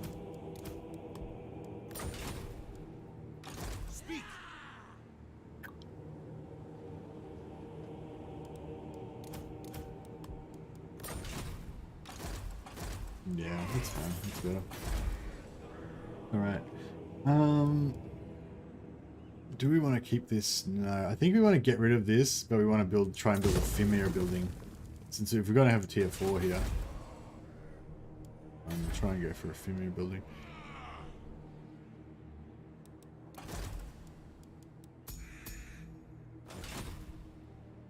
How is this campaign going? Are we managing to befriend some gods? Yeah, not too bad on the gods thing. We've nearly hit the first tier with the Hound. Oh, we got what? 18 out of 30. Yeah, we need 2 more. That's fine. Who's next? So yeah, so I'm thinking we try and like abandon this end of stuff, and then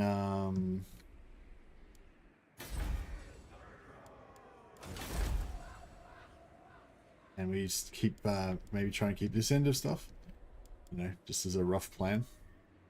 Champions fall. And oh, the other vamps are like fucking ripping into it. Is Kislev dead? No, Kislev's alive, but they only got 1 settlement left, so we can probably pretty much ignore them. Good or Northern's got 3 settlements left. Sigma's will. Maybe we should just go straight for Altdorf.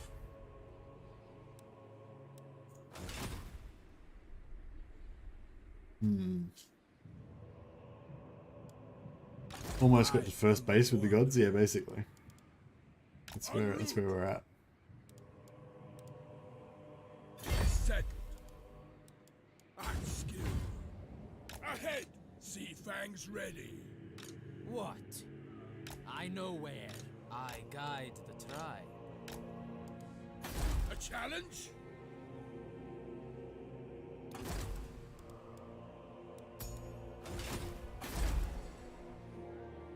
Alright.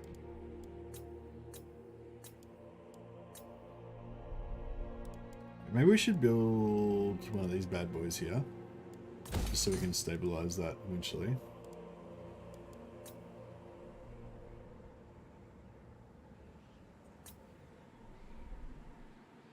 And same here.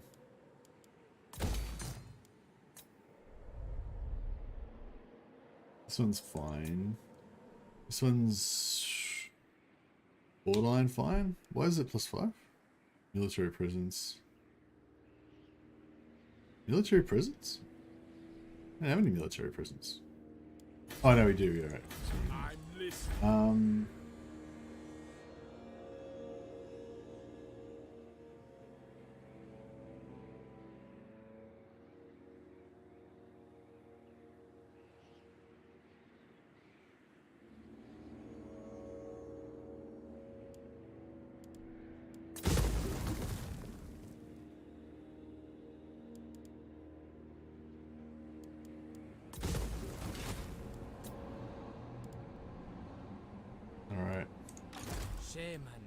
Yeah, we've got 4 Shaman Sorcerers, 4 Weirkin, and we're trying to get some Balfiends soon.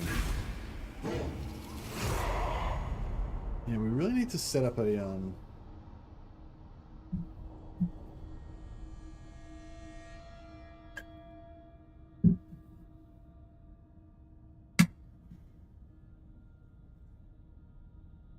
Mousetraps on Balls gameplay.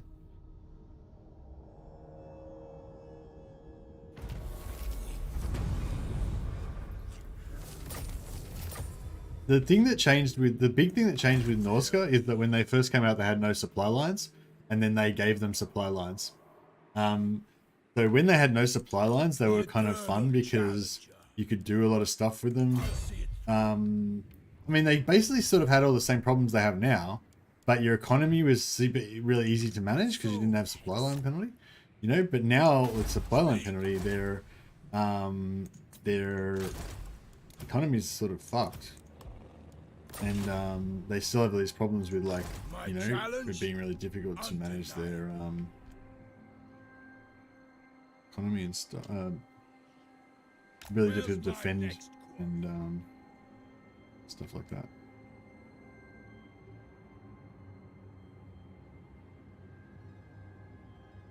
Advancing. I don't want it to go around here, but I'm sort of thinking we can just kind of go in and try and be allies with the Me?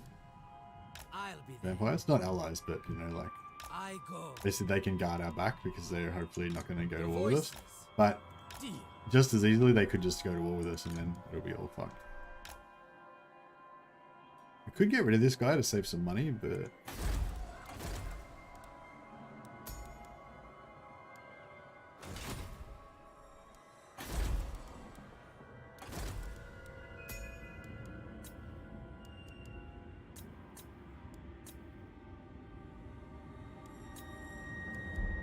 we got Infernal Dominance, Metal Caster. Could be good.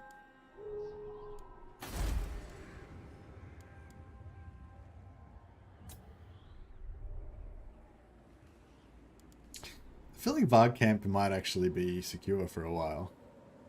We could potentially upgrade that. Monolith of Catan is pretty vulnerable. Yonling's Gathering, it's kind of... Yeah, it's kind of secure, I guess. Oh, actually, no, yeah. Cancel. We build...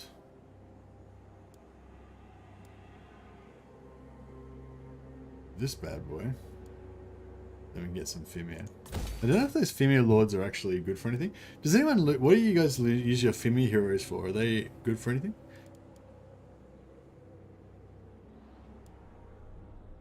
I feel like we don't really need the ability to recruit Berserkers anymore, but maybe I'll leave it there for a little bit just in case we screw up and we need to global recruit some or something. Hopefully we'll give Fimir...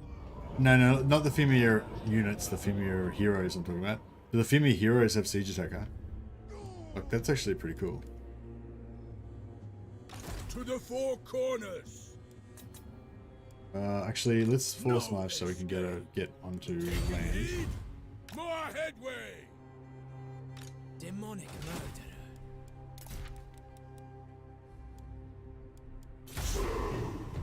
Fimir units are pretty bad. Yeah, no, not the Fimir. It's just the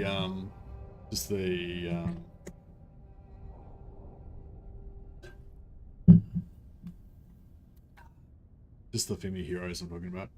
Thinking about getting some more heroes for our hero blob. Do they have Infernal Dominance as well? Get some more Infernal. Let me get some more ID in there.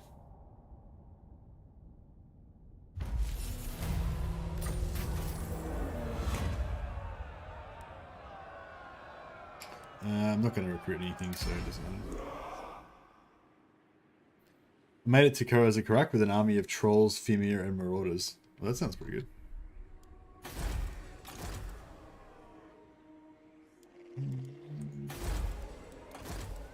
Infernal Dominance.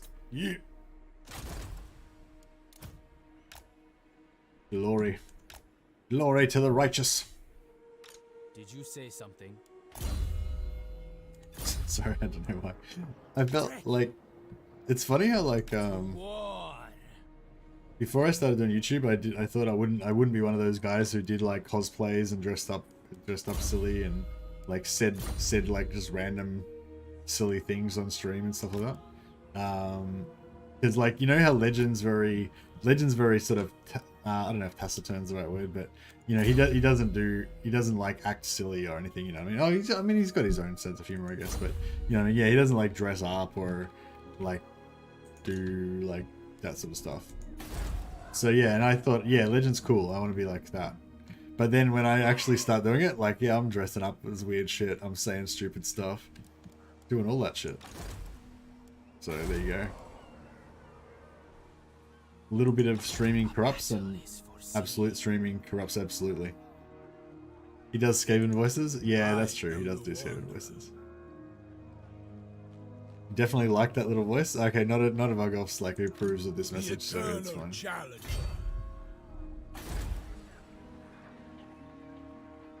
I feel like Salzamund is just asking to get sacked. What's their army Don't look waste my like? time with petty talk.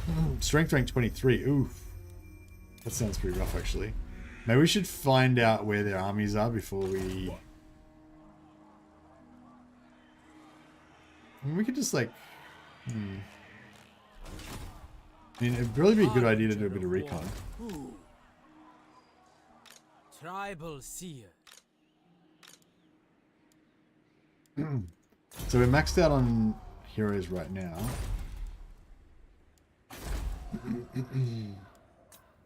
I'm basically trying to abandon NORSCA, but I'm trying to just get as many heroes as I can before we exodus out of there.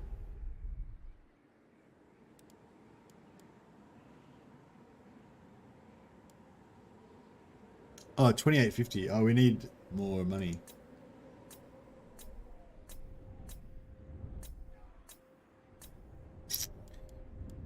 Yeah, alright, shit. Can we...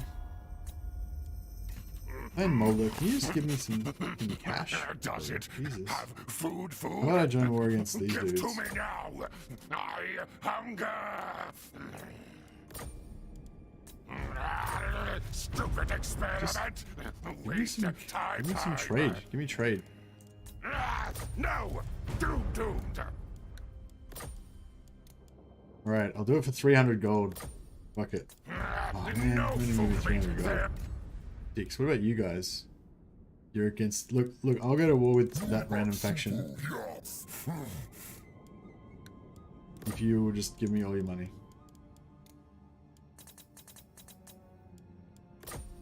See, that wasn't that hard, was it? What if we do that? They don't even need to get a war. Cool. Awesome. Yes. Any other Beastmen factions? Let's get all their money as well. What happens to wounded heroes return if you have no settlements?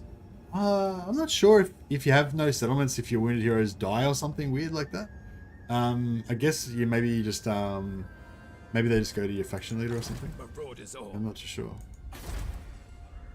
I feel like I have encountered that situation before, but I can't remember what the outcome was.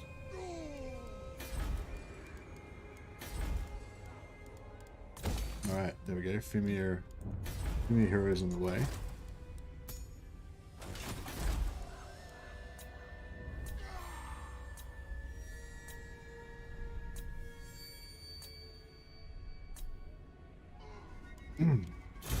Okay, so we're set to get that once we take Altdorf.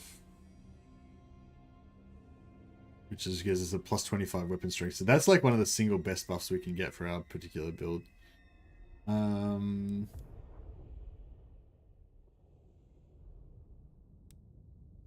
We need to get Bretonia. We're going to take Bretonia probably at some point, but that's not really that whole. Secrets of Coin. This one's one we really need, but we need to take out Regolano. It's a long way away. Bretonia, Southern Kingdoms, Dwarfs. We're not going to fight any of them for a while.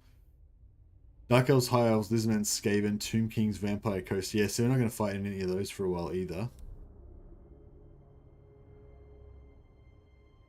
The Vampire Counts one could actually be pretty good. Oh, hero capacity +2 for Skinwolves? Like, that'd be sweet, actually. Oh yeah, so did we figure out if this one actually applies all the time or not? He didn't even get the green skin buff. Yeah, I asked before whether this applies all the time still, or if they fixed it. They fixed the bug. So if they fix the bug and it only applies when fighting greenskins, it's pretty much useless to us. But if it applies all the time, then it's pretty good. Yeah, I just took this one first because it gave us the upkeep reduction.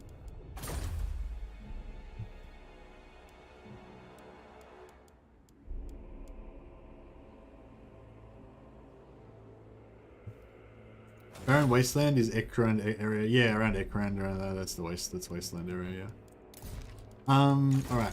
Where's my next quarry? I guide the tribe. So should we take the Felsmund, which looks really appealing, but if they've got a full stack somewhere, it could be bad. Wrecker's Point. They've only got 3 settlements, right? Do not waste my time with...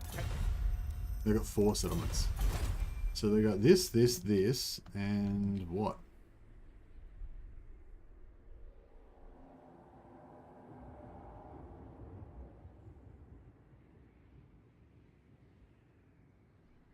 Midlands Eft.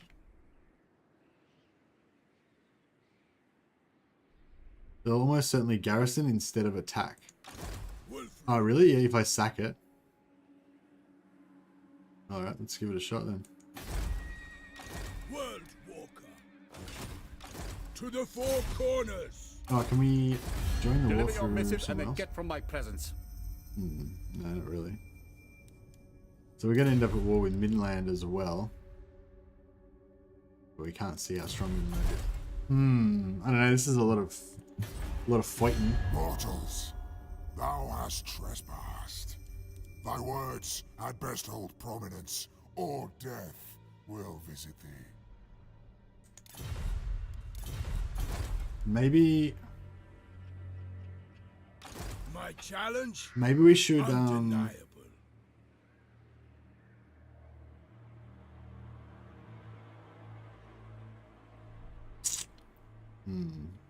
maybe I shouldn't do this. Maybe I should just beeline straight for Altdorf before they get too strong. The only thing is that you know, we might need to defend. Actually, no, fuck defending NORSCA. We're not going back. Yeah, there's no defending NORSCA. The only time we're going to go back to NORSCA is if I get wiped out and I have to go back and build a new army or some shit. Yeah, alright. On the move. Let's do this. Alright, NORSCA black metal. Let's fight this battle just because it'd be fun.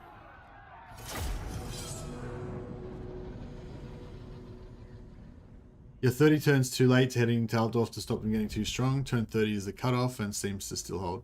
Well, the vampires are... I think the vampires are beating the shit out of them right now, so I might still be good.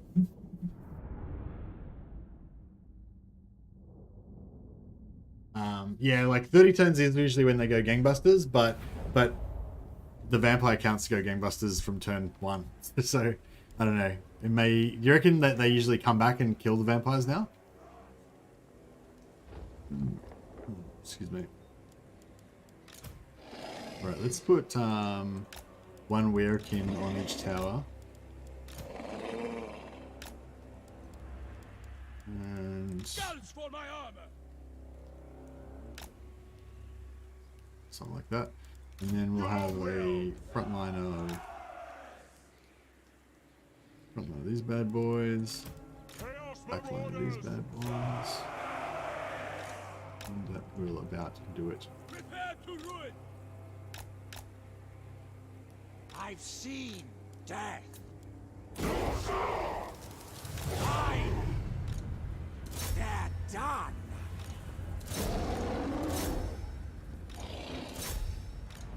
It be done. Chaos Marauders. Now is our time! Yes, Lord. Bum rush the walls Line! for glory. Charge them! Yes. Slaughter soon. Werekin can't get onto the walls, I don't think, can they? I feel like that doesn't make any sense. Like, excuse me, just biting my fingernails. Yeah, I think if it's certain, like, it's sort of in general, like, monstrous infantry shouldn't be able to get onto the walls.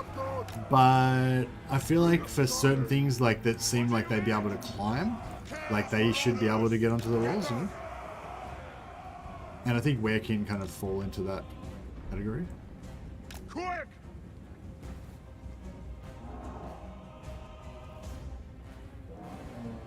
Vampires expand north, Friends expand south and west. Okay. Have you seen the new looks of Law of Death and metal spells? No, I haven't, no. Have they changed the graphics that actually play when you cast the spells? Chaos Marauders! Skulls for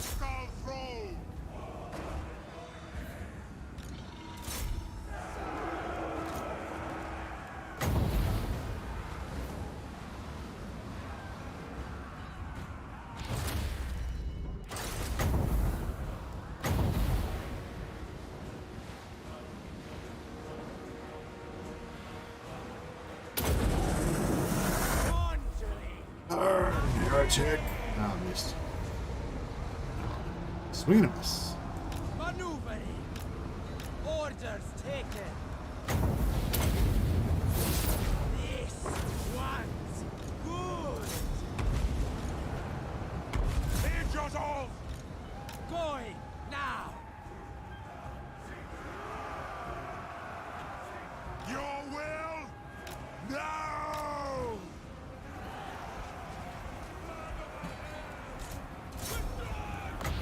Vote them. Vote them like an oath. Let me kill this lord, though. Vote them. Kill the Southerners! Kill the Southerners. Chaos Marauders! I love berserkers. They're so like, I don't know, just, you know, no armor, all out assault, but they do get the physical resistance, so they kind of get a little bit tanky. The Norscan factions will be revived if you're playing as NORSCA.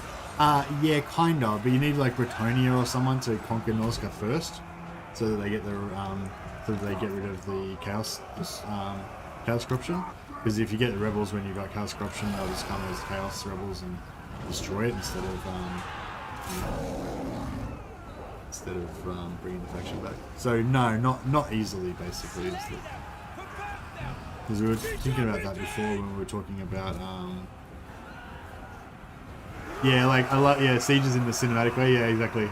I love this like cross section like this. It's like a side-scrolling action game or something. You get to see all your dudes like in there just mixing it up on the walls. It's pretty fun. I'll take hits. Very well.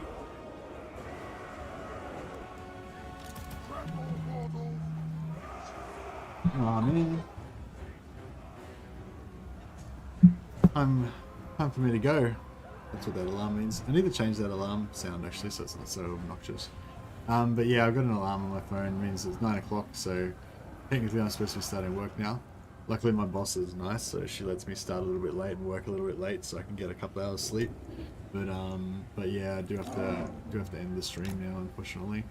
Damn, we just started going Rambo on this shit. Have you seen the size of the new Chaos Undivided Knights? No, I haven't actually. No, I'd really like to check that out actually.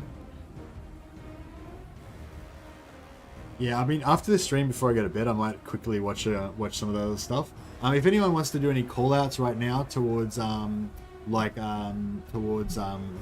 that other guys have done, that like, yeah, so it's somebody, I think somebody said, good place to start tomorrow. Yeah, yeah, I think somebody was calling out some videos from some of the partner creators that were really good to watch. If you guys want to like redo those callouts now for people who are looking for stuff to watch, so I think we had Great Book of Grudges has done one about who the lords are going to be, because we know now what the four factions are, and going by I assume that going by the names of the factions, Great Book of Grudges is easily able to tell you who the lords are going to be. So if you want to know more about who the lords are going to be, I think somebody said before it's going to be like Valkyria, Festus, the Changeling, and someone else. So if you want to know about that, go check out Great Book of Grudges channel. There's another one, somebody said something about like 5 different changes or something that would be good to check out. Maybe that was Zerkovich, I can't remember. Legend did a video about blowing up all of Khorne with a single Beastman caster. Classic, some classic cheese. What's your opinion on giving Manfred a mixed lore? Why is that something they've done, or are you saying that's a proposed change that you're suggesting?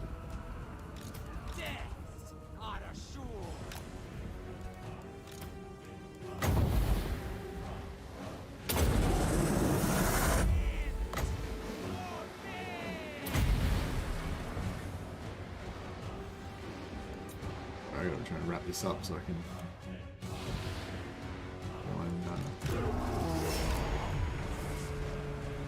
CA gave Manfred a mixed lore. Okay, so instead of having like a death line and a vampire line, he's got like a single line now that's got like a couple of, you know, half death and half vampire stuff in there? Is that what's going on?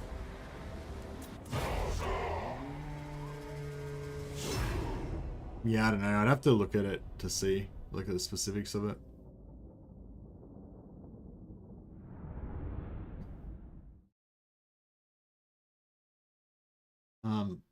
Yeah, are any of the partners doing streams right now, talking about the changes and stuff?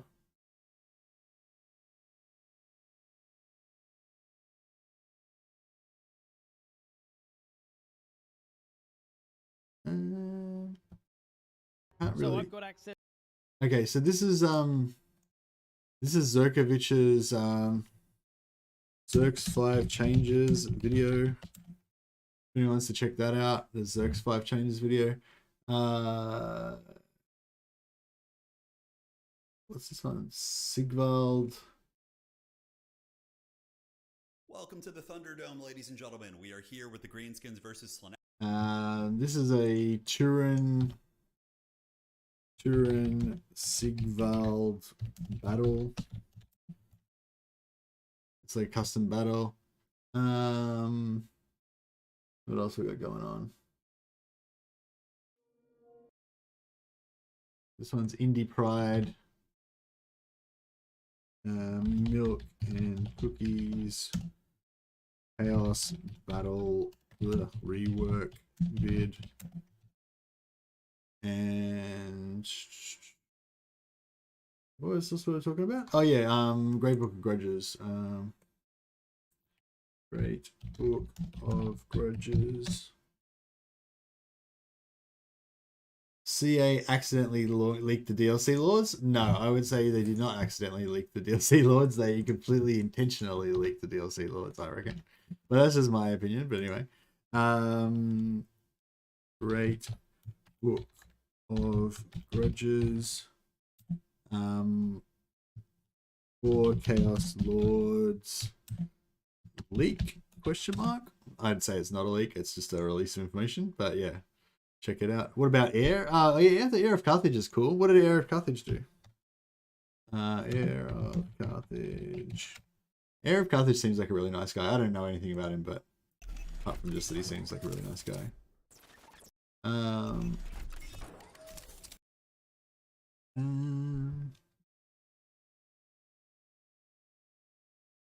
He's doing a stream later on today. He did a Vampire Coast.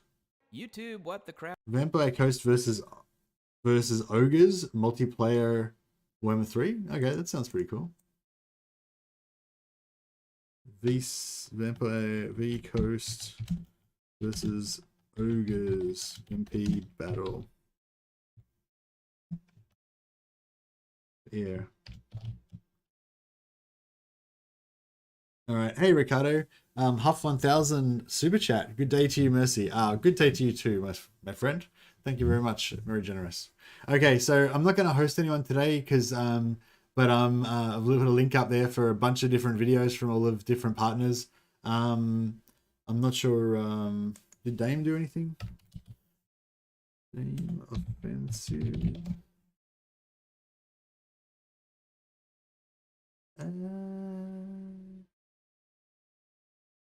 Great. Dame Offensive did a short, like I guess it'll be probably like a meme type thing.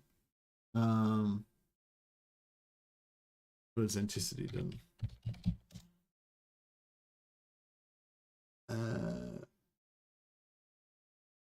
That's right. I have access. Anticity to vampire counts. Anticity vamp counts battle. All right, there we go. I think I've been pretty. I could go on and on. Like, there's a lot of partners. But yeah, I've linked a few there. Oh, and Legend of Total War, of course. I forgot about the Legend of Total War.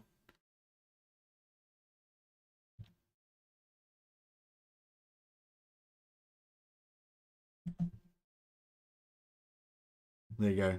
Finish it off with Legend of Total War's battle, where he shows a single Beastman Caster Lord wiping out entire army of Khorne. So if you're interested in that, check that out. Anyway, thanks so much, guys, for coming. Really good turnout for the stream tonight. I've been really enjoying playing the Norskins, And the campaign's just about to kick off properly now. It's all about the rampaging now that we've got our army assembled. So yeah, if you want to follow along while we rampage our way down to Hexawattle, that should be dangerous. We probably won't make it this time because it took too long, but it should be fun anyway. Anyway, thanks so much, guys. You guys have a great day, and I will